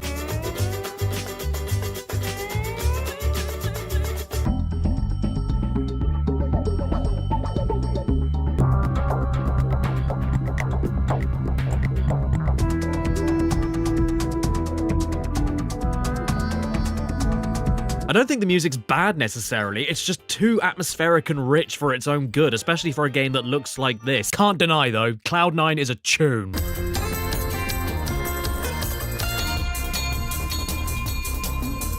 Not to mention, the game is insultingly easy. I breezed through most of it without even thinking about it. Check out this mission from the halfway point of the game. Great! Hey, it's Takahiro! No, don't worry. Your video is not buffering or dropping frames, and you don't have cataracts. This is how the game looks. All the time. It never stops. I almost want to get a cheerleading squad in there to encourage it to run properly, and on many occasions it gets so close, but just can't quite get there. Come on, Simon! You can do it! You can do it! You can do— Oh. And in some of the speedway missions and tank battles, it goes beyond PowerPoint presentation slides. It's like looking at a newspaper. It's a necessary evil though, team, because we need to include the fog. And grass physics. If there was ever a game I wanted to dive under the hood of and see what the hell is going on with it, it would be Enter the Dragonfly. And even if the game didn't run like a crusty pair of jeans, the whole thing still feels like it's underwater. Movement is so slow and extremely floaty. The gems take 3 years to hit the ground after you break them out of baskets, and oh man, oh geez, are you a go. I don't mind the general graphics and the level aesthetics. Sometimes it can be quite nice, but what is it with these mouth animations? Is your face trying to run away from itself? You can't just take the low poly PS1 Toasty Maker mouths and then smooth them out for the PS2. It was charming back in 1999, but in 2002 it all looks like a pair of old socks. On top of all of that, as you could quite clearly see earlier, the game isn't finished. Spyro! And I'm not talking about the gameplay removals either. Technically, it's a disaster as well. Have you ever played a game where there's a loading screen? To load a loading screen. Spyro has no drop shadow, making gliding a total pain in the sphinx. Enemies don't attack you. Spyro gives up walking and just floats everywhere. The progression atlas disappears and turns black. Spyro gets stuck in ladders. Charging decides to stop working entirely. Sound effects disappear at random.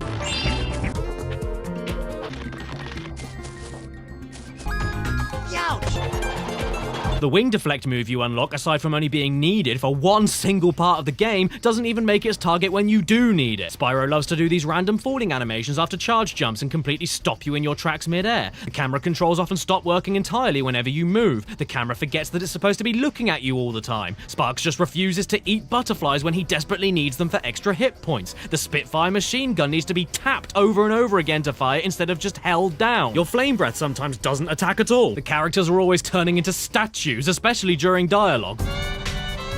Uh-oh, he stopped. Can someone put a pound in him? Then there's my favorite one. Whenever you're in the tank, you're able to twist the turret with the shoulder buttons whenever you're stationary.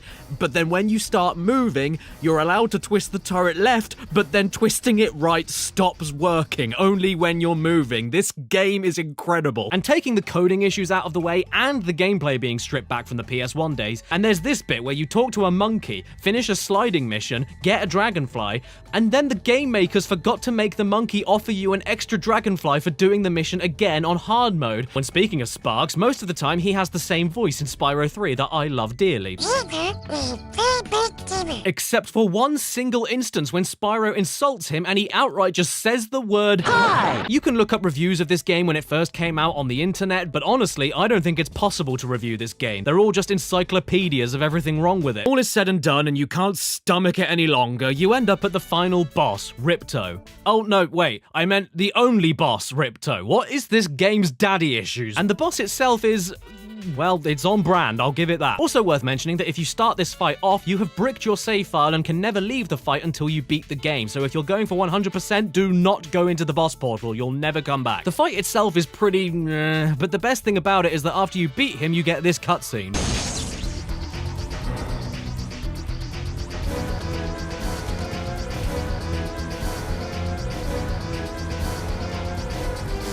Yes, Enter the Dragonfly genuinely feels like a load of people got together in a meeting, one person came in and said, "Hey guys, I've got 8 new Spyro level ideas," and the rest of the team said, "Thank you." That is all. The only major drops of praise I can give this game are that it gives you the ability to warp to any level right from the pause menu once you've already visited it. The sliding missions are admittedly a lot more fun than Spyro 3, and above all, at least it isn't racist. Tiki tiki unga boom! Diggy diggy lolo. Oh. Okay. By the way, guys, you can keep your trouble with the trolley, shit. The one phrase I had to hear at least 6 goddamn times over was, "Defend the Puffy Palace?" This dog fight is dog bad. The enemy planes can drain your health in seconds, they're too hard to hit, there's no aiming reticle, and the battleships take at least 1,000 missiles to take down. And after every 30 seconds of each failed attempt, I got thrown back to the goddamn defend the Puffy Palace? The only way I could win this mission is by giving the battleships a good old ram over and over again while spamming the ever-loving hell out of the missile button, because that's fun, isn't it? Actually, yes it is, especially if it means avoiding defend the Puffy Palace. Luke, that wasn't even close. You're an embarrassment. The most annoying thing about Exit My Dartboard, though, is that the base is definitely there. I can see a started game. I can see a natural extension from PS1 Spyro to PS2 Spyro. It's extremely close to being a competent, simple, yet effective bit of comfort food, like a peanut butter sandwich, except it's a peanut butter sandwich that has the bread, but replace the peanut butter with more bread. That's what this is. Spyro 4 is a bread sandwich. Oh, and who in Satan's pantry signed off on this credits image? I mean, I like it. It's funny. Thing is, though, I didn't just decide to play every level and beat the game. I decided to beat it all. I completed this game 100%. I got everything. I did everything just for the chance of having an extra cool hidden bonus ending thing, just like in all the other 3 Spyro games. And what did I get here? I got a secret ending cutscene. And what was it? Well, everything is finally back to normal. Isn't it, Spyro? Spyro Enter the Dragonfly makes me want to piss the bed. And the first one is known as 2003 Crash 2 Advance for the Game Boy Color. And when you look at the... This confounded thing was made by the company Syntax, which sounds like a groin cream. And looking at this cartridge, I think I'm gonna need some of it because, oh me, oh my, is this cover giving me the chafes. We appear to be in a European skiing resort, while a bit of Crash Bash hangs out in the background there, and, Crash with green warts over there, and an angry shoe, and Humpty Dumpty with a shotgun. English treasures. Oh boy. Product is fit for Game Boy Color or a machine. The product is fit for a machine. What kind of machine? Serene life of people is in this fine cosmos. There is an unknown object in the mysterious space to surround the Earth high speed to exercise to come over. Then we cut to Uka Uka. Where is he? I do not Ow, to how I still take you nearby. You disappointed me too many times. And then all of a sudden, Cortex steps in. Forgives me, I wasted so many years to try to conquer those stupid people. Trust me, I have a plan for resident of the weak and small people on Earth. And then we cut to Cortex enacting his evil plan and his final declaration to the planet. I'm coming. And apparently he did too much because now the planet is covered in blood. Finally, mankind of my planet have already completed. The Earth mankind will admit for my super intelligence. Your god I am. I am your ruler. Ha! Finally I won't, and now no one can obstructed me. Oh dear, what a dire situation. Who can possibly fix it? Oh, I know. Cash Banuka and King Chicken. Crash, alter evil to be straight. Go to rescue will sort on a cosmos that super hardship in of living to work properly. Okay. Then we see some flapping paper, then we see a dead whale fly across the screen, and then whoa! There's the title screen. 2003 Crash 2 The Huge Adventure on the Game Boy Colon. Off to stage 1 we go then.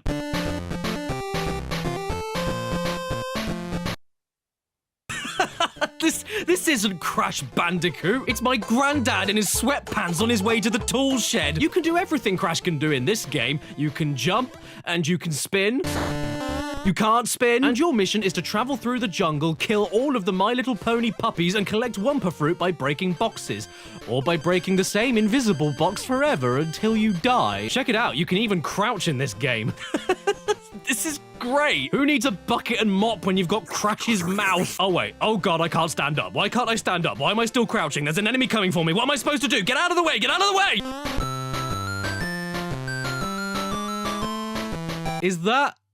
Is that a dead beaver? What is that? Tell me, Gammy Dewar. Okay, let's try this again. See, I'm doing much better this time. I even got a crystal. Look at that. Let's pick it up.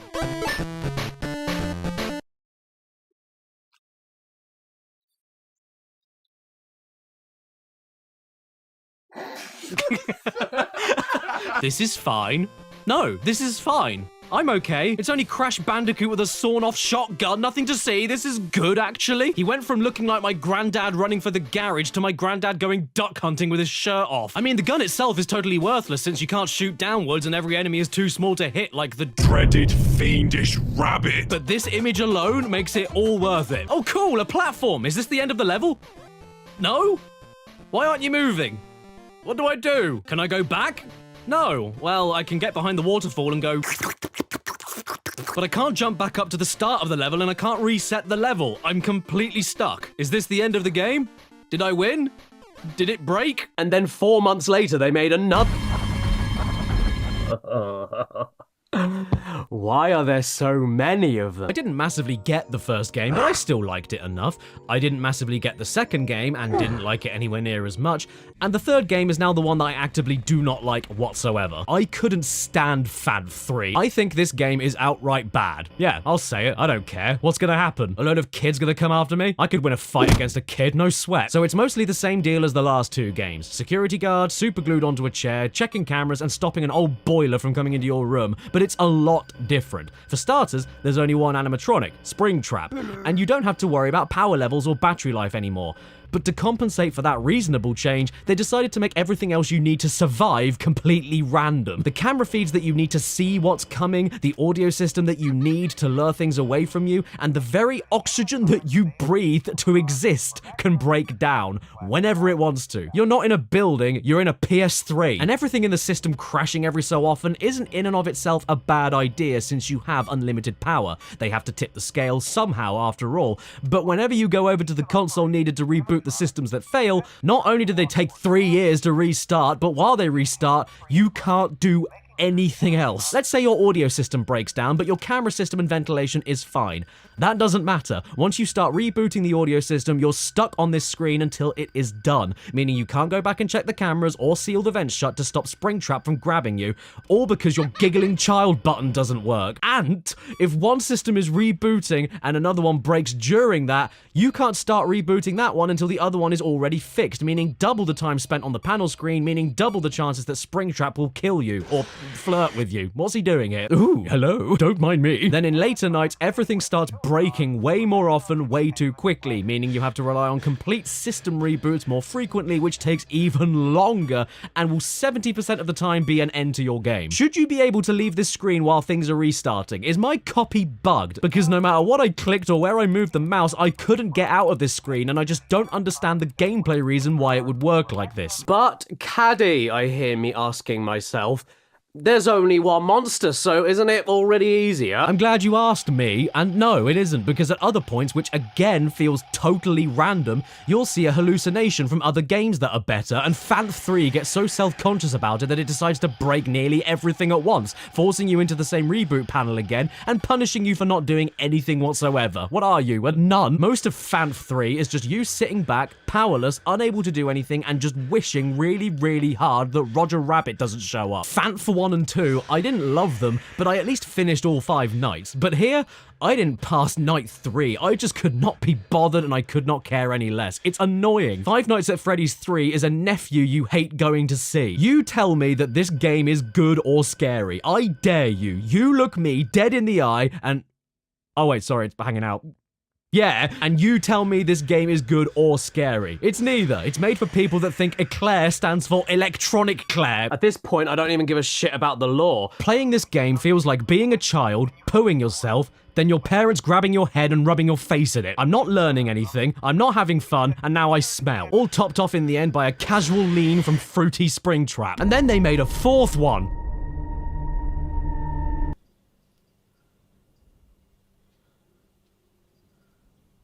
So, what do you do when you have too many characters to work with? You stick them all in a kart racer. What else? Look, you get to play as all of your favorite characters like Marty, Alex, Shrek, Donkey, and you had better make sure to spell carts with a Z. So I'm picking the only circuit race that's available to me. All good there. And which character should I be? Hiccup, Skipper, Donkey, Bob, Alex, or Shrek, who can barely fit in his own cart with his knees knobbling out and doesn't even look like he wants to be here? Do you want to know what playing DreamWorks Superstar Karts is like? Very simple. It's Mario Kart, but not fun. The drifting feels terrible, like you're spreading butter on a lumpy bit of bread, and the turning feels as restrictive as anything. I mean, I can forgive a lot of unoriginality in a kart racer, but if the core of the game, the driving, doesn't even feel vaguely fun, what's the point in playing it? Am I driving go-karts or cutting paper with blunt scissors? This is horrible. Oh, and by the way, I just unlocked Toothless. Look at the state of this. Just look at the state of this. Why was this put here? Who greenlit this idea? Why does Toothless look like a long black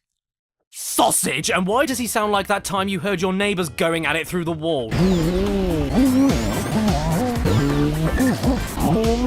This here is 150cc. This is the fastest that DreamWorks Superstar car will let you go. I thought 150cc stood for your engine power, not 150 crappy crepes. Because you can also take them on the go with Lego Stunt Rally on the Game Boy Color. Now, I've never played a Lego game on Game Boy before, and it's safe to say that I'm bricking it. Hello, and welcome to Stunt Rally. I'm Mr. X, the world champion and owner of... Screw this. Let's just jump right into a Grand Prix race and see what this is all about then. I mean, there was a Lego Racers port on Game Boy Color, and it wasn't awful for a Game Boy racing game. 3, 2, 1, go! Oh, that's odd. The arrow buttons don't work, but I'm, like, still making all of the turns. It's automatic. The track races itself. Well, then what's the point of it being a competitive racing game? Have you ever played Scare Electric before? Or slot cars, as some people call it? You know, you hold a single button down to control the speed and just hope your car doesn't fall off the track and crash horribly. Well, now you get to do that on a flat, low-resolution, low-quality, limited color, and no physical feedback Game Boy Color screen. You go over ramps to do the stunts that the game is named after, but you can't choose the stunts that you do, and it doesn't matter what car you pick. This is hold one button down and hope you don't die the video game. Okay, to be fair, the B button does make you change lanes, but that happens so infrequently there's barely any point talking about it. Oh, and the arrow buttons, and I mean all of the arrow buttons, make your horn go off. Sure, you can build your own tracks, but with heart-stopping single-button gameplay in 2 different locations like this, why bother? I think this is the only racing game I've ever played that needs no hands. Oh no. And even though the gameplay amounts to just holding the A button down, it still somehow manages to not work properly. There are so many corners where it's impossible to slow down in time because of a ramp you need to speed over. Corners that allow you to go fast across, no problem. And other corners that don't allow you to go fast across. This is sickening. What else can I say? Everything you see here, this is the whole game, and it's one of the worst I've ever played. I've arranged seating plans for dinner parties more fun than this. And aside from designing your own tracks, that's the only Lego-themed aspect of this Lego game. You don't build racers, cars, the areas don't look like Lego. There's nothing Lego in this game. The only thing similar to Lego here is that after I'm done with it, I'm gonna put it in a big box and forget about it for 15 years. Just my luck, eh? The first NES game I ever take a look at for this channel, and it's a game made by one of the most infamously bad companies of all time. But surely it can't be any worse than a Phoenix game, could it? Boot up to the title screen, and it's confusing. What is this supposed to be? What's going into it? Is it water? Why is it flying? Why are there trees swimming? What's going on over here? And what's this noise supposed to be? Is that meant to be the ocean waves or someone shuffling in a chair? We've got 3 separate games to pick here, but this is a skateboarding video, so let's just take a look at that one for now. Who do I pick then? The coolest dude in the world? Or a potato? Well, okay, this doesn't seem too bad so far. It looks okay, sounds okay, controls okay. Was this peeved nerd a little too harsh on LJN in all of his videos? We can move, we can jump off the board to get past this thing here, we can not jump off of the ramp, no biggie, we can keep going, and we can even ollie over this clump of barrels a few seconds into the stage to... Oh, maybe I pushed the wrong button. Okay, let's try B. And we can even ollie over this clump of barrels a few seconds in... A and B together? And we can even ollie over this clump of barrels a few... Okay, this game is a massive C word! And what's the word? Well, you know what they say. You can't say country without tree. Okay, I get it now. This LJN hate, totally justified. Sorry, nerd, I should never have doubted you, my lord. This is just not very nice. The weird thing, though, is that if you look online to see what the hell you're supposed to even do, you can see that... What is this? It's a video! I mean, it's somebody doing an ollie! They can jump over the barrels without grinding their face into the concrete. But how do you even do that? I mean, start pauses the game, select is for the menus, which then leaves us with only 2 buttons to work with. And B makes us push the board faster, while A does the dumbass rocket up to space without the thing that I need to land back onto. You know what, I'm just gonna mash buttons and see what happens. Oh! What was that? I did a grind! I grinded. Grinded? Ground? greened? Either way, I figured it out. You have to hold back while pressing A to do an ollie, allowing you to leap over ramps and, of course, those infamous barrels I love so much. So that's it, right? I've got the controls down, so the rest of the game must be a breeze. No. So get a load of this shit. What you have here is an auto-scrolling obstacle course, which would be fine to deal with, except you have a very tight time limit to reach the end of a stage, meaning that you have to rush. Look at this, you can't see anything that's flying at you off screen. You can't judge depth and distance when going quickly on this 2D plane. You get respawned on slowing down surfaces right next to ramps, meaning that you then can't speed up enough to clear holes in the floor. This game was clearly made by a load of lumpy, jiggly nutcases. If you slow down too much to stay careful, you run out of time, but if you go too fast, it's unplayable. Ooh, what's that? You want me to try another game from the main menu? Well, then I will. Let's see what this surfing game is about then. It's awful. Okay then, how about game number 3, Wood and Water Rage? This is what the game itself is named after, so maybe this is the best bit. Oh look, it's exactly the same game as the skateboarding one. Believe it or not, there is a Jesus game on the spectrum, Galilee, which is a place Jesus went to one time. And in that story, I think he wanted to go and see a concert and he didn't have a ticket, so he tried to sneak in without anyone noticing. Well, the game isn't about Jesus. And Jesus isn't in it. But it does count because this is a location and Jesus can be anything, even a place. So we boot up the game and this happens. Time to play Galilee, Galilee, Galilee, Galilee, Galilee, Figaro, Magnifico, oh, oh. Oh, it took 5 minutes to load text. Galilee is a text adventure. Yeah, no graphics, no music, just text. The real adventure is in your head, and that's the best thing about playing a video game. You wake up with a throbbing cock. There is something very important to do, but you cannot remember what it is. What do you want to do now? Well, let's press enter and see. You are in the graveyard. In the distance, a field is ready for harvest. Obvious directions are north or west. Okay then, go north. You are in the graveyard. You hear groaning and screaming. What do you do now? Join in? I don't understand. Alright, fine. Oh, hang on. A maniac jumps on you and hits you. Holy shit, but we only just started! What is this, John Wick? What do I do now?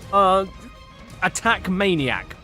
I don't understand. Okay, jump on him? I don't understand. What if I hit him back? You hurt your hand. Maniac says, I'll kill you again! Hang on, what? When did he kill me the first time? What do I do now? I don't know.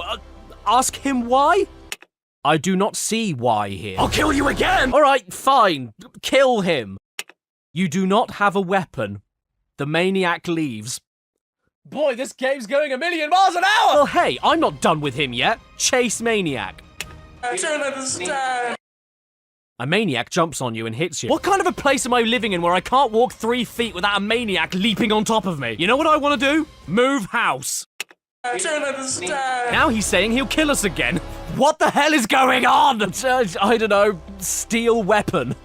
I don't understand. Okay, I need to be smarter about this. We have to take another route. What would Jesus do? He's not real! Talk to maniac. The maniac says, I'll kill you again. Well, I'm glad we got that cleared up. I'm really running out of ideas now. Find weapon. You see the maniac. Yep, I saw him a while ago. Okay, well maybe he's just a bit glum. Take maniac on a date. You can't get that! What, is the maniac out of my league? You know what, screw it. I'm not giving him the satisfaction. Kill myself. You do not have a weapon.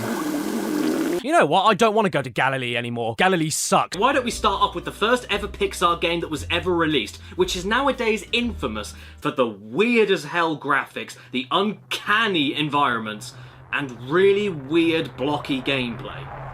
Yeah, I'm going there. There's Toy Story on the Game Boy. Yes, remember this one? Toy Story 1? On the Game Boy? We can point and laugh at the SNES version all we want and mock the lack of silicon graphics computers. But I thought it would be way funnier to play the most primitive video game from Pixar at the time that it was released.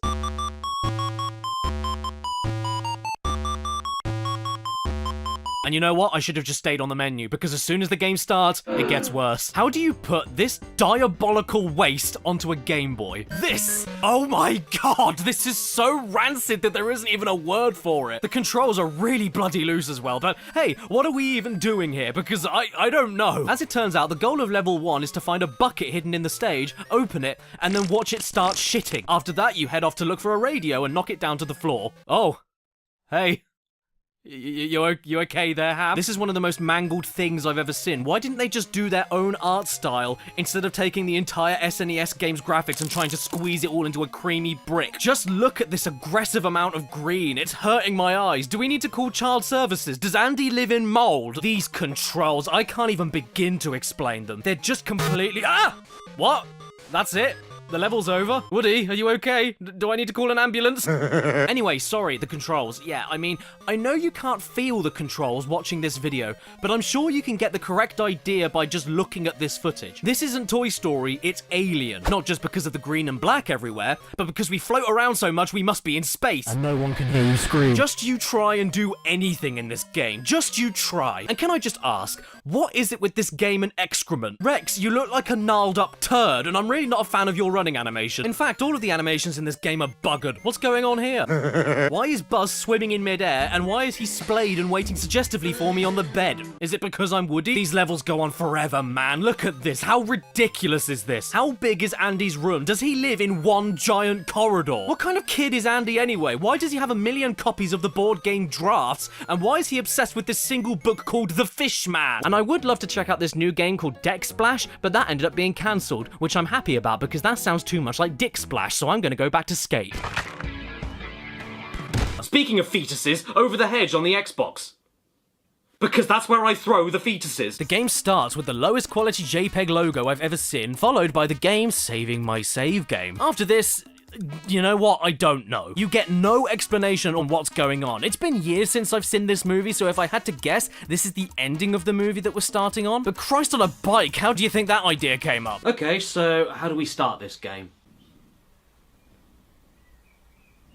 With the end. Yeah, the game just throws you into the middle of a story and doesn't contextualize anything. You're breaking into a house for some reason, smashing up the garden for some reason, and then stealing food for some reason. This goes completely wrong, and then the game's second story begins with you having to go and steal more food for some reason. Either this game has no plot or Kojima wrote it. We've got to stop him before every animal on Earth is capped. Too late. I already capped my dog last night. This was another game I remember playing for hours as a kid, and after revisiting this classic from my childhood, I don't get why. Not because it's a bad game or anything, but because it's so boring. What you have here is a basic beat 'em up with puzzles, if your idea of a puzzle is doing a big fart on a rat. You get given a dump truckload of levels here. Some of them are about 10 minutes, some of them are 90 seconds, and there are plenty of one-off minigame levels just like in Shark Tale. But the big difference here is the main game connecting these moments together. This isn't an underwater fit simulator. This is a 3D beat 'em up with extremely light platforming. You run painfully slowly, you jump, you hit things with one button, you have a special attack button that you need to build up, you can find armor to use and get extra weapons that last not very long, and you have no control over the camera. But like, it's not awful, it works, it looks fine, it's just so by the numbers it's upsetting, and there's absolutely no flourishes anywhere. Was there supposed to be sound there? There's no special transitions between the levels, there's no fancy animations on the text, and even during the game, none of the weapons feel like they have any oomph to them at all. In fact, what was it that I said earlier? Not because it's a bad game or anything. Well, no, I take that back. This game sucks. The only thing it has going for it is beating up mammals, and often the game doesn't even require you to do that. Unless the objective tells you to, you can ignore everything everywhere and run by to the end of the stage, only to be greeted with, "We're all meeting at the end of the street. See you there." The greatest lip syncing I think I've ever seen, so I'm gonna throw over the hedge, over the hedge. And then I got myself Skate or Die on the NES. Skate or Die? Die. I mean, I've got to be honest, I'm actually liking this title screen. The logo is vibrant and animated, this dude has a fat ass, and this music is happening. I cannot wait to play any longer. Let's jump right in. Mummy, I don't want to play anymore. I'm a bad boy. What in the goddamn Christmas pudding is this? Is this Die Hard 6? I'd appreciate it if you stopped looking at me like that, man. I have a feeling your hair has been inside places I don't want to know about. Have you met my dear boy, Lester? Ugh, I bet he's your dear boy. So what are you staring at? What am I staring at? What are you staring at? I'm not the one with eggs for eyes. Don't you like my do? Well, to be honest, I don't remember the last time I saw a dark blue garden rake, so no. At this point, I think it would be stupid to go straight into a competition, so let's do some practice first. How about a freestyle match? Which is more accurately a vert ramp match, but whatever. Let's drop in and start things off easy with a 180 spin. Are all skateboarding games on the NES deliberately unplayable? Whatever you do, whatever button you press, you will crash. The only way I racked up points here was just with rolling back and forth, because if I tried anything else, my bones would fall right off of my body, and no matter how long you lie there on the ground motionless, the audience never come to help you. Did he skate or did he die? Yeah, he died. What about high jump then?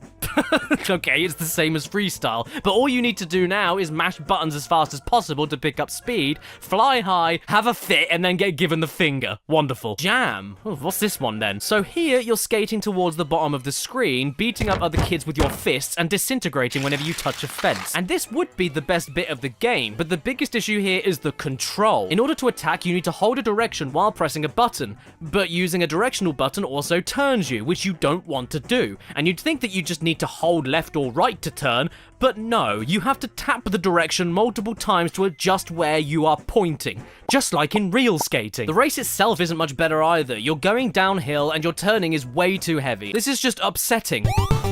Help. My head turned into a fanny. Now we're on to the final game, jousting. Yeah, 3 kids fighting to the death seems fine to me, but who do I pick to send to hell? Well, I'm pretty sure I saw Lester in a nightmare where he strangled my family, so I think I'll go with the most normal looking guy.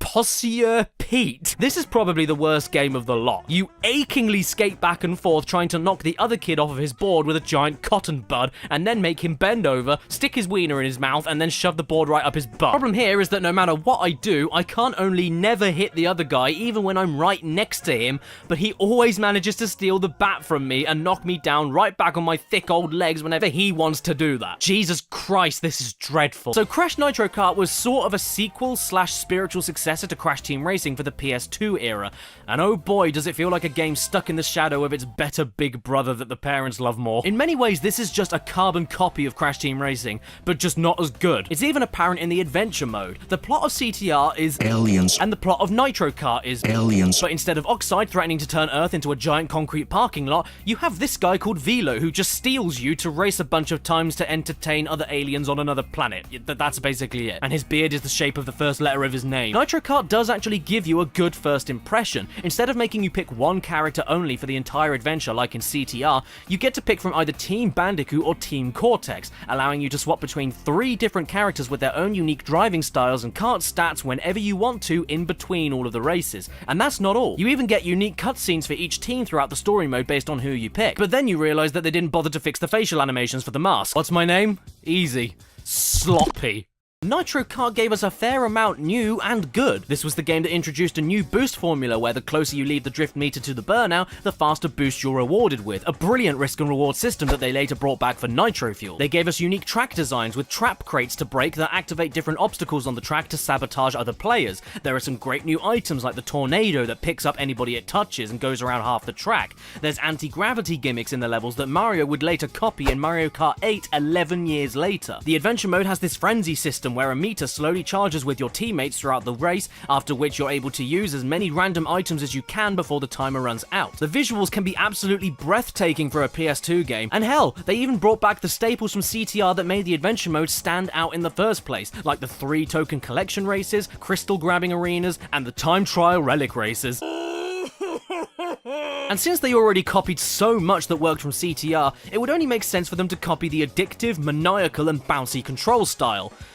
But they don't. Even though you're not playing the game right now, you can probably see the downgrade just from the footage. Nitro Kart has absolutely no sense of speed or heaviness to the karts to make it feel like you're burning rubber against the terrain. It feels like you're floating along it. It's very flat and unreactive, which wouldn't be so bad if the jumping and drifting didn't feel limp and splatty, and the turning didn't feel like you were unfolding an ironing board, but it does. Especially with the highest speed, lowest turn characters, unless you're drifting, it barely feels like you even turn at all, and you even slow down if you hold a turn for too long, because clearly someone thought you weren't going slow enough. Even driving into the levels is a pain. Driving into the levels is difficult. Stop judging me, it's very hard. Oh look, we've got a boss race heading our way. I wonder who will be fighting from the Crash universe today.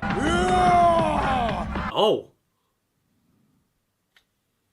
Him. This delightful little cherub is called Crunk. Don't know who he is? Neither do I. And instead of being introduced in a comically personalized way, where he's talking directly to the camera and intimidating the player, he instead gets forced into racing us by Velo. And then he says, "Nah, I don't want to race them, they're smelly." And then Velo says, "Oh, come on, please, Daddy." And then Crunk says yes. Yeah, that is the quality of the boss races we have in Nitro Kart. And as for the race itself, well, I've got to be honest, I'm not even sure it was a race. See ya later, monkey beta! The pathetic boss races aren't all either when it comes to the difficulty of Nitro Kart. In fact, when you mix in the Team Frenzy mechanic and new boost formula that is outright broken when you get the hang of it, this ends up becoming the easiest kart racer I think I've ever played. And the boss races don't even allow you to use Frenzy, so that's how easy they are. Topping all of this off is a piddling number of tracks compared to CTR as well. And even though this is supposed to be a high-tech advanced PS2 follow-up to Crash Team Racing, Nitro Kart ends up being one of the most unpolished games I've ever played. Constantly clipping through the floor is one thing, but it's another thing when the frame rate tanks whenever there's more than 3 karts on the same screen. The shields don't even work half the time, and in some races you're even able to crash. How the hell did you do that? I genuinely love the track designs and the visuals of Nitro Kart, but even if you can get past the performance problems, there's no point coming back to this whatsoever since it controls worse than Crash Team Racing and doesn't feel as good to play. Which, in a kart racer, I would argue is the main thing you need to get right. That's why games like Mario Kart 64 or Double Dash hold up so well after all these years. Yeah, they've put some of the tracks from these games in the future installments, but you can always feel safe going back to these ones because you know you're going to be having a great time controlling the karts. Oh, and by the way, the loading screens are terrifying.